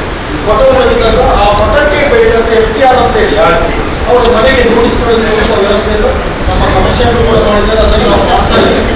ಯಾಕೆಂದರೆ ಪ್ರತಿದಿನ 1 ಲಕ್ಷ 2 ಲಕ್ಷ ತನಕ ಕಲೆಕ್ಷನ್ ಆಗಿ ಹೆಚ್ಚಿನವರು ನಮ್ಮ ಸ್ಮಾರ್ಟ್ ಟಿವಿ ಕ್ಯಾಮರಾ ಮತ್ತು ಸ್ಮಾರ್ಟ್ ಕ್ಯಾಮರಾ ಮತ್ತು ಬೇರೆ ಕ್ಯಾಮರಾಗಳಲ್ಲಿ ಕೂಡ ಅನ್ವಯ ಮಾಡಿ ಈಗ ಹೆಚ್ಚಿನವರು ಹೆಲ್ಮೆಟ್ ಹಾಕಿಕೊಂಡೇ ಹೋಗ್ತಾ ಇದ್ದಾರೆ. ಗಾಡಿ ನಂಬರ್ ಪ್ಲೇಟ್ ಮಾತ್ರ ಕೆಲವರು ಮಾತ್ರ ಗಾಡಿ ನಂಬರ್ ಪ್ಲೇಟ್ ಬಗ್ಗೆ ಇನ್ನೂ ಕೂಡ ಯಾವುದು ಈಗ ಒಳ್ಳೆ HSRP ಅಂತ ಬಂದಿದೆ, high security register number plate, ಅದನ್ನು ಮಾಡಿಸ್ತಾ ಇಲ್ಲ. ನಿಜವಾಗಿ ಮಾಡಿಸ್ಬೇಕು. ಕೇಳಿದ್ರೆ ಸೈಬರ್ ಸೆಂಟ್ರಿಗೆ ಹೋಗಿ IIT ನಂಬರ್ ಪ್ಲೇಟ್ ಆಯ್ತು, ಆನಂತರ HSRP ಬಂತು. ಈಗ ವಾಹನ ಏನಾದರೂ ಹೆಚ್ಚು ಕಮ್ಮಿ ಹೋದರೂ ಕೂಡ ಇಮಿಡಿಯೇಟ್ ಟ್ರ್ಯಾಕ್ ಮಾಡುವಂಥ ವಿಧಾನ HSRP ಇದೆ. ಆದ್ದರಿಂದ ಅದನ್ನು ಕೂಡ ತಾವು ಮಾಡಿಸಿ. ಮತ್ತು ನನ್ನ ಇಲ್ಲಿ ಏನಾದರೂ ಸಮಸ್ಯೆ ಇದ್ರೆ ಮತ್ತಷ್ಟು ಮಾಡಿಲ್ಲ. ಇವರಿಗೆ ಈಗ ಆಡಳಿತ ಕಾರ್ಯಾಧ್ಯಕ್ಷತೆಗೆ ಮುಖ್ಯಮಂತ್ರಿಯವರಿಂದ ಮತದಾರರ ಸಿಕ್ಕಿದೆ. ಅದರಿಂದ ನಮ್ಮ ಎಲ್ಲ ಆಡಳಿತಗಾರರಿಗೆ ನಾವು ನಮ್ಮ ಕೋಟೆಗಾರ ಗ್ರಾಮದ ಮತ್ತು ಜನಪ್ರತಿನಿಧಿಗಳ ಪರವಾಗಿ ಅವರಿಗೆ ಅಭಿನಂದನೆ ಸಲ್ಲಿಸ್ತೇವೆ. ಅದರ ಜೊತೆಗೆ ಈಗ ನಮ್ಮ ಈ ರಾಷ್ಟ್ರೀಯ ಹೆದ್ದಾರಿ ಪಕ್ಕ ಕೆಲವೊಂದು ಅಂಗಡಿಗಳನ್ನು ಇಟ್ಟಿದ್ದಾರೆ. ಅದಕ್ಕೆ ನಮ್ಮ ವಿರೋಧ. ಅಂಗಡಿಯ ಹತ್ತಿರ ರಸ್ತೆ ಪಕ್ಕವೇ ಇಟ್ಟಿದ್ದಾರೆ. ಯಾರಾದ್ರೂ ಕಸ್ಟಮರ್ ಬಂದಾಗ ರಸ್ತೆಯಲ್ಲೇ ಗಾಡಿ ನಿಲ್ಲಿಸಿ ಪರ್ಚೇಸ್ ಮಾಡುವಂಥ ಕೆಲಸ ನಾವು ನೇತ್ರಾವತಿ ನಜಿಯಿಂದ ತಲಪಾಡಿವರೆಗೆ ನಾವು ನೋಡ್ತಾ ಇದ್ದೀವಿ. ಇದನ್ನು ಕೂಡ ನೀವು ಒಂದು ರೀತಿಯಲ್ಲಿ ಮಾಡಬೇಕಾದ್ರೆ ಅದನ್ನು ಕೂಡ ಯೋಚನೆ ಮಾಡಬೇಕಾದಂಥ ಒಂದು ವಿಷಯ ಇದೆ. ಯಾಕೆಂದ್ರೆ ಇದರ ಮೊದಲು ಕಲ್ಲಾಪಲ್ಲಿ ತಾವು ಹೇಳಿದಾಗಿ ಇದ್ದದ್ದು ಕಲ್ಲಾಪದಿಂದ ತಲಪಾಡಿವರೆಗೆ ಇತ್ತು. ನಾವೇ ಖುದ್ದು ಅದನ್ನು ತೆಗೆಸುವಂತ ಕೆಲಸ ಹೈವೇ ಹೆದ್ದಾರಿ ಪ್ರಾಧಿಕಾರ ಅವರಿಗೆ ನಾವು ಲೆಟರ್ ಬರೆದು ಎಲ್ಲವನ್ನೂ ಅವರ JCB ಬೇರೆ ಇನ್ನಿತರ ಸಾಮಗ್ರಿಗಳಿಂದ ಅದರಲ್ಲಿ ಪುನಃ ತಂದು ಇಟ್ಟಿದ್ದಾರೆ. ನಾವು ಇಟ್ಟಾಗ ಈಗ ನಮ್ಮ ಎಲ್ಲೆಡರಲ್ಲೇ ಆಗಲಿ ಅವರಿಗೊಂದು ಪೆಟ್ಟಿಗೆ ಸಾಕುವಂಥದ್ದು ಅಂತಂದಿತ್ತು. ಆದರೆ ಅದು ಏನು ಪ್ರಯೋಜನ ಇಲ್ಲ. ಆದ್ರಿಂದ ತಾವು ಹೇಳಿದಾಗೆ ತೆಗೆಸುವಂಥದ್ದು ಈಗ ಪಟ್ಟಣ ಪಂಚಾಯತಿಯಿಂದ ಕೂಡ ಬೇಡ, ಒಂದು ಲೆಟರ್ ಹೆದ್ದಾರಿ ಪ್ರಾಧಿಕಾರಕ್ಕೆ ಇವರು ಹೇಳಿದಾಗೆ ಒಂದು ಮಾಡಿದ್ರೆ ನಮ್ಮದು ಕೂಡ ಹೋಗ್ತದೆ. ನೀವೊಂದು ಹಾಕಿದ್ರೆ ಹೆದ್ದಾರಿಯವರು ಬಹಳ ಎಚ್ಚರಗೊಂಡು ಕೂಡಲೇ ಒಂದು ಇದು ಮಾಡ್ತಾರೆ. ಇವರು ಹೇಳೋದು 3 ಕಿಲೋಮೀಟರ್. ಯಾಕೆ ಹೇಳಿದ್ರೆ ಹೆದ್ದಾರಿ ಬದಿಯಲ್ಲಿ ಅಂಗಡಿ ಇರುವಾಗ ಒಬ್ಬ ಕಾರಣವರು ಬರ್ತಾರೆ, ಬಂದಾಗ ಅವರು ಗಾಡಿ ಇಡುವುದು ಇಲ್ಲಿ ಹೆದ್ದಾರಿಯಲ್ಲೇ ಇಡಬೇಕು, ಹೆದ್ದಾರಿ ಇಟ್ಟೆ ಅಲ್ಲೇ ಪರ್ಚೇಸ್ ಮಾಡಬೇಕು. ಇದು ನಿಜವಾಗ್ಲೂ ಸರಿಯಲ್ಲ. ಆದ್ರಿಂದ ತಾವುಗಳು ಒಂದು ಲೆಟರ್ ಹೆದ್ದಾರಿ ಪ್ರಾಧಿಕಾರಕ್ಕೆ ಒಂದು ಬರಿಬೇಕಂದ್ರೆ ನಾನು ಈ ಸಂದರ್ಭದಲ್ಲಿ ಹೇಳ್ತಾ ಇದ್ದೇನೆ. ಜೊತೆಗೆ ಇವರು ಕಳೆದ ಸಾಮಾನ್ಯ ಸಭೆಯಲ್ಲಿ ಬರುವಾಗ ಈ ಮದುವೆ ಹಾಲ್ನಲ್ಲಿ ನಮಗೆ ತುಂಬ ಸಮಸ್ಯೆ ಇದೆ. ನಾವು ಪ್ರಸ್ತಾಪ ಮಾಡಿದ್ವಿ. ಉಪಾಧ್ಯಕ್ಷರ ಹಾಲ್ನಲ್ಲಿ ಏನೆಲ್ಲ ಸಮಸ್ಯೆ ಇತ್ತು ಅದನ್ನು ತೆರವು ಮಾಡುವಂಥ ಕೆಲಸ ಮಾಡಿದರೆ ಅದಾಗಲಿ. ಆದರೆ ಈ ಮದುವೆ ಹಾಲ್ನಲ್ಲಿ ಇರುವಂಥ ಸಮಸ್ಯೆ ಇನ್ನೂ ಕೂಡ ಪರಿಹಾರ ಆಗಲಿ. ಅಲ್ಲಿ ಅವರು ಯಾವುದೇ ರೀತಿಯಾದ ಕಾರ್ಯಕ್ರಮ ಮಾಡಬಾರದು ಅಂತ ಹೇಳಿದ್ರು. ನಾವೇನು ಹೇಳುದು ಅಂತ ಹೇಳಿದ್ರೆ ಅಲ್ಲಿ ವಾಚ್ಮ್ಯಾನ್ ನಿಲ್ಲಿಸಿ ನಮಗೆ ಹೋಗುವಂಥ ದಾರಿಯಲ್ಲಿ ಹೋಗುವಂಥ ವಾಹನಗಳಿಗೆ ಯಾವುದೇ ರೀತಿ ತೊಂದರೆ ಆಗದಂತೆ ನಿಜವಾಗಿ 100 ಕಿಲೋಮೀಟರ್ ಅಂತ ಯಾಕೆ ಹೇಳಿದ್ರೆ ಈಗ ಪಾರ್ಕಿಂಗ್ ಇರುವುದು ಒಂದು 2,000 ಜನರ ವಾಹನ, ಪಾರ್ಕಿಂಗ್ ಇರುವುದು ಒಂದು 500 ಕಾರ್. ಬಾಕಿ ಎಲ್ಲರ ಹತ್ರ ಪ್ರತಿಯೊಬ್ಬರ ಹತ್ರ ಕಾರುಗಳಿದೆ. ಇವರು ತಂದು ರಸ್ತೆಯಲ್ಲಿ ನಿಲ್ಲಿಸುವುದು ನಿಜವಾಗಿ ಅದಕ್ಕೆ ಕೂಡ ತಾವು ಮೇಡಮ್ ಇವರು ಹೇಳಿದಾಗೆ ನೋಟಿಸ್ ಅನ್ನು ಕೊಟ್ಟು ಮತ್ತು ನಮ್ಮ ಇಲಾಖೆ ಕೊಟ್ಟರು ಕೂಡ ನಾವೊಂದು ನೋಡಿ ಕೋಟೆಕಾರ ಪಟ್ಟಣ ಪಂಚಾಯತ್ ಬಂದಿದೆ ಮತ್ತು ನಮ್ಮ ಗಮನಕ್ಕೆ ಕೂಡ ಬಂದಿದೆ. ಇದನ್ನು ತಾವುಗಳು ಇವರು ಹೇಳಿದಾಗೆ ಸರಿಯಾಗಿ ನಿಭಾಯಿಸಬೇಕು ಅಂತ ಹೇಳುವಂಥದ್ದು. ಯಾವುದು ಕೂಡ ಹೆದ್ದಾರಿಯ ಬಗ್ಗೆ ರಿಲೀಸ್ ಮಾಡಿ ಹೇಳ್ಬೋದು. ಅದರ ಜೊತೆಗೆ ನಮ್ಮ ಸರ್ಕಾರದಿಂದ ಕೆಲವೊಮ್ಮೆ ಈ ನಾವು ಏನಾದರೂ ಕೇಸಸ್ ಆಗಿರ್ತದೆ ವಾಹನ ಸರ್ಕಾರಿಗೆ ಆಫರ್ ಕೊಡಲಿಕ್ಕೆ ಕೂಡ ಚಾಲನೆ ಕೊಟ್ಟಿದೆ. 50% ಆಫರ್. ಈಗ ನಮ್ದು ಮಾನ್ಸೂನ್ ಆಫರ್ನಾಗಿ ನಮ್ಮ ಈ ವಾಹನಗಳಿಗೆ ಕೂಡ ಇವರು ಸರ್ಕಾರ ರೆವಿನ್ಯೂ ದೃಷ್ಟಿಯಿಂದ ಆಫರ್ ಕೊಟ್ಟಿದೆ. ಆ ರೀತಿ ಏನಾದರೂ ಆಫರ್ ಇದ್ರೆ ನಮ್ಮ ಸಾರ್ವಜನಿಕರಿಗೆ ಕೂಡ ಈಗ ಅಂತ ಹೇಳಿದ್ರೆ ಮೊದಲು ಅದಾಲತ್ತಲ್ಲಿ 50% ಮುಖ್ಯಾಧಿಕಾರಿ ಈಗ ಡ್ರಂಕ್ ಅಂಡ್ ಡ್ರೈವ್ ಅನ್ನು ಮೊನ್ನೆ ಕೆಲವು ಜಡ್ಜ್ಗಳಿಗೆ ಸಂಬಂಧಪಟ್ಟರು, ಅವರು ನ್ಯಾಯಾಧೀಶರಿಗೆ ಸಂಬಂಧಪಟ್ಟದ್ದು. ಅವರು ಮೊನ್ನೆ ಕೆಲವು 8,000ಕ್ಕೆಲ್ಲ ಮಾಡಿದ್ದಾರೆ. 8,000 10,000 2,000 ಕಡಿಮೆ ಮಾಡಿದ್ದಾರೆ. ಬಟ್ ಮೋಟರ್ ವೆಹಿಕಲ್ ಕೇಸು ತಾವುಗಳಿಗೆ ಒಂದು 25-30 ಕೇಸ್ ಇದ್ರೆ ನಮ್ಮ ಸ್ಟೇಷನ್ಗೆ ನಾವು ಅದರ ಬಗ್ಗೆ ಇನ್ಫಾರ್ಮ್ ಮಾಡಿದ್ರೆ ನಾವು ಒಂದು ಚಾರ್ಜ್ ಶೀಟ್ ಅಂತ ಮಾಡ್ತೇವೆ. ಅದರಲ್ಲಿ ಮಾಡಿ ಕೋರ್ಟಿಗೆ ಕೊಡ್ತೇವೆ. ಆಗ ಕೋರ್ಟಿನ ನ್ಯಾಯಾಧೀಶರು ಅದನ್ನು ಕಡಿಮೆ ಮಾಡುವಂಥ ವ್ಯವಸ್ಥೆ ಮಾಡಿದ್ದಾರೆ. ಮೊದಲು ಹಾಗೆಲ್ಲ ತಾವು ಅವರೇ ಹೇಳಿದಾಗೆ ಏಕಾಏಕಿ ಡೈರೆಕ್ಟ್ ಸರ್ಕಾರದಿಂದ ನಮ್ಮಲ್ಲೇ ಮಿಷನ್ನಲ್ಲೇ ಆಫರ್ ಆಗಿ ಬರ್ತಿತ್ತು. ಈಗ ಅದು ಬರುವಂಥದ್ದಿಲ್ಲ. ಅದನ್ನು ನಾವು ಚಾರ್ಜ್ ಶೀಟ್ ಮಾಡಿ ಕೋರ್ಟಿನ ಮುಖಾಂತರ ಅದನ್ನು ಕಡಿಮೆ ಮಾಡುವಂಥ ಕೆಲಸವನ್ನು ನಾವು ನಮ್ಮ ಈ ಭಾಗದಲ್ಲಿ ಹಿಂದುಗಡೆ ನಂಬರ್ ಪ್ಲೇಟ್ ಇಲ್ಲದಂತ ಅನೇಕ ಗಾಡಿ ಓಡಾಡ್ತಾ ಇದೆ. ಅದರ ಬಗ್ಗೆ ಯಾವುದೇ ರೀತಿಯಾದಂಥ ನಂಬರ್ ನಾವು ಹಾಗೆ ಈಗ ನಂಬರ್ ಪ್ಲೇಟ್ ಇಲ್ಲದಂತ ವಾಹನವನ್ನು ಈಗ ಜನರು ಏನ್ ಮಾಡಿದ್ದಾರೆ, ಪೊಲೀಸ್ ಇಲಾಖೆ ಎಚ್ಚೆತ್ತುಕೊಂಡು ಎಲ್ಲ ನಂಬರ್ ಈಗ ಫೋಟೋ ತೆಗೆದು ಕೂಡಲೇ ನೋಟಿಸ್ ಬರ್ತದೆ ಅಂತ ಹೇಳುವಂತ ವಿಷಯದಲ್ಲಿ ಇವರು ಹೇಳಿದಾಗ ಕೆಲವರು ಮಂದಿ ನಂಬರ್ ಪ್ಲೇಟ್ ಇಲ್ಲದೆ ಹೋಗ್ತಾ ಇದ್ದಾರೆ. ಈ ನಂಬರ್ ಪ್ಲೇಟ್ ಇಲ್ಲದಕ್ಕೆ ಕ್ಯಾಮರಾ ಕೂಡ ಏನು ಮಾಡ್ಲಿಕ್ಕಾಗುದಿಲ್ಲ, ನಾವು ಕೂಡ ಏನು ಮಾಡ್ಲಿಕ್ಕಾಗುದಿಲ್ಲ. ಎಲ್ಲಿಯಾದ್ರೂ ನಾವು ಬದಿಯಲ್ಲಿ ನಿಂತಾಗ ಅವನಿಂದ ಫಾಲೋ ಮಾಡಿ ಒಂದು ನಿಲ್ಲಿಸಿದಾಗ ಎಲ್ಲಿಯಾದ್ರೂ ಹೋಗಿ ಅಲ್ಲಿ ಗಾಡಿಯಲ್ಲಿ ಇಟ್ಕೊಂಡು ಯಾವುದು ಗಾಡಿ ನಂಬರ್ ಏನು ಅಂತ ಹೇಳಿ ಇದು ಮಾಡ್ಬೋದು. ಇಲ್ಲಾಂದ್ರೆ ಸ್ವಲ್ಪ ಕಷ್ಟ. ಯಾಕೆಂದ್ರೆ ಇಲ್ಲಿ ಬಹಳ ಹೈವೇಯಲ್ಲಿ ನಾವು ಈಗ ಯಾಕೆ ಕೇಸ್ ಆಗ್ತದೆ ಮತ್ತೆ ಮೈಸೂರಿನಲ್ಲಿ ಒಂದು ಘಟನೆ ಆಯಿತು, ತಾವೆಲ್ಲ ನೋಡಿರ್ಬೋದು, ಒಂದು ಮಗು ಇದಾಗಿದೆ. ಆದ್ರಿಂದ ಆನಂತರ ಏನಂತ ಹೇಳಿದ್ರೆ ಹೈವೇಲಿ ಬರುವಾಗ ಅಡ್ಡಾದಿಡ್ಡಿ ಹೋಗಿ ನಾಳೆ ಅವರ ಜೀವಕ್ಕೆ ಏನಾದರೂ ಇದಾಗೋದು ಬೇಡ ಅಂತ ಹೇಳಿ ಆದಷ್ಟು ನಾವು ಜಾಗರೂಕತೆಯಿಂದ ಬದಲಾಯಿಸಲಿಕ್ಕೆ ಪ್ರಯತ್ನ ಮಾಡ್ತೇವೆ. ಮುಂದಕ್ಕೂ ಕೂಡ ನೀವು ಹೇಳಿದಂತೆ ಅದನ್ನೆಲ್ಲ ಪರಿಶೀಲನೆ ಮಾಡಿ ನಾನು ಮೇಲಾಧಿಕಾರಿಗಳಿಗೆ ವಿಚಾರ ತಿಳಿಸಿ ನಾವು ಕೂಡ ಅದರ ಜೊತೆಯಲ್ಲಿ ಸಹಕರಿಸ್ತೀವಿ ಅಂತ ಹೇಳಿ ಈ ಸಂದರ್ಭದಲ್ಲಿ ಅದು ಕೂಡ ಶಿಲ್ವಾರ್ನನ್ನು ನಾವು ತೆಗೆಸುವಂತ ಕೆಲಸವನ್ನು ನಾವು ಮಾಡ್ತಾ ಇದ್ದೇವೆ. ಯಾಕೆಂದ್ರೆ ಪ್ರತಿಯೊಂದು ಬಸ್ಸನ್ನು ಅಥವಾ ವೆಹಿಕಲ್ ದೊಡ್ಡ ವೆಹಿಕಲ್ ಶಿಲ್ವಾರ್ನ ಮತ್ತು ಎಲ್ಲಿ ಆ ಲೈಟ್ ಆಗ್ತಾರೆ ಮೇಡಮ್, ಆ ಲೈಟಿಂಗ್ ಕಣ್ಣಿಗೆ ಇದಾಗುವಂಥದ್ದು, ಆ ಬಟನ್ ಟೈಪ್ ಲೈಟ್ ಇರ್ತದೆ, ಅದು ನಿಜವಾಗಿ ಆಗ್ಲಿಕ್ಕಿಲ್ಲ. ಅಂಥದ್ದನ್ನು ನಾವು ರಿಮೂವ್ ಮಾಡಿ ಒಂದು ಫಿಟ್ಟರ್ ಹಿಡಿಕೊಂಡು ರಿಮೂವ್ ಮಾಡಿ ಅದನ್ನು ತೆಗೆಸುವ ಕೆಲಸ ಕೂಡ ನಾವು ಮಾಡ್ತೀವಿ.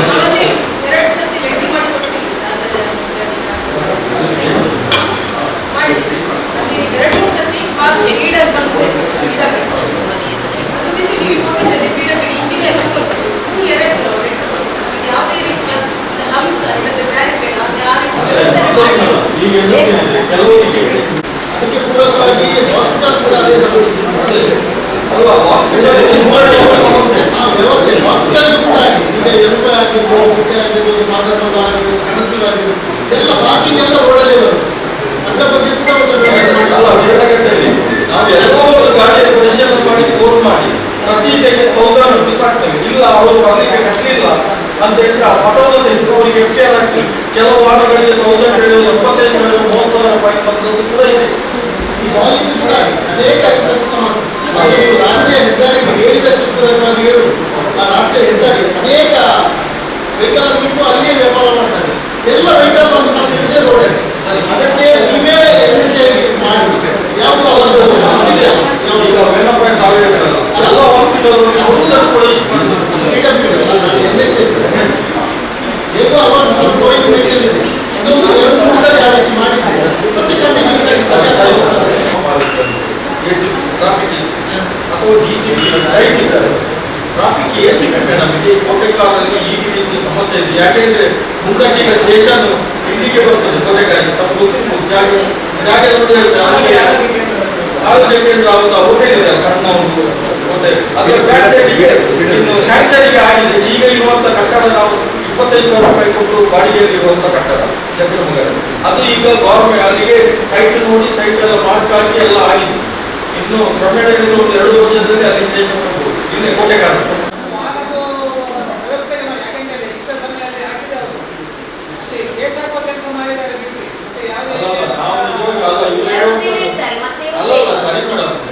ನಾವು ಚೆಕಿಂಗ್ ಮಾಡುವಾಗ ಅವರು ಫೋಟೋ ತೆಗಿತಾರೆ, ಇಲ್ಲಾಂದ್ರೆ ಹೋಟೆಲ್ ಅಲ್ಲಿ ಇಲ್ಲಿ ಕೂತ್ಕೊಳ್ತಾರೆ, ಇದು ತಪ್ಪೇ. ಆದರೆ ನಾವು ಆದಷ್ಟು ನಮ್ಮ ಇನ್ಸ್ಪೆಕ್ಟರ್ ಆಗಲಿ ನಮ್ಮ ಮೇಲಧಿಕಾರಿಗಳಿಗೆ ಅವರಿಗೆ ಡೈರೆಕ್ಷನ್ ಕೊಟ್ಟೇ ಕಳಿಸ್ತಾರೆ. ಕೆಲವರು ಫೋಟೋ ಪಬ್ಲಿಕ್ ಅವರು ಕೂತ್ಕೊಂಡ ಫೋಟೋವನ್ನು ಕೂಡ ನಮ್ಮ ಆಫೀಸರ್ಗೆ ಹಾಕಿದ್ರು, ಕೆಲಸ ಮಾಡ್ತಾ ಇಲ್ಲ ಬದಿಯಲ್ಲಿ ಕೂತ್ಕೊಂಡಿದ್ದಾರೆ. ಇದಕ್ಕೆ ಕೂಡ ಅವರಿಗೆ ಮೆಮೊ ಕೊಟ್ಟು ಇಶ್ಯೂ ಮಾಡಿ ಅವರು ಹೇಳಿದ್ದು.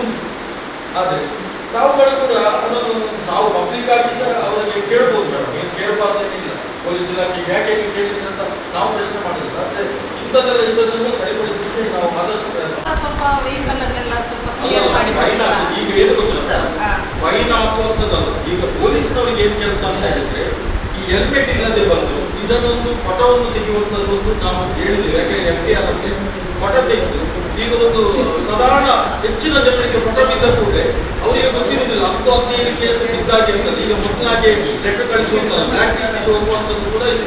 ಈಗ ತುಂಬ ಕೇಸ್ ಇದ್ದವರದ್ದು RTOಕ್ಕೆ ನಾವು ಪ್ರೆಚ್ ಮಾಡಿ RTOದಿಂದ ನೋಟಿಸ್ ಬಂದು ಅವರನ್ನು ವಾಹನವನ್ನು ಮುಟ್ಟುಕೊಳ್ಳಾಗುವಂಥ ಕೆಲಸ ಕೂಡ ಮಾಡಲಿಕ್ಕೆ ಸಾಧ್ಯತೆ ಉಂಟು, ನಾವು ಮಾಡ್ತಾ ಇದ್ದೇವೆ. ಆದರೆ ಅದಕ್ಕೆ ಬೇಕಾಗಿ ನಾವು ಏನಂತ ಹೇಳಿದ್ರೆ ಅವರು ಇವರು ಮಾಡುವಾಗ ಟ್ರಾಫಿಕ್ ಪೊಲೀಸ್ನವರಿಗೆ ಇಷ್ಟಿಷ್ಟು ಫೋಟೋವನ್ನು ತೆಗಿಬೇಕು ನೀವು ಅಂತ, ಇದನ್ನು ವೆಹಿಕಲನ್ನು ಫೋಟೋ ತೆಗಿಬೇಕು ಅಂತೇಳಿ ನಾವು ವಾರ್ಡನ್ ಕೂಡ ನಮ್ಮ ಮೇಲಾಧಿಕಾರಿಗಳು ಅವರಿಗೆ ನೀಡಿದ್ದಾರೆ. ಕೆಲಸ ಮಾಡಬೇಕು, ಖಾಲಿ ಫೋಟೋವನ್ನೇ ತೆಗೆದು ಕೂತ್ಕೊಳ್ಳೋದಿಲ್ಲ. ಸಾರ್ವಜನಿಕರು ಮಕ್ಕಳು ಬರುವಾಗ ಅಡ್ಡದಾಗಿಸುವಂಥದ್ದು ಮಾಡಲೇಬೇಕು. ಅಡ್ಡದಿಟ್ಟು ಹೋಗುವಾಗ ಹೌದು ಅವರೊಂದು ಹೇಳುದು ಒಂದು ತೋಟಕ್ಕೆ ಹೋಗುವಾಗ ಒಂದು ಟೂ ವೀಲರ್ ಹಿಡ್ಕೊಂಡು ಹೋಗ್ತಾರೆ, ಒಂದು ಹಾಲು ಅಲ್ಲಲ್ಲ ನಾನು ಹೇಳುದು ನೋಡಿ, ಮಣಿಕ ರಸ್ತೆಯಲ್ಲಿ ಅವರ ಮನೆಯ ಪ್ರೈವೇಟ್ ಇದರಲ್ಲಿ ನಮ್ಗೇನು ತೊಂದರೆ ಇಲ್ಲ. ಸಾರ್ವಜನಿಕ ರಸ್ತೆಯಲ್ಲಿ ನಾಳೆ ಹೆಲ್ಮೆಟ್ ಹಾಕದೆ ಬಿದ್ದ ಮತ್ತೊಂದು ಬಂದು ವಾಹನ ಹೊಡಿತಾರೆ. ಆ ಟೈಮಲ್ಲಿ ಅವರು ಅಲ್ಲಿ ಕೆಲಸಕ್ಕೆ ಹೋಗುದು ಅಥವಾ ಮದುವೆಗೆ ಹೋಗುದು ಅಥವಾ ಮತ್ತೊಂದು ಹೋಗುವಂಥದ್ದು ಅವರು ಹೇಳ್ತಾರ, ಹೇಳುದಿಲ್ಲ. ಏನಾದ್ರೂ ಕಾರಣ ಇದು ಅವರಿಗೆ ಕೇಸ್ ಆಗ್ತದೆ. ಈಗ ಮೊದಲಾಗಿ ಇನ್ಸೂರೆನ್ಸ್ ಎಲ್ಲ ಇಲ್ಲ. ಈಗ ಗಾಡಿಯಲ್ಲಿ ಕೆಲವು ಕೊಡವಾಗ್ತದೆ, ಗಾಡಿ ಈ ಹ್ಯಾಂಡ್ ಲಾಕ್ ಹಾಕಿರುವುದಿಲ್ಲ. ನಾವು ಕೊಡ್ತೇವೆ ಸ್ಟೇಷನ್ಗೆ ಬಂದು ಹ್ಯಾಂಡ್ ಲಾಕ್ ಹಾಕಿರುವುದಿಲ್ಲ ಹೇಳಿಕೆ ಹಾಕಿದ್ದೇವೆ, ಇಲ್ಲ ಹಾಕಿರುವುದಿಲ್ಲ. ಹ್ಯಾಂಡ್ ಲಾಕ್ ಹಾಕದಿದ್ರೆ ಗಾಡಿ ಬಂದು ಹೋದ್ರೆ ಇನ್ಸೂರೆನ್ಸ್ ಆಗುದಿಲ್ಲ. ಯಾಕೆಂದ್ರೆ ಗಾಡಿಯನ್ನು ವಾಹನವನ್ನು ನಾವು ಸಾರ್ವಜನಿಕ ರಸ್ತೆಗೆ ಈಗ ಗೊಂಡಾಣದ ಒಳಗೆ ಒಳಗಿನ ರೋಡ್ ಆದರೂ ಸಾರ್ವಜನಿಕ ರಸ್ತೆಗೆ ತರುವಾಗ ನಾವು ಜಾಗ್ರತೆ ಇರಲೇಬೇಕು. ನೀವು ಅದನ್ನು ಅವರಿಗೆ ಹೇಳಲೇಬೇಕು.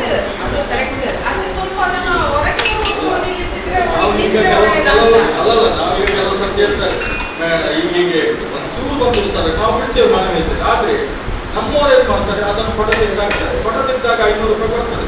ಆದ್ರೆ ಬಂದಾಗ ಒಂದು ಒಳ್ಳೇದಂತ ಹೇಳಿದ್ರೆ ನೆಕ್ಸ್ಟಿಗೆ ಅದು ನನ್ನ ಫೋಟೋ 500 ರೂಪಾಯಿ ದಾಯ ಸರ್ಕಾರ ಕಟ್ಟರು ಹೊರ ಹೆಲ್ಮೆಟ್ ಒಳಗಡೆ ಹಾಕುವಂತ ಕೆಲಸ ಮಾಡ್ತಾರೆ. ಅದರಿಂದ ತಾವುಗಳ ಹತ್ರ ಒಂಚೂರು ದಯವಿಟ್ಟು ಎಲ್ರಿಗೂ ನಮಸ್ತೆ. ಮತ್ತು ನನಗೊಂದು ಮುಖ್ಯಮಂತ್ರಿ ಪದವಿ ಸಿಕ್ಕಿದಂತ ನಮ್ಮ ಇವರು ಹೇಳಿದ್ರು, ನೀವು ಅಭಿನಂದನೆ ಸಲ್ಲಿಸಿದ್ರಿ. ಆದ್ರಿಂದ ನಿಮ್ಗೆ ಎಲ್ರಿಗೂ ದೇವರು ಆಯುರ್ವೇದ ಕೊಡ್ಲಿ ಅಂತ ಕಾರಣ.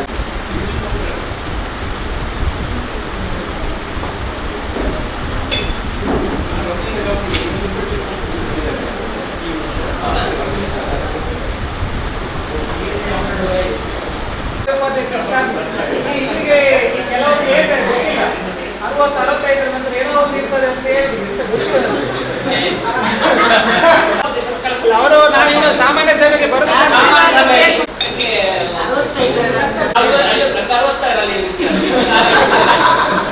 ಅದಕ್ಕೆ ನೀವೊಂದು ಅದನ್ನು ಬಿಡಿಸಿ ಹೇಳಿದ್ರು. ನಾವು ನಮ್ಮ ಕೈಪಿಡಿ ಅಂದ್ರೆ ಅದಕ್ಕೆ ಮುಖ್ಯ ಯಾವುದಿಲ್ಲ ಇದೆ ಅದನ್ನು ಹೇಳಿದ್ರೆ ನಮಗೆ ನಿಮ್ಮ ಕೈಪಿಡಿಯನ್ನು ಓದುವಷ್ಟು ನಮಗೆ ಇದಿಲ್ಲ. ನಿಮ್ಮ ಯಾವುದೆಲ್ಲ ಮುಖ್ಯ ಯಾವುದೆಲ್ಲ ಬರ್ತದೆ ಅಂತ ಹೇಳಿದ್ರೆ ಕೈಪಿಡಿ ನಿಮಗೆ ನಿಮ್ಮ ಇಲ್ಲದ ಸ್ಕೂಲ್ ಬುಕ್ಕಲ್ಲಿ ಕೂಡ ತೆಗೆದು ಓದ್ಬೋದು. ಎಲ್ಲಿಯಾರ ನಾವು ವ್ಯವಸ್ಥೆ ಮಾಡ್ಬೋದು. ಕೆಳಗಡೆಗೆ ಸಂಬಂಧಪಟ್ಟದ್ದು ಮತ್ತೆ ಲ್ಯಾಂಡ್ಗೆ ಸಂಬಂಧಪಟ್ಟದ್ದು ಯಾವುದಾದ್ರೂ ನಮಗೆ ಕೃಷಿಗೆ ಸಂಬಂಧಪಟ್ಟದ್ದು, ಬೆಳೆ ಸಮೀಕ್ಷೆ ಮತ್ತು ಬೆಳೆ ಕಟಾವು ಇದಕ್ಕೆ ಸಂಬಂಧಪಟ್ಟದ್ದು, ಸಾಮಾಜಿಕ ಭದ್ರತಾ ಯೋಜನೆಗೆ ಪಿಂಚಣಿ ಕೊಡುವಂಥದ್ದು ನಮಗೆ ಸಂಬಂಧಪಟ್ಟದ್ದು. ಅದಕ್ಕೆ ಕಾಲ ನಮ್ಮದಲ್ಲದ ಕೆಲಸಗಳನ್ನು ನಮಗೆ ಮಾಡಿ ಅಂತ ಹೇಳ್ತಾರೆ. ಅದನ್ನು ನಾವು 2013ರಲ್ಲಿ 1,000 ಮಿಕ್ಕಿ ನಮಗೆ ಮನೆ ನಿವೇಶನ ಬೇಕು ಅಂತೇಳಿ ಅರ್ಜಿ ಕೊಟ್ಟಿದ್ದಾರೆ. ಅರ್ಜಿ ಕೊಟ್ಟು ಅದು ಆದಮೇಲೆ 2016ರ ನಂತರ ಪಟ್ಟಣ ಪಂಚಾಯತ್ ಆದಮೇಲೆ ಪುನಃ ಅರ್ಜಿ ಕೊಟ್ಟಿದ್ದಾರೆ. ಅದನ್ನು ನಾವೆಲ್ಲ ಯಾರ್ಯಾರಿಗೆ ಅದರಲ್ಲಿ ಅರ್ಹರಾಗಿದ್ದಾರೆ ಅಂತೇಳಿ ಅವರು ಪಟ್ಟಿ ಮಾಡಿದರು. ಎಷ್ಟು ಇದೆ ಪಟ್ಟಿಯಲ್ಲಿ 400 ಸಮಥಿಂಗ್ ಏನೋ ಅವರಿಗೆ ಅರ್ಹರಾಗಿದ್ದಾರೆ ಅಂತೇಳಿ ನಾವು ಪಟ್ಟಿ ಮಾಡಿದ್ವಿ.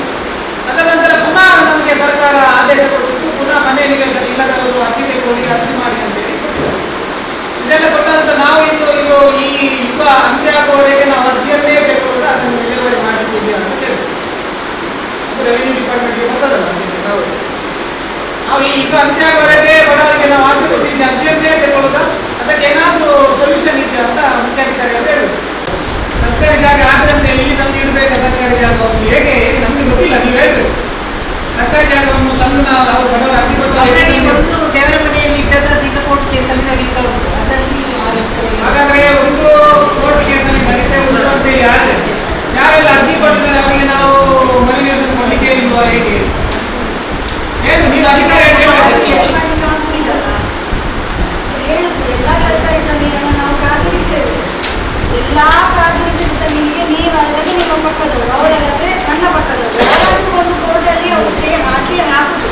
ಈಗಿನ ಪರಿಸ್ಥಿತಿ ಹಾಗುಂಟು. ನಿಮಗೆ ಗೊತ್ತಿರುವಂತ ಕೇಸ್ಗಳ ಕೋರ್ಟ್ಗಳಲ್ಲಿ ಸುಮಾರಷ್ಟಲ್ಲಿದೆ. ಅದು ನಮ್ಮ ಕಂಟ್ರೋಲಲ್ಲಿ ಇಲ್ಲ ಅಲ್ಲ. ನಮ್ಮ ಜವಾಬ್ದಾರಿ ಇಲ್ಲ, ಪಂಚಾಯತ್ ಜವಾಬ್ದಾರಿ ಇಲ್ಲ. ನಮ್ಮ ಜವಾಬ್ದಾರಿ ಸರ್ಕಾರಿ ಜಮೀನು ಗುರುತಿಸಿಕೆ ಆದ್ರೆ ಅದನ್ನು ಕಾದಿರಿಸಲಿಕ್ಕೆ ಕ್ರಮ ತಗೊಳ್ಳುವಂಥದ್ದು.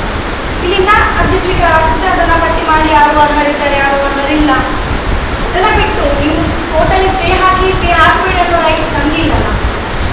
ಆಲ್ಮೋಸ್ಟ್ ಈಗಿನ ಪರಿಸ್ಥಿತಿ ಅದು ಸಹ ನಮ್ಮದು ಪಟ್ಟಣ ಪಂಚಾಯತ್ ಆಗುವಾಗ ಸರ್ಕಾರಿ ಜಮೀನಲ್ಲಿ ಕಂಡಿದ್ದೇ ಇರ್ತದೆ ಎಲ್ರಿಗೆ. ನಾನು ಬಂದ ಮೇಲೆ 4-5 ರಿಸರ್ವೇಷನ್ ಆಗಿದೆ. ಎಲ್ಲ ರಿಸರ್ವೇಷನ್ಗೆ ಎಲ್ಲರೂ ಕೋರ್ಟಿಗೆ ಹೋಗಿದ್ದಾರೆ.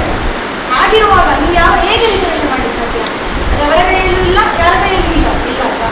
ಈಗ ಹೊಗಂಬೆಲದಲ್ಲಿ ಅಧ್ಯಕ್ಷರ ಮಾಡಿದಲ್ಲಿ ಒಂದು ಸರ್ಕಾರಿ ಜಾಗ ಯಾಕೆಂತ ಹೇಳಿ ನಿಮ್ಮದು ಲೈನ್ ಅದಕ್ಕೆ ಸರ್ಕಾರಿ ಜಾಗದ ಅರ್ಜಿ ಬಂದಿದೆ ಬಡವರಿಗೆ, ಅವರಿಗೆ ಕೊಡ್ಬೇಕಾದ್ರೆ ನೀವು ಈಗ ಅವ್ರು ಬೆಳೆಸಿಗೆ ಹೋಗ್ತಾರೆ ಅಂತ ಹೇಳಿ ನಾಳೆ ಭೂಕಂಪ ಆಗ್ತದೆ ಸುನಾಮಿ ಆಗ್ತದೆ ಅಂತ ಹೇಳಿ ನಾವು ಇವತ್ತು ಮೇಲೆ ಮಾಡಿ ಕೂತ್ಕೊಳ್ಳಿ ನೀವು ಅದಕ್ಕೆ ಮುಂದುವರಬೇಕು. ಒಂದು ನಿಮಿಷ ಯಾಕೆ ಕೊಟ್ಟಿಲ್ಲ ಅಂತ ಹೇಳ್ತಿದ್ದೀರಲ್ಲ, ಅದಕ್ಕೆ ಹೇಳ್ತಿರುದು. ಸರ್ಕಾರಿ ಜಾಗವನ್ನ ನಾನೇ 3 ಅಂಗನವಾಡಿ ಆಗಿದೆ, 2 ಇದಕ್ಕೆ ನಾನೇ ನನ್ನ ತರವನ್ನೇ ಕಾದಿರಿಸಿದ. ನಿಮ್ಮ ಸಂಪರ್ಕ ಇಟ್ಟುಕೊಂಡು ನಡ್ಕೋಬೇಕಿದ್ದಾಗ ನೀವು ಹಾಗಾದ್ರೆ ವಸತಿಗೆ ನಿಮ್ಮ ಸಮಸ್ಯೆ ಹೇಳಿದಲ್ಲ ನಾನು ನಿಮಗೆ ಇಲ್ಲಿಂದ ಬರಬೇಕಲ್ಲ ಲೆಟರ್. ನಮಗೆ ವಸತಿ ಯೋಜನೆಗೆ ಇಷ್ಟು ಅರ್ಜಿ ಬಂದಿದೆ, ನಮಗೆ ಇಷ್ಟು ಬಂದಿದೆ.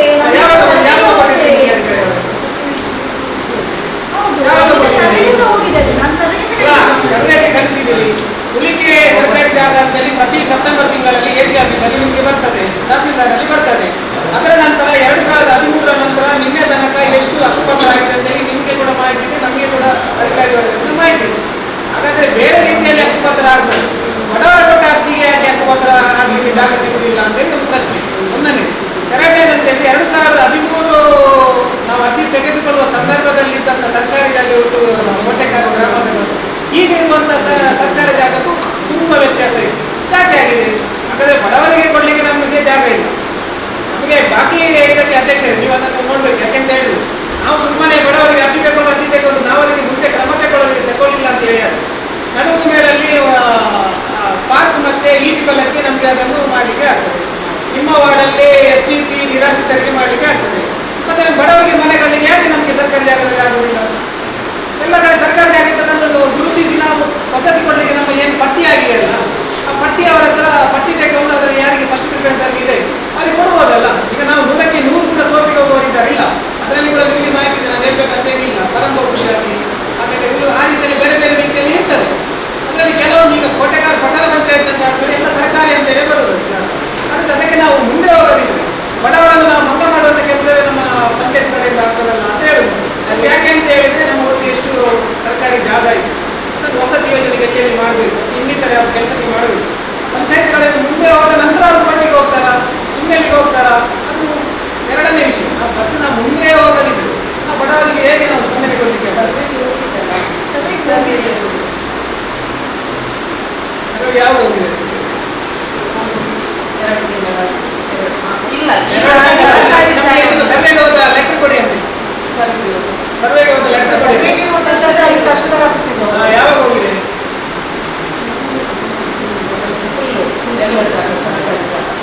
ಯಾವಾಗ ಹೋಗಿದೆ? ಎಷ್ಟು ತಿಂಗಳಾಯ್ತು? ಈಗ ನಾವು ಗುರುತಿಸಿದ ಕೆಲವು ಜಾಗಗಳು ಅದೆಲ್ಲವೂ ಕೋರ್ಟ್ನಲ್ಲಿ ಇದೆ. ನಾವು ವಸತಿಗೆ ಅಂತ ಹೇಳಿ ಮತ್ತು ಬೇರೆ ಯಾವುದೇ ಎಲ್ಲವೂ ಸಹ ಕೋರ್ಟ್ನಲ್ಲಿ ಇರುತ್ತೆ. ಅದನ್ನು ನಾವೇನು ಮಾಡ್ಲಿಕ್ಕೆ ಆಗುತ್ತಲ್ಲ ಅದು ಮಾತನಾಡಲಿಕ್ಕಾಗುತ್ತಲ್ಲ, ಕೋರ್ಟ್ ಹಿಡಿಸಬೇಕು. ಈಗ ಅದು ಅಲ್ಲದೆ ಬೇರೆ ಜಾಗ ನಮ್ಮ ಕಡೆಯಲ್ಲಿ ಉಂಟಾ?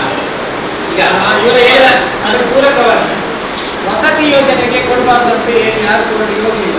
ಹೋಗಿದ್ದಾರೆ ಅಧ್ಯಕ್ಷರಲ್ಲಿ ಅಲ್ಲಿ ತ್ಯಾಜ್ಯ ವಿಲೇವಾರಿ ಘಟಕಕ್ಕೆ ಹೋಗಿದ್ದಾರೆ ಬಿಟ್ರೆ ವಸತಿ ಯೋಜನೆಗೆ ಅದನ್ನು ಕೊಡಬಾರ್ದು ಅಂತೇಳಿ ಯಾರು ಕೂಡ ಹೋಗಿಲ್ಲ ಸದಸ್ಯರು.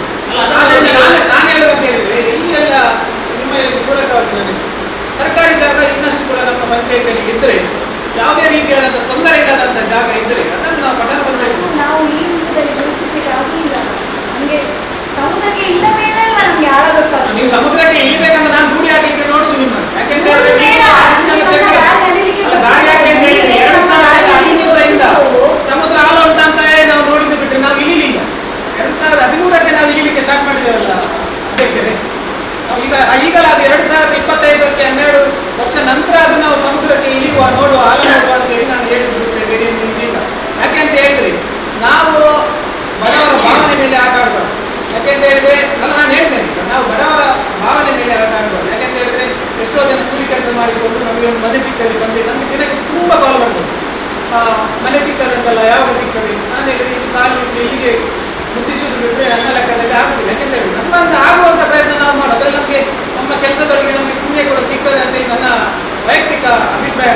ನಾವು ಅದನ್ನು ಯಾವುದು ಮಾಡದೆ ಪ್ರತಿ ಸಲ ನಮಗೆ ಮನೆ ನಿವೇಶನಕ್ಕೆ ಅರ್ಜಿ ಹಾಕಿ ಅವರು ನಮ್ಮ ಒಬ್ಬರು ಸ್ಟಾಫ್ ಅವರು ಅದನ್ನು ವೆರಿಫಿಕೇಶನ್ ಮಾಡುವುದು, ಇವರಿಗೂ ಕೆಲಸ ಕೊಟ್ಟದ್ದು ಯಾವಾಗ, ಕೊಡುವುದು ಯಾವಾಗ ಅಂತೇಳಿ ನಾನು ಹೇಳುದು.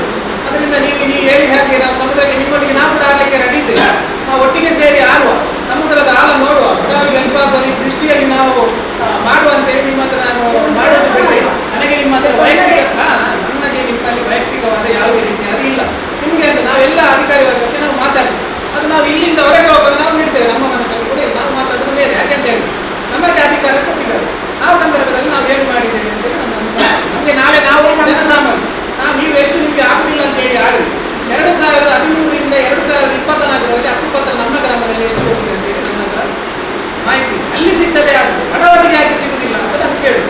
ನಿಮ್ಮ ಹತ್ರ ದಾಖಲೆ ಇಲ್ಲ ಅಂತೇಳಿ ಆದರೆ ನಾವು ತಗೊಂಡಿದ್ದೇವೆ, ಅಲ್ಲಿ ಸಿಗ್ತದೆ ಅಂತೇಳಿ. ಆದರೆ ಅಲ್ಲಿ ಬೇರೆ ರೀತಿಯಾದ ಇವರಿಗೆ ಹಕ್ಕುಪತ್ರ ಸಿಗ್ತದೆ ಅಂತೇಳಿ. ಆದರೆ ಮನೆ ನಿವೇಶನಕ್ಕೆ ಅರ್ಜಿ ಹಾಕಿದ ಬಡವರಿಗೆ ಯಾಕೆ ಸಿಗುದಿಲ್ಲ ಅಂತ ಈಗ ಮನೆ ಕಟ್ಟಿದ್ದಾರೆ, ಇದು ಅಪ್ಲಿಕೇಶನ್ ನಮಗೆ ಹಾಕಲಿಕ್ಕೆ 94cc ಅಲ್ಲಿ ಆಗ್ತಿಲ್ಲ. ಈಗ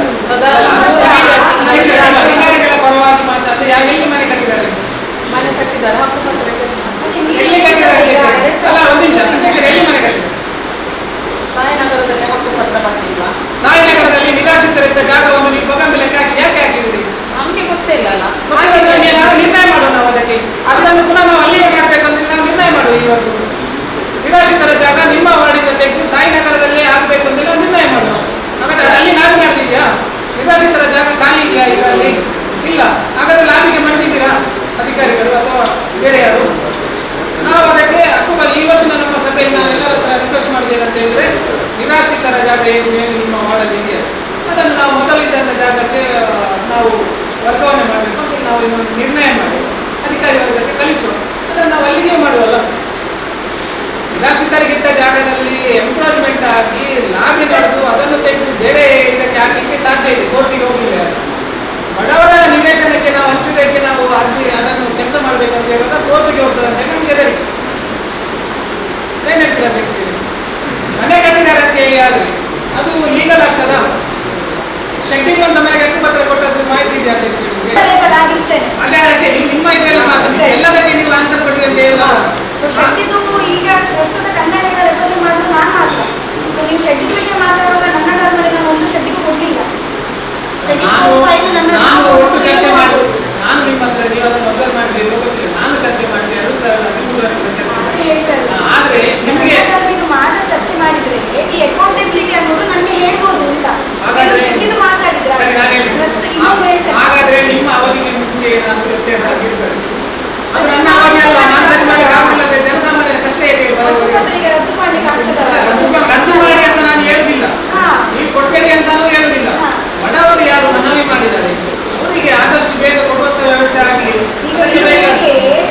ಅಲ್ಲ ಅಂತ ಹೇಳ್ತಿದ್ದಲ್ಲ, ಹೇಳಿದ್ದು ಸರಿಯಾಗಿ ಇರ್ಬೋದು. ನಾನೆಂತ ರಿಪೋರ್ಟ್ ಹಾಕಿದ್ದೇನೆ ಅದನ್ನೆಲ್ಲ ನೀವು ಫೈಲ್ ತೆಗೆದು ನೋಡ್ಬೋದು. ಹೇಗೆ ಆಗಿದೆ ಅಂತ ನಮಗೆ ಗೊತ್ತಿಲ್ಲ, ಅದು ಬೇರೆ ಪ್ರಶ್ನೆ. ರಿಪೋರ್ಟ್ ನೋಡಿದರೆ ಅಲ್ಲಿಯ ಸ್ಥಳೀಯ ಸದಸ್ಯರಲ್ಲಿ ಹೋರಾಟ ಮಾಡಿದ್ದಾರೆ, ರಾಜ್ಯ ಮಾಧ್ಯಮದಲ್ಲಿ ಬಂದಿದೆ, ಎಲ್ಲ ಮಾಧ್ಯಮದಲ್ಲಿ ಬಂದಿದೆ. ಇದನ್ನ ಮೀರಿ ನಮ್ಮ ಕಂಟ್ರೋಲಲ್ಲಿ ನಮ್ಮ ಅಧಿಕಾರದಲ್ಲಿ ಎಲ್ಲದನ್ನ ಮೀರಿ ನಮ್ಗೆ ಏನಾದ್ರು ಮಾಡ್ಲಿಕ್ಕೆ ಆಗ್ತದಾ? ನಾನು ಹೇಗೆ ಮಾಡ್ಬೋದು?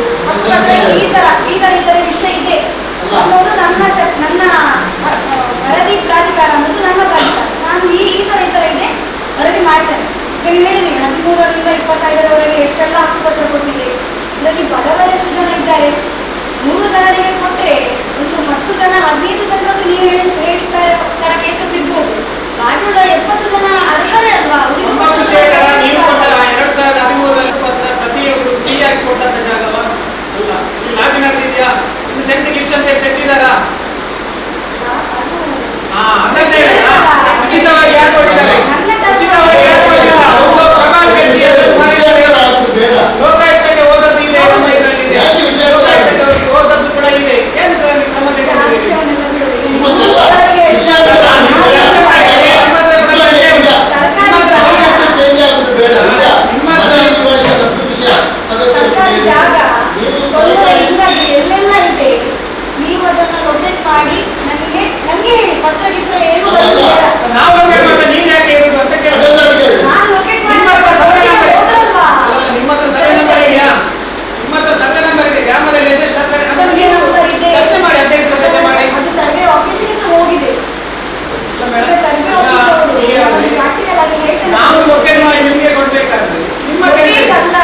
ವರ್ಷ ಆಯ್ತು. ನನಗೆ ಆಗ್ಲಿಲ್ಲ ಅಂತ ನೀವು ಹೇಳಿದ್ರೆ ಬೇಡ. ಯಾವುದು 226 226 ನನಗೆ ಆಗ್ಲಿಲ್ವಾ? ಸರ್ವೆ ಇಲ್ಲ ಆಗ್ಲಿಲ್ವಾ? ಯಾರ ಆಫೀಸಲ್ಲಿ ಪೆಂಡಿಂಗ್? ಹೌದು, ಈಗ ನಮ್ಮ ಸರ್ವೆ ಆಫೀಸೇ ಬೇರೆ, ಸರ್ವೆ ಈಗ ಆಫೀಸೇ ಕೇಳಿದ ಬೇರೆ. ಈಗ ಕೇಳಿದೆ ಸರ್ವೆಗೆ ಎಷ್ಟು ಸಮಯ ಆಯ್ತು ಅಂತ ಕೇಳಿದೆ. ಸರ್ವೆ ಆಫೀಸಲ್ಲಿ ನೀವು ಮಾಹಿತಿ ಕೊಡಿ. ನಾವು ಇಲ್ಲಿ ಫಸ್ಟ್ ಬೋರ್ಡಿಂದ ನಾವು ಫಸ್ಟ್ ಮೀಟಿಂಗ್ ಇಂದ ನಾವು ಆಗಿ ಸದಸ್ಯರಾಗಿ ಮಾತಾಡಿದ್ದು ಸರ್ಕಾರಿ ಜಾಗೆಯನ್ನು ನಿವೇಶನ ರೈತರಿಗೆ ಕೊಡಬೇಕಂತ ನಾವು ಒತ್ತಾಯ ಮಾಡ್ತಾ ಬರುವುದು. ಅದೇ ರೀತಿ ಕೋಟೆಗಾರ ಪಟ್ಟಣ ಪಂಚಾಯತ್ ವ್ಯಾಪ್ತಿಯಲ್ಲಿ ಕ್ರೀಡಾಂಗಣ ಇರ್ಬೋದು, ಬಯಲುರಂಗ ಮಂಟಪ ಇರ್ಬೋದು, ಇಂಥದ್ದನ್ನು ನಾವು ತರಬೇಕು, ನಮ್ಮ ವಾಡಿ ಗ್ರಾಮಕ್ಕೆ ತರಬೇಕಂತ ಯೋಜನೆ ನಮ್ಮದಿರುವುದು.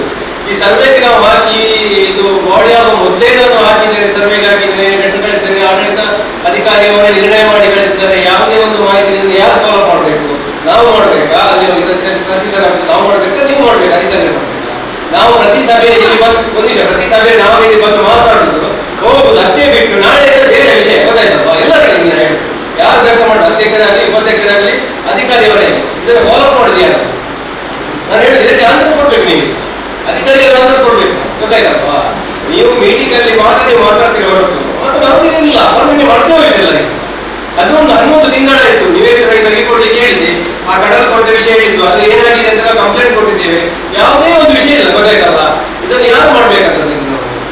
ನಾವು ಕೌನ್ಸಿಲರ್, ನಾವು ಅಧಿಕಾರಿಗಳು, ನಾವು ಅಲ್ಲಿ ಕಾಂಟ್ರಾಕ್ಟರ್, ನಾವು ಲೇಬರ್, ನಮ್ಮ ಪರಿಸ್ಥಿತಿ ಈ ರೀತಿಯಾಗಿದೆ. ಕೋಟೆಗಾರ ಪಟ್ಟಣ ಪಂಚಾಯತ್ ಅಧಿಕಾರಿ ವರ್ಗ ಆ ರೀತಿಯಾಗಿದೆ.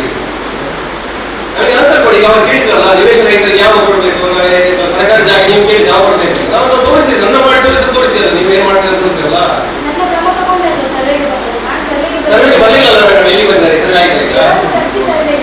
ಎಲ್ಲಿ ಸರ್ವೆ ಮಾಡಿದ್ದಾರೆ? ಈ ವಿತ್ರಿ ಹರೀಶಣ್ಣ ಒಂದು ನಿಮಿಷ ನೀವು ಹೇಳಿದ್ರೆ ನನ್ನ GPS ಒಂದು ನಿಮಿಷ ಎಲ್ಲ ಒಂದು ಎಷ್ಟು ತಿಂಗಳಾಯ್ತು ಮೇಡಮ್? ನೀವು ತಿಂಗಳಿರಲಿ ಸರ್ವೆಗೆ ಬಂದಿದ್ದಾರೆ ಇಲ್ವಾ? ಸರ್ವೆ ಬಗ್ಗೆ ರಿಪೋರ್ಟ್ ಬಂತ? ಸರ್ವೆಗೆ ಬರಲಿಲ್ಲ. ಒಂದು ನಿಮಿಷ ಮೇಡಮ್, ಒಂದು ನಿಮಿಷ ಇಲ್ಲಿ ಕೇಳಿ, ನಾನು ಹೇಳಿದ ಮಾತನ್ನ ಕೇಳಿ.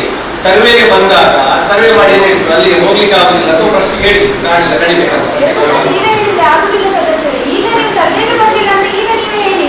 ಈಗ ಸರ್ವೆಗೆ ಬಂದು ರೋಡಿನ ಯಾರು ಸರ್ವೆ ಬಂದಾಗ ಅಧಿಕಾರಿಗಳು ಹೇಳಿದ್ದೇನು ಗೊತ್ತುಂಟಾ? ಸರ್ವೆ ಮಾಡಲಿಲ್ಲ ಅಂತ ಹೇಳಿದ್ದಾರೆ, ಸರ್ವೆ ಮಾಡ್ಲಿಕ್ಕೆ ಆಗುದಿಲ್ಲ, ಕಾಡು ಕಡಿಬೇಕಂತ ಮೊದಲ ಸರ್ವೆ ಹೇಳಿದ್ದಾರೆ. ಗಣೇಶ ಎರಡನೇ ಸಲ ಬಂದು ಏನ್ ಮಾಡಿ ಸರ್ವೆ ಮಾಡಿ ಹೋಗಿದ್ದಾರೆ ಅಂತ ಹೇಳಿದ್ರೆ ರಿಪೋರ್ಟ್ ಏನು ಬರಲಿಲ್ಲ. ನನ್ನ ಪ್ರಕಾರ ಸರ್ವೆ ಆಗಲಿಲ್ಲ ಅಂತ ನೀವು ನಮ್ಗೆ ತೆಗೆದು ಕೊಡ್ಬೇಕಾ? ನಾವು ಕೇಳಿ ನಿಮ್ಮಲ್ಲಿ ಅಲ್ಲ ಮೇಡಮ್, ನಾವು ಕೇಳಬೇಕಾ? ತಹಶೀಲ್ದಾರ್ ಹೋಗಿ ನಾನು ಕೇಳುದು, ನಾನು ಹೋಗಿ ಕೇಳ್ಬೇಕಾ? ನಾನು ಕೇಳುದು ಅಲ್ಲಿ ನಮ್ಮ ಅಧಿಕಾರಿಗಳು ಕೇಳುದು, ನಾನು ಹೋಗಿ ಅಲ್ಲಿ ತಹಶೀಲ್ದಾರ್ ಕೇಳ್ಬೇಕಾ? ನಿಮ್ಗೆ ಕೇಳಬಾರ್ದು ಅನ್ನೋ ಅಧಿಕಾರ ಇಲ್ವಾ? ನಾನು ಕೇಳ್ತಿರೋದು ನಾವು ಕೇಳುದು ಗೊತ್ತಾಯ್ತಲ್ಲ ಮೇಡಮ್? ಇದೆಯಾ ಅಂತ ಅಷ್ಟೇ. ಅಧಿಕಾರ ಉಂಟಾ ಇಲ್ವಾ? ಅವರ ಮನೆ ನನಗೆ ಅಧಿಕಾರ ಅಗತ್ಯ ಇಲ್ಲ. ನಾನು ಕೇಳುದು ಸ್ಥಳೀಯ ಕಮಿಟಿಯಲ್ಲಿ ಕೇಳುದು, ನಾನು ಸ್ಥಳೀಯ ಆಡಳಿತ ಜನಪ್ರತಿನಿಧಿ, ನಾನು ಕೇಳಬೇಕಾಗ್ತದೆ. ನನಗೆ ಇಲ್ಲೇ ಅಧಿಕಾರಿ ಆನ್ಸರ್ ಕೊಡು, ನೀವು ಅಧಿಕಾರ ಕೊಡು, ನೀವು ಇಲ್ಲೇ ಹೋಗ್ಬೇಕಲ್ವಾ? ನಮ್ಮ ಗ್ರಾಮಕ್ಕೆ ಸಂಬಂಧಪಟ್ಟಂಗೆ ಆನ್ಸರ್ ಕೊಡ್ಬೇಕಲ್ಲ ನಮಗೆ. ನೀವೇನ್ ಮಾಡಿ ಅಂತ ಹೇಳಿದ್ರೆ ಇಲ್ಲ, ಯಾವಾಗ ಇದೆಯಾ ಪ್ರತಿ ತಿಂಗಳು ಇದೇ ರೀತಿಯಲ್ಲಿ ಹಾಕೊಂಡು ಯಾವುದು ಆಯುಕ್ತರಿಗೆ ಅಂತೇಳಿ ಮನವಿ ಮಾಡಿ ಮತ್ತೆ ಅವರ ಅಧಿಕಾರಿ ನಿಮಗೆ ಒಂದು ಸರ್ವೆಗೆ ಹಾಕಿದ ನಂತರ ಸರ್ಕಾರಿ ಅಧಿಕಾರಿ ಎಷ್ಟು ತಿಂಗಳವರೆಗೆ ಬರಬೇಕು? ಕಾನೂನು ಪ್ರಕಾರ ಎಷ್ಟು ತಿಂಗಳವರೆಗೆ ಹೇಳಿ ಬರುವುದಿಲ್ಲ ಸದಸ್ಯರೇ. ಈ ಕೈಪಿಡಿಯಲ್ಲಿ ಈಗ ನಿಮ್ಮ ಕೈಪಿಡಿಯಲ್ಲಿ ಒಂದು ಸರ್ವೆಗೆ ಹಾಕಿದ ನಂತರ ಸರ್ವೆಯ ಕೈಪಿಡಿ ಬೇರೆ, ನನ್ನ ಕೈಪಿಡಿ ಬೇರೆ. ಅಲ್ಲಲ್ಲ. ಅದಕ್ಕೆ ಬರುವುದು ನಾನಲ್ಲ, ಸರ್ವೆ. ನಿಮಗೆ ಅನುಭವ ಈಗ ನಿಮ್ಮ ಎಷ್ಟು ನಿಮ್ಮ ಅಧಿಕಾರದ ಅವಧಿಯ ಅನುಭವಗಳು ನಿಮ್ಮನ್ನು ಇಲ್ವಾ ಅಂತ ಕೇಳಿ. ಒಂದು ದಿನದಲ್ಲಿ ಬಂದದ್ದು ಒಂದು ವರ್ಷ ನಂತರವೂ ಬಂದದ್ದು. ಕ್ವಶನ್ ಮಾರ್ಕ್ ಅಲ್ಲಿ ಹೇಳ್ತಿದ್ದೀವಿ. ಆ ಕ್ವಶನ್ ಮಾರ್ಕ್ ಅಲ್ಲಿ ಹೇಳ್ತಾ ಇದ್ದೀವಿ. ಅದು ಸೀರಿಯಸ್ನೆಸ್ ಮೇಲೆ ಯಾವುದು ಕ್ಲಾಸಲ್ಲಿ ಯಾರಿಗಾದ್ರೂ ಒಂದು ದಿವಸದಲ್ಲಿ ಬರ್ತಾರೆ. ಯಾಕೆ ಬರ್ತಾರೆ ಅಂದ್ರೆ ನಿಮ್ಗೆ ಗೊತ್ತಿದೆ. ಸರ್ಕಾರದ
ಬಗ್ಗೆ ನಮಗೆ ಡೀಟೇಲ್ ಕೊಟ್ಟಿದ್ದಾರೆ. ಅದನ್ನು ನಾವು ತಹಶೀಲ್ದಾರ್ಗೆ ಹಾಕಿದ್ದೇವೆ. ತಹಶೀಲ್ದಾರ್ ಆಫೀಸಿಂದ ಸರ್ವೆಗೆ ಹೋಗಿದೆ, ಅಲ್ಲಿಂದ ಮತ್ತೆ ಸರ್ವೆಗೆ ಬಂದಿಲ್ಲ. ಮೊನ್ನೆ ಮಾತ್ರ ಒಂದು ಬಂದು ನೋಡಿ ಹೋಗಿದ್ದಾರೆ. ಅದೇನು ಬಾವಿ ಅಂತ ಯಾಕೆ ಇಷ್ಟು ಡಿಲೇ ಆಗ್ತದೆ ಅದನ್ನು ಯಾರು ಫಾರ್ವರ್ಡ್ ಮಾಡ್ತಾರೆ? ಸರ್ವೆ ಇಲಾಖೆ ಅವರು ಸರ್ವೆ ಬಂದು ಸರ್ವೆ ಮಾಡಬೇಕು. ಸರ್ವೆಗೆ ಮಾಡಿದ್ರೆ ನೀವೇನ್ ಮಾಡ್ಲಿಕ್ಕೆ ಆಗುದಿಲ್ವಾ? ಹಾಗಾದ್ರೆ ನಮ್ಮ ಈ ಅವಧಿ ಮುಗಿಯುವವರೆಗೆ ನೀವು ರಿಟೈರ್ಡ್ ಆಗುವವರೆಗೆ ಅದು ಸರ್ವೆಯಲ್ಲೇ ಇರುದ ಫೈಲ್? ಸರ್ವೆ ಯಾವ ಒಂದು ನಿರ್ದಿಷ್ಟ ಸರ್ವೆ ನಂಬರಿಗೆ ಬಂದು ಅಳತೆ ಮಾಡ್ತಾರೆ.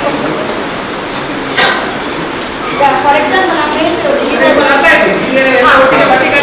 ಅದನ್ನ ಬಿಟ್ಟು ಯಾವ ಒಂದು ಕೋಟೆಗಾರ ಗ್ರಾಮದಲ್ಲಿ ಯಾವ ಸರ್ವೆ ನಂಬರಿಗೆ ಸರ್ವೆ ಮಾಡಬೇಕಂತ ನೀವು ಇಡೀ ಗ್ರಾಮದ ಬಗ್ಗೆ ನೀವು ಅದನ್ನು ಮೆನ್ಷನ್ ಮಾಡಿಕೊಡ್ಬೇಕು ಅವರಿಗೆ. ಈ ರೀತಿಯಲ್ಲಿ ಇಂಥ 2-3 ಸರ್ವೆ ನಂಬರ್ ಅಲ್ಲಿ ಸರ್ವೆ ಮಾಡಬೇಕಂತ ನೀವು ಮೆನ್ಷನ್ ಮಾಡಿ ಕೊಡಿ ಅವರಿಗೆ, ಆಗ ಸರ್ವೆ ಆಗ್ತದಲ್ಲ. ನೀವು ಹೇಳೋದು ಸರಿ ಇದೆ, ಸರಿ ಬರೀರೋದು ಮತ್ತೆ ನಾನು ತಿಳಿಸ್ತೀನಿ. ಅವ್ರಿಗೆ ಯಾವುದೆಲ್ಲ ನಮಗೆ ಅಂದ್ರೆ ಕಾಂಪ್ಲಿಕೇಟೆಡ್ ಅಲ್ಲ, ನಮಗೆ ಒಟ್ಟು ನಮ್ಮ ಬಡವರಿಗೆ ನಿವೇಶನ ಸಿಗ್ಬೇಕು ಅಷ್ಟೇ. ನಾವಿನ್ನು ವೈಯಕ್ತಿಕವಾಗಿ ಮಾತಾಡೋದು. ಇನ್ನೊಂದು ನನ್ನ ವಾರ್ಡಿನಲ್ಲಿ ಸರ್ವೆ ನಂಬರ್ ಬದಲಾವಣೆಗೆ ನೀವು ಮೊದಲನ್ನ ಸಾಂಪ್ ಕೊಡ್ಬೋದು ಅಂತ ಹೇಳಿ ನೀವು ಹೋದವರು 2 ತಿಂಗಳಾಯ್ತು. ಅರ್ಜಿ ಕೊಡುವುದು ಇಲ್ಲಲ್ಲ, ಅರ್ಜಿ ಕೊಡಬೇಕಾದದ್ದು ಎಲ್ಲರ ಹಕ್ಕುಪತ್ರದ ಜೆರಾಕ್ಸ್ ಇತ್ತು. ಒಂದೇ ಅಪ್ಲಿಕೇಶನ್ ಅಲ್ಲಿ ಬರೀರಿ, ಈ ಥರ ಸರ್ವೆ ನಂಬರ್ ತಿದ್ದುಪಡಿಗೆ ಸರ್ವೆ ನಂಬರ್ ಚೇಂಜ್ ಆಗಬೇಕು ಅಂತ ಒಂದೇ ಅಪ್ಲಿಕೇಶನ್ ಇತ್ತು. ಎಲ್ಲರ ಹಕ್ಕುಪತ್ರದ ಜೆರಾಕ್ಸ್ ಇತ್ತು, ನೇರವಾಗಿ ತಹಶೀಲ್ದಾರ್ ಕಚೇರಿಗೆ ಬರೋದು. ಸರ್ವೆ ಬರ್ತಾರಲ್ಲ ಆಗ ನಾನು ಇಲ್ಲೇ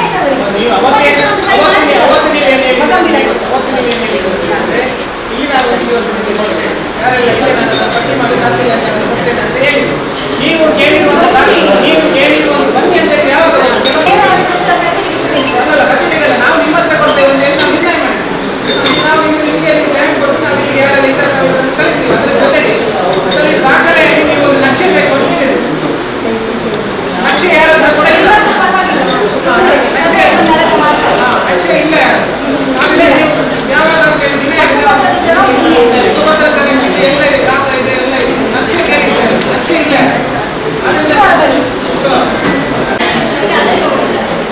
ಮೊದಲಿಗೆ ನಮ್ಮ ವಾರ್ಡಲ್ಲಿ ಅಲ್ಪಸಂಖ್ಯಾತರು 3 ಜನ ಹಾಗೆ ನಾನು ಚೆಕ್ ಮಾಡಿದಾಗ 250 ಇದೆ. ಅದರ ಕಡಿಮೆ ಸೈಡ್ ಒಬ್ಬರೇ ಒಬ್ಬರು ಸೆಲೆಕ್ಷನ್ ಮತ್ತೆ ಉಳಿದ ಅರ್ಜಿ ಎಲ್ಲಿಗೆ ಹೋಯ್ತು? ಎಸ್ಸಿಗಳು ಕೊಟ್ಟಿದ್ದಾರೆ, ಆ ರೀತಿಯ ಒಂದು ಅಲ್ಪಸಂಖ್ಯಾತರ ವಾರ್ಡಲ್ಲಿ ಅದನ್ನು ಕರೆಕ್ಟಾಗಿ ಪರಿಶೀಲನೆ ಮಾಡಿದ್ರೆ ಎಲ್ಲ ಮಾಹಿತಿ ಸಿಗ್ತದೆ. ಒಂದೇ ಒಂದು ಹೆಸರು ಎಷ್ಟೋ ಜನ ಕೇಳ್ತಾ ಇದ್ದಾರೆ ಯಾವ ಕಾರಣಕ್ಕೆ ಸ್ಥಳ ಸಿಗ್ತದೆ ಅಂತ ಹೇಳಿ. ಅವರ ಹೆಸರು ಒಂದು ಇಲ್ಲ. ಗ್ರಾಮೀಣ ಸಭೆಯಲ್ಲಿ ನೀವು 2016 9 ವರ್ಷ ಅವಾಗಲೇ ಅದೇ ನಿಮಿಷಕ್ಕೆ ಈಗ ಹಾಕಿದ್ದಾರೆ. ಅದನ್ನು ನೀವು ಪರಿಶೀಲನೆ ಮಾಡಿ ಕೊಡುವಂತ ಸಂದರ್ಭದಲ್ಲಿ ನೀವು ಅಧ್ಯಕ್ಷರೇ ಅವರಿಗೆ ಬಿಡಿಸಿ, ಇಲ್ಲದಿದ್ರೆ ಪ್ರತಿ ಸಾಮಾನ್ಯ ಸಭೆಯಲ್ಲಿ ಬರ್ತದೆ.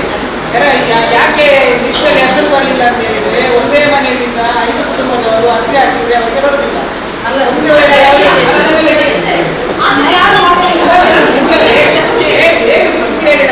ಮತ್ತೆ BPL ಕೆಲವು ಪ್ರೊಸೀಜರ್ ಅದನ್ನು ನಾವು ಬಿಡಿಸಿ ಹೇಳಿ, ಇಲ್ಲದಿದ್ರೆ ಪ್ರತಿ ಸಾಮಾನ್ಯ ಸಭೆಯಲ್ಲಿ ಅಲ್ಪಸಂಖ್ಯಾತರಿಗೆ ಕೊಡಲಿಲ್ಲ ಅಂತ ಹೇಳಿ ಹೇಳ್ತಾರೆ. ಅದರಲ್ಲಿ ಯಾಕೆ ಕೆಲವೊಂದು 1200 ಇದ್ದದ್ರಲ್ಲಿ BA ಅವರು ತಹಸೀಲ್ದಾರ್ ಅಲ್ಲ ಅದನ್ನು ಪರಿಗಣನೆಗೆ ತೆಗೆದು 400 ಅದರಲ್ಲಿ ಫೈನಲ್ ಆಗಿದೆ. ಯಾಕೆ ಅದು ರಿಜೆಕ್ಟ್ ಆಗಿದೆ ಅಂತ ಹೇಳಿ ಬಿಡಿಸಿ ಹೇಳಿದ್ರು ಅವ್ರಿಗೆ ಅರ್ಥ ಆಗ್ತದೆ.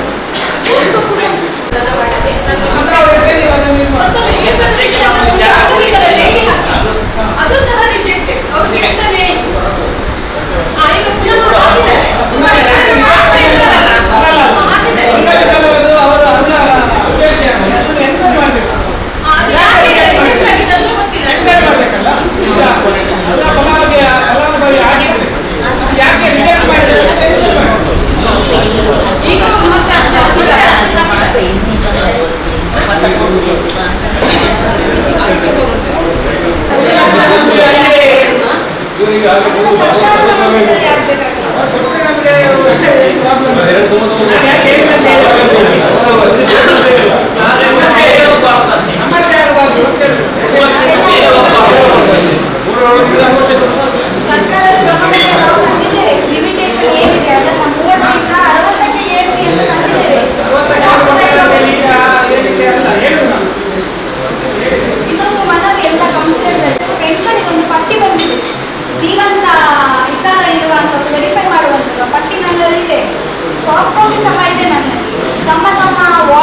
ನಮಗೆ ಇನ್ಕಮ್ ಬರುವಾಗ ಆಧಾರ್ ಕಾರ್ಡ್ ಮತ್ತೆ ಫೋನ್ ನಂಬರ್ ತಗೊಂಡ್ಬಂದೆ. ಆಧಾರ್ ಕಾರ್ಡ್ ಫೋನ್ ನಂಬರ್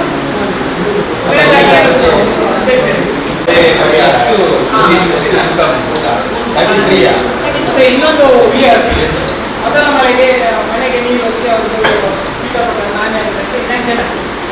ಎರಡನೇ ಮನೆಗೆ ಕೂಡ ಸೇಮ್ ಆದರೆ ಹೇಗೆ ಅದಕ್ಕೆ ಸೊಲ್ಯೂಷನ್ ಪುನಃ ಸಿಗ್ತದಾ ಇಲ್ಲ? ಈಗ ಕೆಲವು ಕಡೆ ಸೇಮ್ ಅದೇ ಪರಿಸ್ಥಿತಿ ಆಗಿದೆ. ಅದಕ್ಕೆ ಈಗ ನಾವು ಹೇಗೆ ಮಾಡೋಣ? ಈಗ ಸಮಸ್ಯೆ ಇದೆ. ಯಾಕೆಂತ ಹೇಳಿದ್ರೆ ನೆರೆ ಬಂದ ಮನೆಗೆ ಬರುದು, ನೆರೆ ಬರುವಾಗ ಇದು ಪರಿಹಾರ ಸಿಕ್ಕಿದ ಮನೆ ಇದಕ್ಕೆ ಬೇಡ, ಇನ್ನೊಂದು ಮನೆಗೆ ನೆರೆ ಪೀಡಿತ ಪ್ರದೇಶದಲ್ಲಿ ಇರುವುದಿಲ್ಲ. ತುಂಬಾ ಜನರ ಸಮಸ್ಯೆಯನ್ನು ಎದುರಿಸ್ತಾ ಇದ್ದಾರೆ. ಅದಕ್ಕೆ ನಾವು ಈಗ ಹೇಗೆ ಮಾಡುದು ಅಂತ ಇವತ್ತು. ಮತ್ತೆ ಇನ್ನೊಂದು ತುಂಬಾ ಹಾನಿ ಆಗಿದೆ ಅಂತ ಮನೆಗಳು ಒಮ್ಮೆ ಆದದ್ದನ್ನು ಸರಿಪಡಿಸಿ ಪುನಃ ಇಟ್ಟು ಅದೇ ಫೈಲನ್ನು ತೆಗೆದು ಪರ್ಸೆಂಟೇಜ್ ಅನ್ನು ಜಾಸ್ತಿ ಮಾಡಿ ತುಂಬ ಹಾನಿ ಆಗಿದೆ ಅದು ಮಾಡುದು. ಬಿಕಾಸ್ ಬೆನಿಫಿಷರಿ ಐಡಿ ಅದೇ ಅಲ್ವಾ?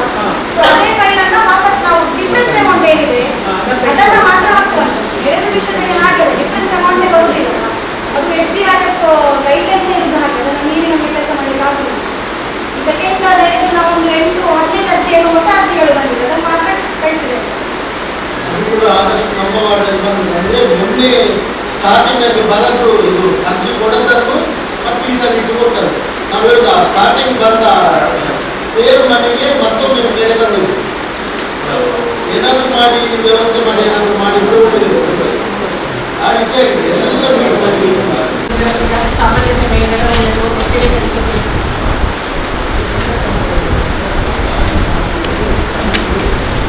ಈ ನಡವಳಿಕೆ ಸಭೆಯಲ್ಲಿ ಎಷ್ಟು ನೀವು ಫಾಲೋ ಅಪ್ ಮಾಡಿದ್ದೀರಾ?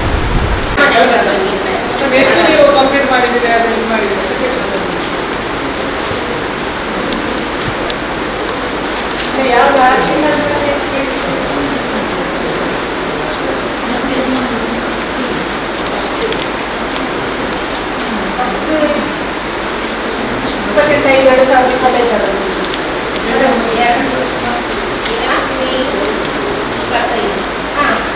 ಸಾಮಾನ್ಯ ನಿರ್ಣಾಯಕ ಕೆಲಸ ಆಗಬೇಕಾದ್ರೆ ನಮಗೆ ಇಲ್ಲಿ ರೆವಿನ್ಯೂನ ಅವಶ್ಯಕತೆ ಇದೆ ಅಂತ ಮಾಡಿದ್ದೀವಿ.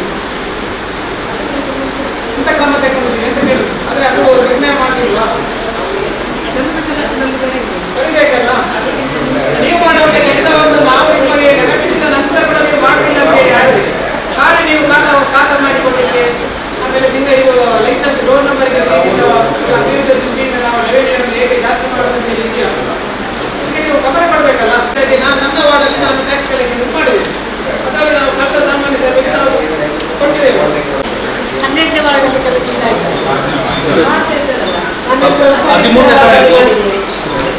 13ನೇ ತಾರೀಕು ವಾರ್ಡ್ ನಂಬರ್ 5ರಲ್ಲಿ ಕಲೆಕ್ಷನ್ ಮಾಡಿದ್ವಿ ಉಪಾಧ್ಯಕ್ಷರ ವಾರ್ಡಲ್ಲಿ 1,72,766 ರೂಪಾಯಿ. ಮತ್ತೆ 31 ಖಾತಾ ಫೈಲ್ ಸಿಕ್ಕಿದೆ ಸರ್. ತದನಂತರ ಜಲಾಲ್ ಬಾಗ್ನಲ್ಲಿ 12ನೇ ವಾರ್ಡಲ್ಲಿ ಮೇಡಮ್ ಇತ್ತು, ಅಲ್ಲಿ ಕಲೆಕ್ಷನ್ ಮಾಡಿದ್ರೆ 93,000 ಆಗಿದೆ ಸರ್ ಕಲೆಕ್ಷನ್. ನೆಕ್ಸ್ಟ್ ಇನ್ನು ಡೇಟ್ ಇಡ್ತೇವೆ. ತಾವು ಸರ್ಕಾರಿ ರಜಾ ದಿನ ಬಿಟ್ಟು ಮತ್ತು ಸೆಕೆಂಡ್ ಫೋರ್ತ್ ಸೈಟ್ ಬಿಟ್ಟು ನಮ್ಮದು ಕೆಲಸದ ಅವಧಿಯಲ್ಲಿ 7 ದಿವಸ ಮುಂಚೆ ಡೇಟ್ ಕೊಟ್ಟು ನಮ್ಮ ವಾರ್ಡಲ್ಲಿ ನಾವು ಕ್ಯಾಂಪ್ ಮಾಡ್ತೀವಿ ಸರ್. ಒಂದು ತಿಂಗಳಲ್ಲಿ ನಿಮಗೆ 2 ಸಭೆ ಮಾಡಲಿಕ್ಕೆ ಆಗಿದೆ ಅಂತ ಈಗ 17 ವಾರ್ಡ್ ಮುಗಿಸ್ಬೇಕಾದ್ರೆ 1.5 ವರ್ಷ ಹೋಗ್ತದೆ.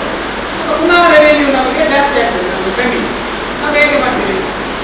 ಅದರ ಜೊತೆಗೆ ಇದು ನಮ್ಮ ಮನೆ ರೆವೆನ್ಯೂ ಆಯಿತು, ಕಮರ್ಷಿಯಲ್ ಇದು ಯಾರಿಗೆಲ್ಲ ಬಾಕಿ ಇದೆ? ಈಗ ನಮ್ಮದು ಲಾಸ್ಟ್ ಇದು ಜಾಹೀರಾತು ಫಲಕದ್ದು ಎಲ್ಲಿದೆ ಸರ್? ಜಾಹೀರಾತು ಫಲಕದ್ದು ನಾವೊಂದು ರೌಂಡ್ ಹೋಗಿದ್ದೇವೆ ಎಲ್ಲ ಕಡೆ.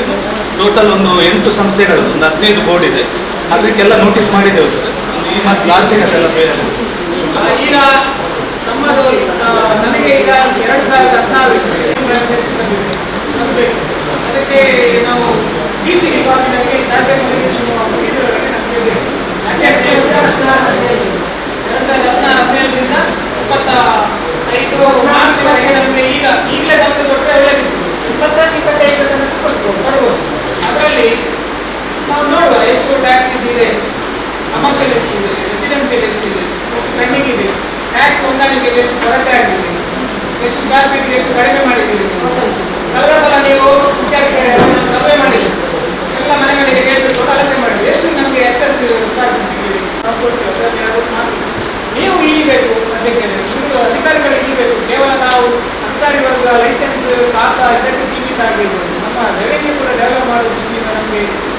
ಮಾಡಬೇಕು ಅಂತ ತುಂಬ 2-3 ಸಭೆಯಲ್ಲಿ ನಾನು ಚರ್ಚೆ ಮಾಡಿದ್ದೆ. ಆ್ಯಕ್ಚುಲಿ ನಮ್ಮ ಕೆಲಸ ಅಲ್ಲ ಮುಖ್ಯಾಧಿಕಾರಿ, ಇದು ನಿಮ್ಮ ಕೆಲಸ.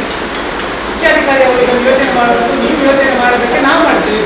2,40,00,000 ರೂಪಾಯಿ ನಿಮ್ಮ ಟಾರ್ಗೆಟ್ ಹೇಗೆ ಅಂತ ಕೇಳಿದ್ರು. 2023-24 ಫೈನಾನ್ಷಿಯಲ್ ಇಯರಲ್ಲಿ ನಿಮ್ಮ ಡಿಮಾಂಡ್ 2,40,00,000 ಹೇಗೆ ಆಗ್ತದೆ? ಜಾಸ್ತಿ ಆಗಿದೆ, ಲೀಗಲ್ ಆಗಿ ಇಲ್ಲ ಅಂತ ಹೇಳಿದ್ರು ನಾನು. ನಿಮಗೆ ಈಗ ಸರಿಯಾದ ಒಂದು 2 ಜನ ಸ್ಟಾಫ್ ಬಿಡಿ, ನಮಗೆ ಅದರಲ್ಲಿ ಅದರ ಬಗ್ಗೆ ಚರ್ಚೆ ಇಲ್ಲ. ಇದರಲ್ಲಿ ಡಿಮಾಂಡ್ ಅಲ್ಲಿ ನಿಮಗೆ 2023-24 2024-25 ಎಷ್ಟಿದೆ? ಈಗ ನಾವು ಉದಾಹರಣೆ ಒಂದು ಚಿಕ್ಕ ಮನೆ ಅವನ ಆ ಪರಿಸ್ಥಿತಿ ಇಲ್ಲ ಅಂತ ಈಗ ಏನು ಮಾಡಿದ ಅದನ್ನು ಅವನು ಡೊಮಿನೇಷನ್ ಮಾಡಿ ಕಟ್ಟಿದ. ಡೋರ್ ನಂಬರ್ ಉಂಟಲ್ಲ ಅವನಿಗೆ, ಈಗ ದೊಡ್ಡ ಕಟ್ಟಿದ ಇದ್ದಾರೆ ಅಂತ ಮನೆಗಳಿಗೆ. ಈಗ ನಮ್ಮಲ್ಲಿ ಏನಾಗ್ತದೆ ಅಂದ್ರೆ ನಾವು ಅದನ್ನು ಅನಧಿಕೃತ ಅಂತ ಮಾಡಿ ಅದಕ್ಕಿಂತ ನನ್ನ ಸಲಹೆ ಅಂದ್ರೆ ಅಂತ ಮನೆಗಳನ್ನು ನಾವು ಅವರಿಗೆ ಅಳತೆ ಮಾಡಿ ಎಷ್ಟು ನಮಗೆ ಟ್ಯಾಕ್ಸ್ಗಳನ್ನು ವಿಧಿಸುವುದು ಒಳ್ಳೆಯದು. ಅಂದರೆ ಈಗ ನಮ್ಮಲ್ಲಿ ನನ್ನ ಉದಾಹರಣೆ ಒಂದು ಚಿಕ್ಕ ಮನೆ ಪಾಪ ಕಷ್ಟದಲ್ಲಿ ತುಂಬ ಇದ್ದ, ಮತ್ತೆ ಅವ್ರು 2-3 ಮಂದಿ ಎಲ್ಲ ವ್ಯಾಪಾರ ಎಲ್ಲ ಮಾಡಿ ಸ್ವಲ್ಪ ನಡ್ಕೊಳ್ಳೋ ಒಂದು ದೊಡ್ಡ ಮನೆ ಬಂದಿದೆ. ಈಗ ಅವರಿಗೆ ಏನಾಗಿದೆ ಅಂತ ಯಾರು ಮತ್ತೆ ನೋಡಲ್ಲ, ಅದಕ್ಕಿಂತ ಮಾಡಿದ್ದಾರೆ. ಅದಕ್ಕಿಂತ ಬದಲು ನಾವು ಎಷ್ಟೊತ್ತಿಗೆ ಟ್ಯಾಕ್ಸ್ ಆಗ್ತದೆ ಟ್ಯಾಕ್ಸ್ ಅನ್ನು ನಾವು ಅಳತೆ ಮಾಡಿ ಟ್ಯಾಕ್ಸ್ ಕಳೆದ ಸಲ ನಾವು ಸರ್ವೆಗೆ ಕೊಟ್ಟದ್ದು ಅದೇ ಉದ್ದೇಶದಿಂದ ಕೊಟ್ಟದ್ದು. ಆಮಂತ್ರದ ವಾರ್ಡನ್ನೇ ಮೊದಲಿಗೆ ನಾವು ಸರ್ವೆಗೆ ನಾವು ಇಳಿದು ನಾವೆಲ್ಲರ ಅದಕ್ಕೆ ಮಾಡಿ ಅಲ್ಲಿಂದಲೇ ನಾವು ಇದಕ್ಕೆ ಚಾಲನೆ ಕೊಟ್ಟು ಇಡೀ ಗ್ರಾಮಕ್ಕೆ ನಾವು ಮಾದರಿಯಾಗುವ ದೃಷ್ಟಿಯಿಂದ ನಾವು ಇವತ್ತೇ ನಿರ್ಣಯ ಮಾಡಿ ಅದಕ್ಕೆ ಅನಧಿಕೃತ ಅಂತ ಬೇಡ, ಅಧಿಕೃತವಾಗಿ ನಾವು ಅಚಾನಕ ವಾರ್ಡಿಂದ ನಾವು ಸರ್ವೆ ಕಾರ್ಯಕ್ರಮ ಮಾಡಿ ಎಷ್ಟು ಈ ತಿಂಗಳೊಳಗಡೆ ಆಗ್ತದೆ ಅದಕ್ಕೊಂದು 2 ತೆಗೆದು ನಾವು ಅದನ್ನು ಮಾಡಿ ಅದಕ್ಕೆ ಅವರು ಪೂರ್ಣ ಪ್ರಮಾಣದ ಒಪ್ಪಿಗೆ ಕೊಟ್ಟಿದ್ದಾರೆ. ಒಬ್ಬ ಮನೆಯಲ್ಲಿ 2-3 ಕೆಲಸ ಮಾಡಿ 2 ಮಾಲಿಗೆ ಅದು ಕಟ್ಟಬೇಕಾದ್ರೆ ಅನುಕೂಲ ಇರ್ತದೆ. ಅದಕ್ಕೆ ನಾವು ಅನಧಿಕೃತ ಅಂತ ಮಾಡೋದು ಬೇಡ. ಮತ್ತೆ ಅವರಿಗೆ ನಾರ್ಮಲ್ ಆಗಿ ಎಷ್ಟು ಟ್ಯಾಕ್ಸ್ ಬರ್ತದೆ ಆ ಟ್ಯಾಕ್ಸ್ ಅನ್ನು ತೆಗೆದು ಅವರನ್ನು ಫಸ್ಟ್ ಮಾಡಿ, ಸೆಕೆಂಡ್ ನನ್ನದು ವಾರ್ಡ್ ಕೂಡ ಮಾಡಿ, ನಾನು ಅದಕ್ಕೆ ಪೂರ್ಣ ಸಹಕಾರ ಇದೆ. ಅದನ್ನು ಅವರು ಪರಿಪೂರ್ಣವಾಗಿ ಅದನ್ನು ಅವರು ಒಪ್ಪಿದ್ದಾರೆ ಅಂತ ಮಾಡಿ ಟ್ಯಾಕ್ಸ್ ನಮಗೆ ಉಂಟು.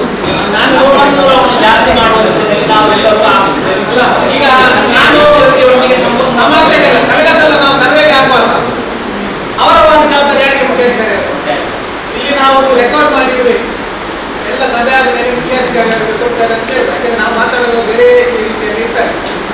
ಅಂಚೆನಡಕದ ವಾರ್ಡಲ್ಲಿ ನಮ್ಮ ಸರ್ವೆ ಕಾರ್ಯ ಇರುವಾಗ ಯಾವ ಅಧಿಕಾರಿಗೆ ಜವಾಬ್ದಾರಿ ಇರ್ತದೆ ನಾನು ಸಾಕ್ಷಿ ಕೊಡಬೇಕು. ಅಂಚೆನಡಕದ ವಾರ್ಡಲ್ಲಿ ನಾವು ಸರ್ವೆ ಕೆಲಸ ಆಗುವಾಗ ಯಾವ ಅಧಿಕಾರಿ ಇರ್ತದೆ? ಅಂಚೆನಡಕಕ್ಕೆ ಅಂಚೆನಡಕದಲ್ಲಿ ಲಾಸ್ಟ್ ಟೈಮ್ ಸರ್ವೆ ಮಾಡುವಾಗ ನೀವು ಅಂಚೆನಡಕ ಹೋಗಿದ್ದೀರಾ? ಹೋಗಿದ್ದೀರಾ? ಅಂಚೆನಡಕದಲ್ಲಿ ಸರ್ವೆ ಆಗಿದೆ, ಎಲ್ಲ ಮನೆಗೆ ಹೋಗಿದ್ದಾರಾ? ಅಂಚೆನಡಕ ವಾರ್ಡ್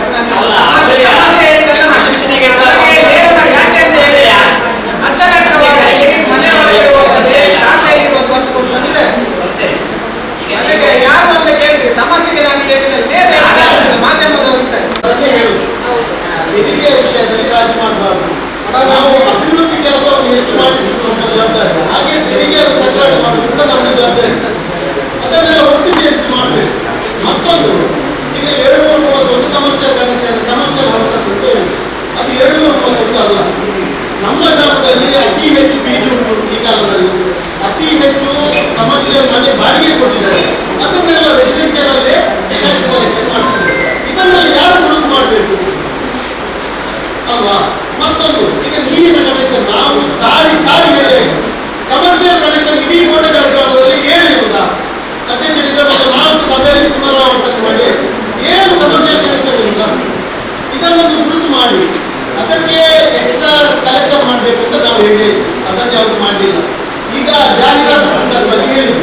ಜಾಹೀರಾತು ಶುಲ್ಕ 8 ಸಂಸ್ಥೆಗೆ ಕೊಟ್ಟಿದ್ದೇನೆ ಅಂತ ನೀವು ಹೇಳಿದ್ರು. ಕರೆಕ್ಟ್? ಸಂಸ್ಥೆಗಳು 15 ಇರ್ಬೋದು ಸರ್, 10 ಹೋಗಿದ್ದೀವಿ. 8 ನೀವು ಕೊಟ್ಟಿದ್ದೀರಿ. ನಾವು ಹೇಳುದು ಸಂಸ್ಥೆ ಅಲ್ಲದೆ ಬಾಕಿ ಉಂಟು. ಈಗ ಅಮ್ಮ ಎಲೆಕ್ಟ್ರಾನಿಕ್ಸ್ ಇಡೀ ನಮ್ಮ ಕೋಟೆಗಾರ ಪರಿಸರದಲ್ಲಿ ಆಗ್ತಾರೆ. ಅವರಿಗೆ ನಾವು ನೋಟಿಸ್ ಕೊಟ್ಟಿದ್ದೇವೆ, ಹರ್ಷದವರು ಆಗ್ತಾರೆ. ಅನ್ನಿತಿ ಕೊಟ್ಟಿದ್ದೇವೆ ಸರ್, ಅವ್ರಿಗೆ ಕೊಟ್ಟಿದ್ದೇವೆ ಸರ್, ಮೊನ್ನೆ ನೋಟ್ ಮಾಡಿ ಅವರಿಗೆಲ್ಲ ಕೊಟ್ಟಿದ್ದೇವೆ. ಹಾಗಾದ್ರೆ ಎಷ್ಟು ಸಂಸ್ಥೆ ನೀವು 8 ಕೇಳಿದ್ರಿ? ಅಲ್ಲ ಸರ್, 8 ಸಂಸ್ಥೆಗೆ ಸಂಬಂಧಪಟ್ಟದ್ದು ಒಂದು 15 ಮಿನಿಟ್ ಜಾಸ್ತಿ ಇದೆ, ಇಲ್ಲ ಅಂತ ಬಾಕಿ ಇದೆ. ಮೊನ್ನೆ ಫುಡ್ ಹೋಗಿ ಒಟ್ಟು ಎಷ್ಟು ಆದಾಯ ಕೊಟ್ಟಿದ್ದೀರಿ ನೋಡಿ? ಟೋಟಲ್ 10 ಕೊಟ್ಟಿದ್ದೀವಿ. ಸ್ಟಾರ್ಟಿಂಗ್ ನೀವೇ ಹೇಳಿದ್ರಿ 8 ಕೊಟ್ಟದ್ದು. ಈಗ 8 ಸಂಸ್ಥೆ ಬೋರ್ಡಿಂಗ್ ಅಂತ ಹೇಳಿ ಒಟ್ಟು ಎಷ್ಟು ಬ್ಯಾನರ್ ಬಾಕಿ ಇದೆ ಸರ್, ಕಂಪ್ಲೀಟ್ ಆಗಿಲ್ಲ ಪ್ರೊಸೆಸ್, ಇನ್ನೊಂದು ರೈಡ್ ಹೋಗ್ತದೆ. ನೋಡಿ, ಕಡಿಮೆ ಒಂದು 5 ರಿಂದ 6 ಲಕ್ಷ ಅದರಲ್ಲೇ ಕಲೆಕ್ಷನ್ ಮಾಡಿ. ನೀವು ಸಂಸ್ಥೆಗಳಿಗೆ ಕೊಟ್ಟದ್ದು ಪರ್ಮನೆಂಟ್ ಅಲ್ವಾ? ಅದಕ್ಕೆ ವರ್ಷಕ್ಕೆ ಆ್ಯನ್ಯುವಲ್ ಆಗಿ ಕಟ್ಟಲಿಕ್ಕೆ. ಈ ಬ್ಯಾನರ್ಗಳಿಗೆ ಅವರಿಗೆ ಸೆಲೆಕ್ಟೆಡ್ ಪೀರಿಯಡ್ಸ್, ಅವರ ಆಫರ್ನ ಪೀರಿಯಡ್ ಅಂತ ಯಾವ್ದು ಹಾಕಿರ್ತಾರೆ ಅದಕ್ಕೆ. ಮತ್ತು ಈ ರೋಡ್ ಸೈಡ್ ಅಲ್ಲಿ ಪರ್ಮನೆಂಟ್ ಬ್ಯಾನರ್ ಅಮೌಂಟ್ ಹಾಕಿರ್ತಾರಲ್ಲ ಅದಕ್ಕೆ ಕೊಟ್ಟಿದ್ದೀರಾ? ಈಗ ಪರ್ಮನೆಂಟ್ ಸ್ಟ್ರಕ್ಚರ್ ಏನಿದೆ ಸರ್, ಅಡ್ವರ್ಟೈಸ್ಮೆಂಟ್ ಇದು ಕಬ್ಬಿನ ಬೋರ್ಡ್ ಅಲ್ಲಿ ಅದಕ್ಕೆ ಮಾತ್ರ ಈಗ ಫಸ್ಟ್ ಇದು ಮಾಡಿ. ಮತ್ತೆ ಸಂಸ್ಥೆಗೆ ಯಾವ್ದಕ್ಕೆ ಕೊಟ್ಟಿದ್ದೀರಿ? ಅದೇ ಸಂಸ್ಥೆಗಳಲ್ಲಿ ಕಂಪನಿ ಇರುತ್ತಲ್ಲ, ಆ ಕಂಪನಿದು ಕೆಲವು ಈಗ 11 ಕಂಪನಿಯವರು ಒಂದು 5-6 ಬೋರ್ಡ್ ಇದೆ.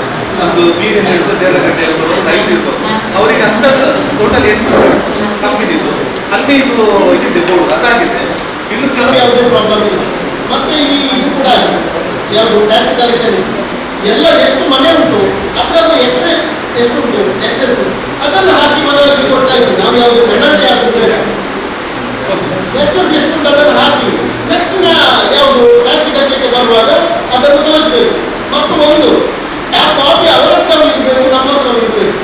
ಈ ವ್ಯವಸ್ಥೆ ನೀವು ಹೋಗ್ತೀರಾ ಯಾರು ಹೋಗ್ತಾರೆ ಅಂತ ಗೊತ್ತು. ಇಷ್ಟರ ತನಗಾಗಲಿಲ್ಲ. ಒಂದು 5-6 ಸರ್ವೆ ಆಗಿದೆ ನಮ್ಮ ಗ್ರಾಮದಲ್ಲಿ. ಒಂದೇ ಒಂದು ಸರ್ವೆ ಸಕ್ಸಸ್ ಆಗಿದೆ. ಒಂದೇ ಒಂದು ಸರ್ವೆ ಸ್ಟಾರ್ಟಿಂಗ್ 2016ರಲ್ಲಿ ಪ್ರಸನ್ನದವರಿಗೆ ಕೊಟ್ಟಿದ್ದೇವೆ ನಾವು, ಅದು ಕೂಡ ಫೈಲರ್ ಸ್ಟಾರ್ಟಿಂಗ್. ಮತ್ತೊಂದು ಬೇರೆ ಒಂದು ಬ್ಯಾಂಗ್ಳೂರಿಗೆ ಅದು ಕೂಡ ಫೈಲರ್. ಇಲ್ಲಿಂದ ನಾವು 2 ಸಲ ಹೋಗಿದ್ದೇವೆ, ಅದು ಕೂಡ ಫೈಲರ್. ಯಾವುದೇ ಒಂದು ಸರ್ವೆ ಕರೆಕ್ಟ್ ಆಗಿ ಆಗಿಲ್ಲ. ಎಲ್ಲ ದಾಖಲೆ ಇದೆ. ನಾವು ಅಷ್ಟು ಮನೆಯಿಂದ ಲಾಸ್ಟ್ ಟೈಮ್ ಪೇಪರಲ್ಲಿ ಮೀಡಿಯಾದಲ್ಲಿ ಎಲ್ಲ ಕೊಟ್ಟಿದ್ದೇವೆ. ದಾಖಲೆಗಳನ್ನು ತಂದು ಕೊಡಿ, ದಾಖಲೆಗಳನ್ನು ತಂದು ಕೊಡಿ. ಇಲ್ಲಿ ಕೊಟ್ಟು ಇಲ್ಲಿ ಎಷ್ಟು ದಾಖಲೆ ಉಂಟು? ರಾಶಿ ರಾಶಿ ಇರಬೇಕು. ಅಷ್ಟು ತಂದು ಕೊಟ್ಟಿದ್ದಾರೆ. ಇಲ್ಲಿ ಯಾವುದು ಖಾತೆಯಲ್ಲಿ ಆಗಿರ್ಬೋದು ಎಲ್ಲ ಡಾಕ್ಯುಮೆಂಟ್ ಅಂತ. ನಾವು ಇಲ್ಲಿ ಸಮರ್ಪಕವಾಗಿ ಅದನ್ನು ಯಾವುದನ್ನು ಫೀಡ್ ಮಾಡಿದ್ದೀವಿ. ನ್ಯೂನತೆ ನಮ್ಮಲ್ಲಿ 90. ಮತ್ತೊಂದು ಇದನ್ನು ಸರಿ ಮಾಡಲಿಕ್ಕೆ ಆಗ್ತದಾ? ನೀವು ಮನಸ್ಸು ಮಾಡಿದ್ರೆ ಆಗ್ತದೆ, ಇನ್ನು ನೋಡಲಿಕ್ಕೆ ಸಾಧ್ಯ ಇಲ್ಲ. ಎಲ್ಲವನ್ನು ಎಲ್ಲ ಸರಿ ಮಾಡಲಿಕ್ಕೆ ಸಾಧ್ಯ ಅಂತ ಹೇಳಿದ್ರೆ ಸಾಧ್ಯವೇ ಇಲ್ಲ. ರೆವೆನ್ಯೂ ಕಲೆಕ್ಷನ್ ಅಲ್ಲಿ ಈ ರಾಜ್ಯದಲ್ಲಿ ಯಾವುದೇ ಒಂದು ಸ್ಥಳೀಯ ಸಂಸ್ಥೆಯಲ್ಲಿ ನಿಖರವಾದ ಮಾಹಿತಿ ಕರೆಕ್ಟ್ ಇಲ್ಲ. ಎಲ್ಲ ವ್ಯತ್ಯಾಸಗಳಿದ್ದೇ ಆಗುತ್ತೆ. ಆದರೆ ಆದಷ್ಟು ಅದನ್ನು ಸರಿ ಮಾಡಿಸಿ ಹೋಗ್ಬೋದು. ಯಾಕಂದ್ರೆ ನಮ್ಮದು ಮನೆಗಳು ಕಮ್ಮಿ, ಇನ್ಕಮ್ ಸ್ವಲ್ಪ ಜಾಸ್ತಿ ಇದೆ. ಅದನ್ನು ಹೇಗೂ ನಾವು ಮನಸ್ಸು ಮಾಡಿದ್ರೆ ಮಾಡಬಹುದು. ಮತ್ತು ಈ ಕಮರ್ಷಿಯಲ್ ಮನೆಯನ್ನು 735 ಅದನ್ನು ಕಡಿಮೆಯಾಗಿ 1,000 ಹೇಗೂ ನಾವು ಮಾಡ್ಬೋದು. PGs ಇದೆ, ರೆಂಟ್ ಕೊಟ್ಟಿದ್ದಾರೆ, ಅದೆಲ್ಲ ಕಮರ್ಷಿಯಲ್ಗೆ ಬರ್ತದೆ. ಅದನ್ನೆಲ್ಲ ಹೇಗೂ ಮಾಡ್ಬೋದು. ಮತ್ತೊಂದು ಯಾವುದೇ ಲಾಬಿಗೆ ಮಣಿ ಹಾಕಬೇಡಿ. ಇಲ್ಲ, ಲಾಬಿಗೆ ಮಣಿಯದೆ ನೀವು ನಿಮ್ಮಷ್ಟಕ್ಕೆ ಮಾಡಿಕೊಂಡು ಹೋಗಿ. ಮತ್ತೆ ಆಯಾ ಸದಸ್ಯರಿಗೆ ತಿಳಿಸಿ ಮಾಡಿಕೊಂಡು ಹೋಗಿ. ಅಲ್ಲ, ಕಡಿಮೆ ಅಲ್ಲ. ನಮ್ಮಲ್ಲಿ ದೇವಸ್ಥಾನದ ಬ್ರಹ್ಮಕಲಶ ಆಗಿರ್ಬೋದು, ಮತ್ತೆ ಮಸೀದಿದ ಕಾರ್ಯಕ್ರಮ ಆಗಿರ್ಬೋದು, ಚರ್ಚಿನ ಕಾರ್ಯಕ್ರಮ, ಅದಕ್ಕೆ ಯಾವುದನ್ನು ತಗೊಂಡೇ ಹೇಳಿ ಅದನ್ನು ಫ್ರೀ ಕೊಡಿ. ಅವ್ರು ಕಣ್ಣಿಗೆ ಲೆಟರ್ ಕೊಡ್ಲಿಕ್ಕೆ ಪರ್ಮಿಷನ್ ಅದು ಒಂದು ವಾರದಲ್ಲಿ ತೆಗಿತಾರೆ. ಅವರು ತೆಗೆದು ಒಂದೇ ವಾರ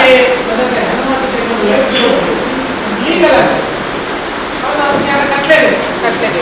ಹಣ ಅಂತ ಎಷ್ಟು ಈಗ ಕಟ್ಟಬೇಕು ಅಂದ್ರೆ ಎಷ್ಟು ಅಮೌಂಟ್ ಈಗ ಎಷ್ಟು ಉಂಟು ಅಂತ ಅದಕ್ಕಿಂತ ಸ್ವಲ್ಪ ಒಂದು ನಿಗದಿತ 100 ರೂಪಾಯಿ ಹಾಗೆ ಮಾಡಿಕೊಂಡು ಈಗ ಒಂದು ಎಲೆಕ್ಷನ್ ಒಂದು ಡಿಕ್ಲೇರ್ ಆಗ್ತದೆ. ಸಪೋಸ್ ಒಂದು ನಡುವೆ ಎಲೆಕ್ಷನ್ ಡಿಕ್ಲೇರ್ ಆದ್ರೆ ಯಾರಾದ್ರೂ ಕೇಳದ ಇದೆಯಲ್ಲ ಎಲ್ಲ ಕೊಂಡೋಗೋದು. ನಿಮಗೆ ಇಮಿಡಿಯೇಟ್ DC ಇಂದ ನೋಟಿಸ್ ಮಾಡ್ತದೆ, ತೆಗಿಬೇಕು. ಅದೇ ಒಂದು ವೇಳೆ ನಾವು ಪರ್ಮಿಷನ್ಗೆ ಲೆಟರ್ ಕೊಟ್ಟಿದ್ವಿ, ಯಾವುದೇ ಪರ್ಸನ್ ತೆಗಿಲಿಲ್ಲ, ಪರ್ಮಿಷನ್ ನಂಬರ್ ಅನ್ನು ಹಾಕಿ ಪರ್ಸೆಂಟೇಜ್ ಕಡಿಮೆ ಮಾಡಿ. ಅಮೌಂಟ್ ಎಷ್ಟು ಉಂಟು ಅದನ್ನು ತುಂಬ ಕಡಿಮೆ ಮಾಡಿ ಕೊಟ್ಟು ಸರಿಯಾಗಿ. ಧಾರ್ಮಿಕ ಕ್ಷೇತ್ರದ ಯಾವುದಾದ್ರು ಕಾರ್ಯಕ್ರಮದ ಬ್ಯಾನರ್ ಇದೆ, 100 ರೂಪಾಯಿ 50 ರೂಪಾಯಿ ಒಂದು ಬ್ಯಾನರ್ ಇದೆ ಅಷ್ಟೇ ಮಾಡಿ. 10x10 100 ರೂಪಾಯಿ ಸೈಜ್ ನೋಡಿ. ಯಾವುದಾದ್ರು ಅಡ್ವರ್ಟೈಸ್ಮೆಂಟ್ ಪ್ರಚಾರ ಜಾಹೀರಾತಿನ ಬ್ಯಾನರ್ ಅದನ್ನು ಮಾಡುವುದು. ಮತ್ತೆ ಇನ್ನೂ ಕೆಲವೊಂದು PWD ರಸ್ತೆಯ ಪಕ್ಕ ನಾವು ಕೆಲವೊಂದು ಆ್ಯಡ್ ಇದು ಬ್ಯಾನರ್ ನೋಡ್ಕೊಂಡು ಅದನ್ನು ನಾವು ಹೇಳಿ ಮಾಡುವುದು. 40 ರೂಪಾಯಿ ಆಗ್ತಿದ್ದೀವಿ. ಮತ್ತೆ ಇಲ್ಲಿ ನಮಗೆ ಈ ಜಂಕ್ಷನ್ನಿಂದ ದೇವರಕಟ್ಟೆಯವರೆಗೆ ತುಂಬ ಇದೆ. ಅದರದ್ದು ಕಲೆಕ್ಷನ್ ಮಾಡ್ತಾ ಇದ್ದೀರಾ? ಈಗ ಅದೇ ಸರ್ ಬಂದಿದ್ದೀವಿ, ನೋಟಿಸ್ ನಮ್ಮ ಬಿಟ್ಟಿದ್ದೀವಿ. ಅಯ್ಯಪ್ಪ ಮಂದಿರ ಹತ್ರ ಹೋಗಿದೆ. ಅದರ ಮುಂದೆ ವೇಣುಗೋಪಾಲ ಸ್ವಾಮಿ ಅಲ್ಲಿ ಒಂದಿದೆ. ಅಂಥದ್ದು ನಮ್ಮ ಬೀರಿಂದ ತುಂಬ ಇದೆ. ಅದಕ್ಕೆ ನಾವು ಈ ಇಷ್ಟವರೆಗೆ ನಾವು ಮಾಡಲೇ ಇಲ್ಲ. ತುಂಬ ಇವರನ್ನು ಒಳ್ಳೆ ಶಾಸಕರನ್ನು ಮಾಡಲಿಲ್ಲ. ಆಮೇಲೆ ಅವರು ಹೋಗೋದಂದ್ರೆ ಅವರು ಬೇರೆ ರೀತಿಯಲ್ಲಿ ಮಾಡ್ತಾರೆ. ಈಗ 4 ಜನ ಹೋಗಿದ್ರು, ಉಪಾಧ್ಯಕ್ಷರು, ಆಮೇಲೆ ಉದ್ದೇಶಕ್ಕೆ 10 ಹೋಗ್ತಾರೆ. ನಾವು ವಿಶ್ವಾಸ ನಾವು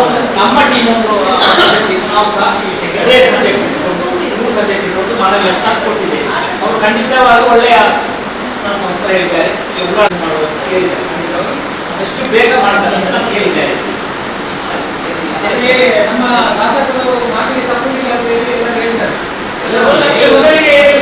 ಅಲ್ಲಿ ಉರುಸು ಕಾರ್ಯಕ್ರಮ ಮುಗಿದ ನಂತರ ಕೂಡಲೇ ಅವರನ್ನು ಇಲ್ಲಿಗೆ ಆಗ್ತೇವೆ ಅಂತ ಇವರಿಗೆ ಏನ್ ಆನ್ಸರ್ ಮಾಡಿದ್ದಾರೆ ಅಂತ ಅವ್ರು ಹೇಳ್ತಾರೆ, ಅದು ನಮ್ಗೆ ನಂಬಲಿಕ್ಕೆ ಸಾಧ್ಯ ಇಲ್ಲ. ನಾವು ಹೋದಾಗ ಏನ್ ಆನ್ಸರ್ ಮಾಡಿದ್ದಾರೆ ನಾವು ನಿಮ್ಗೆ ಹೇಳ್ತೀವಿ, ಈಗ ಹೇಳಿದ್ರು ಅದಕ್ಕೆ ನಾವು ಒಟ್ಟಿಗೆ ಹೋದ್ರೆ ಎಲ್ಲ clear ಆಗ್ತದೆ. ಈಗ ಇಲ್ಲಿಂದ ನೀವು ಹೋಗ್ತೀರಿ ಅಂತ ಹೇಳಿದ್ರು ಮತ್ತೆ ಹಿರಿಯ ಎರಡು ಸದಸ್ಯರಿದ್ರು ಅಂತ ಹೇಳಿ ಮತ್ತು ಕೂಡ ನೀವು ಹೋಗಿದ್ದೀರಲ್ವ ಸದಸ್ಯರು.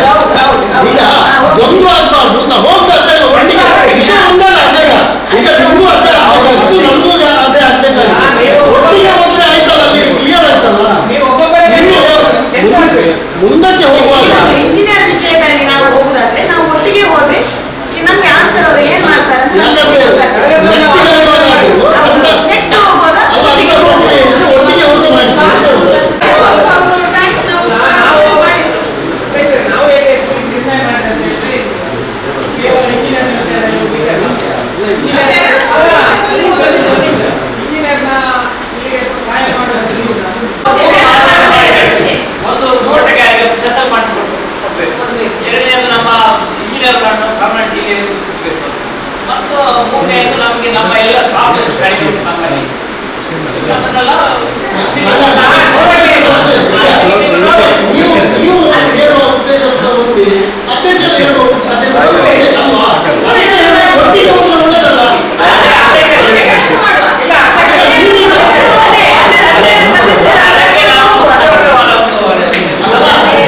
ಅಧ್ಯಕ್ಷರಿಗೆ 11 ತಾರೀಕಿಗೆ ಎಸ್ಎಂ ನಡೆಯುತ್ತೆ. ಈಗ ನಮ್ಮಲ್ಲಿ ನಮ್ಮ ಸಿಟಿನ ಬಗ್ಗೆ ತುಂಬಾ ಚರ್ಚೆ ಆಗಿದೆ. ಎಸ್ಎಂ ಖಂಡಿತ ಚರ್ಚೆ ಆಗಿದೆ. ಆ ಎಸ್ಎಂ ಸಮಯದಲ್ಲಿ ನಮ್ಮ 2 MLC ಅವರು ನಮ್ಮ ಕಡೆ ಈಗ ಒಂದು ಪಾರ್ಟಿ ಇನ್ನೊಂದು ಪಾರ್ಟಿ 2 ಪಾರ್ಟಿ ಇದ್ದಾರೆ. ನಮ್ಮ ಬರ್ತಿದ್ದಾರೆ, ಅವರನ್ನು ಸಹ ಅಲ್ಲಿ ಭೇಟಿಯಾಗಿ ಇದಕ್ಕೆ ಸಂಬಂಧಪಟ್ಟ ಮಂತ್ರಿಗಳನ್ನು ಮತ್ತು ನಮ್ಮ ಈ ಎಲ್ಲ ಸಮಸ್ಯೆಗಳನ್ನು ಯೂಸ್ ಮಾಡಿ ನಾವು 17 ಮಂದಿ ನಾವು ಇದು ವ್ಯವಸ್ಥೆ ಮಾಡುವುದಲ್ಲ, ಇದಕ್ಕೆ ಅಗತ್ಯ ಇರುವ ವ್ಯವಸ್ಥೆ ನಾವು ಪಂಚಾಯತ್ ಮಾಡಿದ್ದೇವೆ. 11 ತಾರೀಕು ಅಂದಾಜಿಗೆ ನಾವು 15 ಸಹ ಬೆಂಗಳೂರಿಗೆ ಹೋಗಿ ಈ ಎಲ್ಲ ಮಂತ್ರಿಗಳನ್ನು ಕಂಡು ಒಂದು ಮನವಿ ಸಲ್ಲಿಸಿ ಇದಕ್ಕೆ ನಮಗೆ ಈಗ ನಮ್ಮ ಮುಂದಿನ ಬೆಳಿಗ್ಗೆ ಆದರೂ ಒಂದು ಅನುಕೂಲ ಆಗುತ್ತೆ.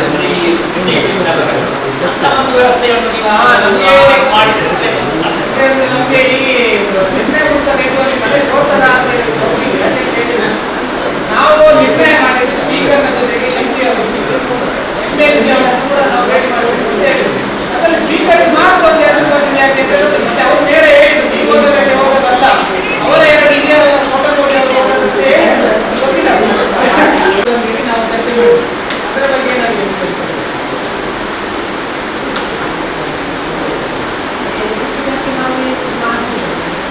ನಾವು ಚರ್ಚೆ ಮಾಡಿದ್ದೇವೆ.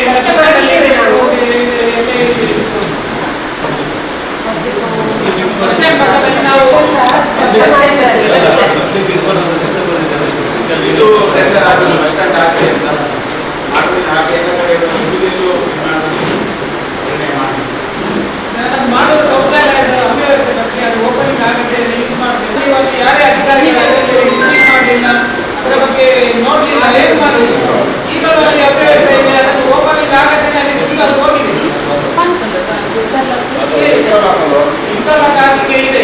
ಅದರ ಜೊತೆಗೆ ನಾವು ಅದಕ್ಕೆ ಸುಂದರವಾದ ಬಸ್ ತಂಗುದಾಣ ನಿರ್ಮಾಣ ಮಾಡೋದಕ್ಕೆ ನಾವು ಯೋಚನೆ ಮಾಡಿದ್ವಿ. ನಮಗೆ ಅದಕ್ಕೆ 1 ತಿಂಗಳು ಲೇಟ್ ಆದರೂ ತೊಂದರೆ ಇಲ್ಲ.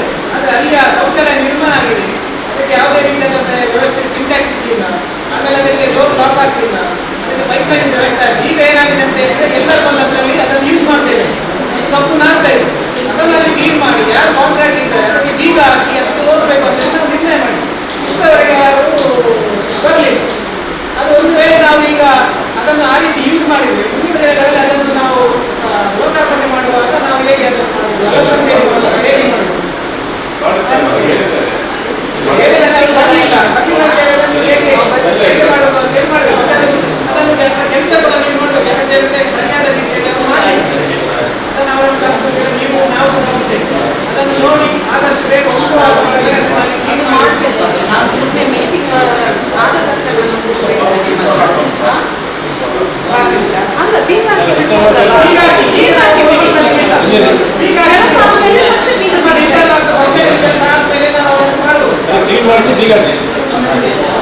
ಅದಕ್ಕೆ ಸಿಂಟ್ಯಾಕ್ಸ್ ನೀರು ವ್ಯವಸ್ಥೆ ಮಾಡಲಿಲ್ಲ ಅವರು ಮೇಲ್ಗಡೆ, ಅದೆಲ್ಲ ಉದಾಹರಣೆ. ಅದರ ಜೊತೆಗೆ ಕಳೆದ ಸಾಮಾನ್ಯ ಸಭೆಯಲ್ಲಿ ಜನಸಂಪರ್ಕ ಸಭೆಯ ಬಗ್ಗೆ ನಾವು 17 16 ವಾರ್ಡಿಗಿಂತ ದೊಡ್ಡ ವಾರ್ಡ್ ನಮ್ಮದೇ. ಜನಸಂಖ್ಯೆ ಒಟ್ಟಿಗೆ ಒಂದು 3,000 3,500 ಜನಸಂಖ್ಯೆ. 3,000 ಮತದಾರ 2,000. ಇಲ್ಲ ಲಾಸ್ಟ್ ಟೈಮ್ ನಮ್ಮ ಎಲೆಕ್ಷನ್ ಆಗುವಾಗ 3,000. ಈಗ ನಮ್ಮ ಮತದಾರ 2,000 ಮತದಾರರಿಲ್ಲ, ಮತದಾರರು 1,500. ನಮ್ಮ ಎಲೆಕ್ಷನ್ ಹೆಚ್ಚುವರಿ ಮತದಾರರು 1,600 ಒಳಗಡೆ. ಒಟ್ಟು ಮಕ್ಕಳನ್ನು ಚುನಾವಣೆ ಆಗುವ ಸಂದರ್ಭದಲ್ಲಿ ಒಟ್ಟು ಚಲಾವಣೆಯಾದ ಮತದಾರರ 1,300 ಆಗಿದೆ. ಒಟ್ಟು 1,300. ಆವಾಗಲೇ 1,700 ತನಕ ಮತದಾರ ಇತ್ತ ಅಂತ ನನಗೆ ಸಂಶಯ ಇದೆ. ಈಗ ನನ್ನ ವಾರ್ಡ್ ನಿಮಗೆ ಗೊತ್ತಿದ್ದ ಪ್ರಕಾರ ಬೆಟ್ಟ ಗುಡ್ಡಗಳ ಪ್ರದೇಶ, ಹಲವಾರು ಮಟ್ಟೋಡ್ ಇರುವಂತಹ ಪ್ರದೇಶ. ಅದಕ್ಕೆ ನೀವು 5 ಲಕ್ಷ ಅನುದಾನ ಕೊಟ್ಟರೆ 5 ಲಕ್ಷ ಅನುದಾನ ಕೊಟ್ಟರೆ 50 ವರ್ಷ ಬೇಕಾಗುವುದು ಅಭಿವೃದ್ಧಿ ಆಗಲಿಕ್ಕೆ. ಅದು ಖಂಡಿಸಕ್ಕಾಗುತ್ತಿಲ್ಲ. ನನ್ನ ವಾರ್ಡಿಗೆ ನೀವೆಲ್ಲ ಸದಸ್ಯರು ಒಟ್ಟಾಗಿ ನಮಗೆ ಸಹಕಾರ ಮಾಡಿ 5 ಲಕ್ಷ ಹೆಚ್ಚುವರಿಯಾಗಿ ಕೊಡಬೇಕಾಗಿ ಅನಿಸುತ್ತೆ. ಸತ್ಯ ಅಲ್ಲ, ಅವ್ರು ಹೇಳಿದ್ದು 100ಕ್ಕೆ ಬೆಟ್ಟ ಗುಡ್ಡ ಇರುವ ವಾರ್ಡ್ ಎಲ್ಲ ಸತ್ಯ. ನನ್ನ ವಾರ್ಡಲ್ಲಿ ಅತಿ ಹೆಚ್ಚು ಮನೆ ಇರುವುದು ಈ ಗ್ರಾಮದಲ್ಲಿ. ನನ್ನ ವಾರ್ಡಲ್ಲಿ ಕಡಿಮೆ 450ಕ್ಕಿಂತ ಹೆಚ್ಚು ಮನೆ ಉಂಟು. ಪ್ರದೇಶ ಸಣ್ಣದಲ್ಲಪ್ಪ, ರೋಡ್ ಹೈಯೆಸ್ಟ್ ನನ್ನ ವಾರ್ಡಲ್ಲಿ. ಅದೇ ರೀತಿ ಅದೇ ಮಾನದಂಡವನ್ನು ಸೂಚನೆ ಪಾಲಿಸಿ ನನ್ನ ವಾರ್ಡಿಗೆ 5 ಲಕ್ಷ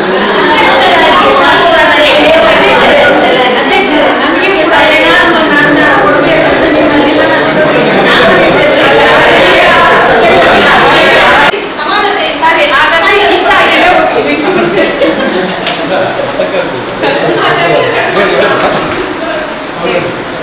ಈಗ 11ನೇ ವಾರ್ಡಿನಲ್ಲಿ ನಮ್ಮ ಮನೆ ಅಲ್ಲಿ ಸುಬ್ರಹ್ಮಣ್ಯ ಚರ್ಚಿಂದ ಅವರಿಗೆ ನೀರು ಮಾರ್ಗದಲ್ಲೇ ಹೋಗ್ತಾ ಇದೆ. ಅಲ್ಲಿ ಬೇರೆ ಮನೆ ಎಲ್ಲ ಇನ್ನೂ ಹೋಗಲ್ಲ. ಈಗ ವಿಪರೀತ ಮಳೆ ಬಂತು, ಎಲ್ಲ ಮಾರ್ಗದಿಂದಲೇ ನೀರು ಹೋಗ್ತಾ ಇದೆ.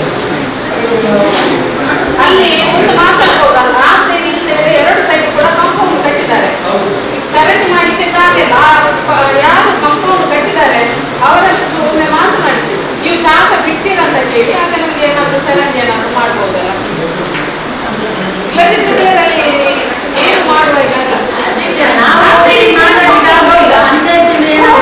ರೋಡಲ್ಲಿ ನೀರು ಹೋಗ್ತದೆ, ಬಿಡ್ಬೇಕಲ್ಲ. ಕಾಂಪೌಂಡ್ ಕಟ್ಟುವಾಗ ಅದಕ್ಕೆ ನೀರು ಹೋಗ್ಲಿಕ್ಕೆ ಜಾಗ ಬಿಟ್ಟಲ್ಲ, ನಮ್ಗೆ ಏನಾದ್ರು ವ್ಯವಸ್ಥೆ ಮಾಡಲಿಕ್ಕೆ ಬಿಟ್ಟರೆ ಸಹಕಾರ ಸಿಗ್ಬೋದು.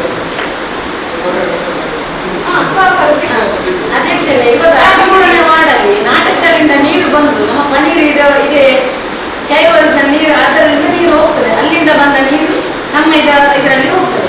ಅವಾಗ ಆ ರೋಡು ಅವರ 4 ಮನೆಗಳಿಗೆಲ್ಲ ನೀರು ತುಂಬಾ ಜೋರು ಮಳೆ ಬಂದ್ರೆ ಇನ್ನೂ ಕೂಡ ಅವರ ಮನೆಗೆ ಹೋಗ್ತದೆ. ಒಮ್ಮೆ ಮಳೆ ಹಾನಿಯಲ್ಲಿ ಅವರಿಗೆ 5,000 ರೂಪಾಯಿ ಸಿಕ್ಕಿದೆ. ಇನ್ನೂ ಕೂಡ ಮೊನ್ನೆ ಕೂಡ ಮಳೆ ಬಂದಾಗ ಅವರ ಮನೆಯೊಳಗೆಲ್ಲ ನೀರು ಹೋಗಿದೆ ಅಧ್ಯಕ್ಷರೇ. ಅದಕ್ಕೆ ಏನು ಪರಿಹಾರ ಇತ್ತು?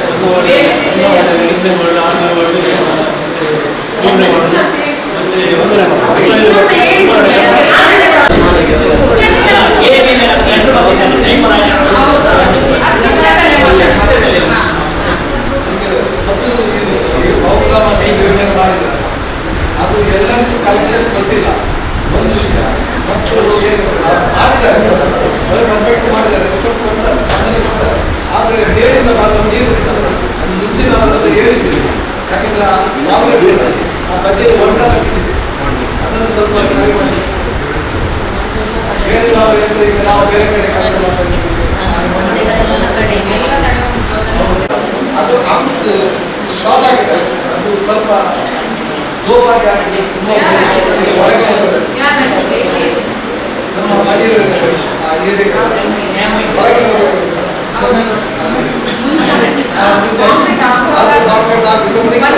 ಈಗ ಫಿಕ್ಸ್ ಮಾಡಿದ್ದಾರೆ. ಅದು ತುಂಬಾ ಇದಾಗಿದೆ. ನಮ್ಮ ಫ್ಯೂಚರ್ ಹೋಗುವವರಿಗೆ ತುಂಬಾ ಕಷ್ಟ.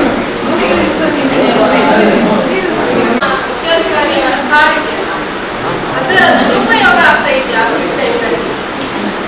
ಯಾವಾಗ ದುರುಪಯೋಗ ಆಗ್ತಿದೆ ಅಂತ ಹೇಳಿದ್ರೆ ಯಾಕೆಂದ್ರೆ ನಾನು ಇಷ್ಟು ತನಕ ಅಂತ ದುರುಪಯೋಗ ಮಾಡಿಲ್ಲ. ಎಲ್ಲಿಂದ ಆಗಿದೆ ಅದು ನೀವೇ ನಮಗೆ ಹೇಳ್ಬೇಕು.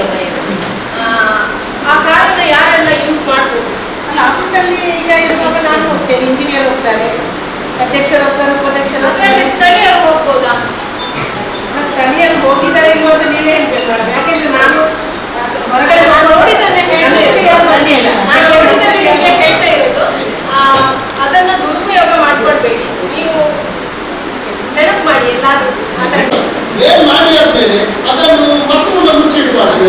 ಒಂದ ಈಗ ನೋಡಿ ಸದಸ್ಯರು ಬರ್ತಾರೆ, ಮತ್ತೆ ಬೇರೆ ಸದಸ್ಯರು ಹೋಗ್ಬೋದು, ಇಂಜಿನಿಯರ್ ಕಾಂಟ್ರಾಕ್ಟರ್ ಹೋಗ್ಬೋದಾ? ಇಲ್ಲ. ಪಾರ್ಟಿಯವರು ಹೋಗ್ಬೋದಾ? ನೀವು ಆನ್ಸರ್ ಮಾಡಿ. ಈಗ ಕೇಳಿದ್ದು ನಾವೀಗ ಒಪ್ಪಂದಕ್ಕೆ ಹೇಳಿದೆ, ಪಾರ್ಟಿಯವರು ಹೋಗ್ಬೋದಾ? ಹೋಗಿದ್ದಾರೆ, ನಾನು ಮಾಡಿದೆ. ಇಂಜಿನಿಯರ್ ಕಾಂಟ್ರಾಕ್ಟರ್ ಹೋಗಿದ್ದಾರೆ, ಹೋಗಿದ್ದಾರೆ, ನೋಡಿದ್ದೀನಿ. ಅದಕ್ಕೆ ನಾನು ಚೀಫ್ ಆಫೀಸರ್ ಹತ್ರ ಕೇಳ್ತಾ ಇರೋದು, ನಿಮ್ಮ ಕಾರಿನಲ್ಲಿ ಏನಾದ್ರೂ ದುರುಪಯೋಗ ಪಡಿಸ್ಕೊಂಡಿದ್ದೀರಾ ಅಂತ ಕೇಳಿದೆ ಅಷ್ಟೇ.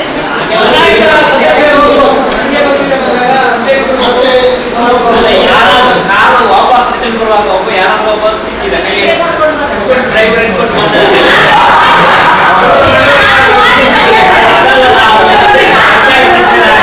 ನಾವು ನಮ್ಮ ಸೋದರ ಬಗ್ಗೆ ನಮಗೆ ಒಳ್ಳೆಯ ಅಭಿಪ್ರಾಯ ಇದೆ. ಈಗ ಸಂಬಂಧ ಒಳ್ಳೆಯ ನಾವು ಆರೋಪ ಮಾಡಿದ್ದೇವೆ.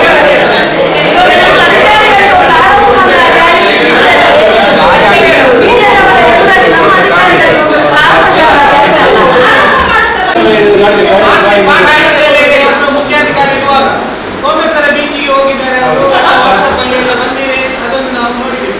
ಈಗ ಅವರು ಏನಾದ್ರು ಇದ್ರೆ ಮುಂದಕ್ಕೆಲ್ಲೂ ಸರಿ ಮಾಡಿ ಕೊಂಡೋಗ್ಬೋದು. ಜನರನ್ನು ಕೂಡ ಕರ್ಕೊಂಡು ಹೋಗ್ಬೋದು. ಹೋಗ್ಲಿಕ್ಕೆ ಇಲ್ಲ ಇಲ್ಲ ಇಲ್ಲ ಕಾನೂನು ಇಲ್ಲ. ಅಧ್ಯಕ್ಷರು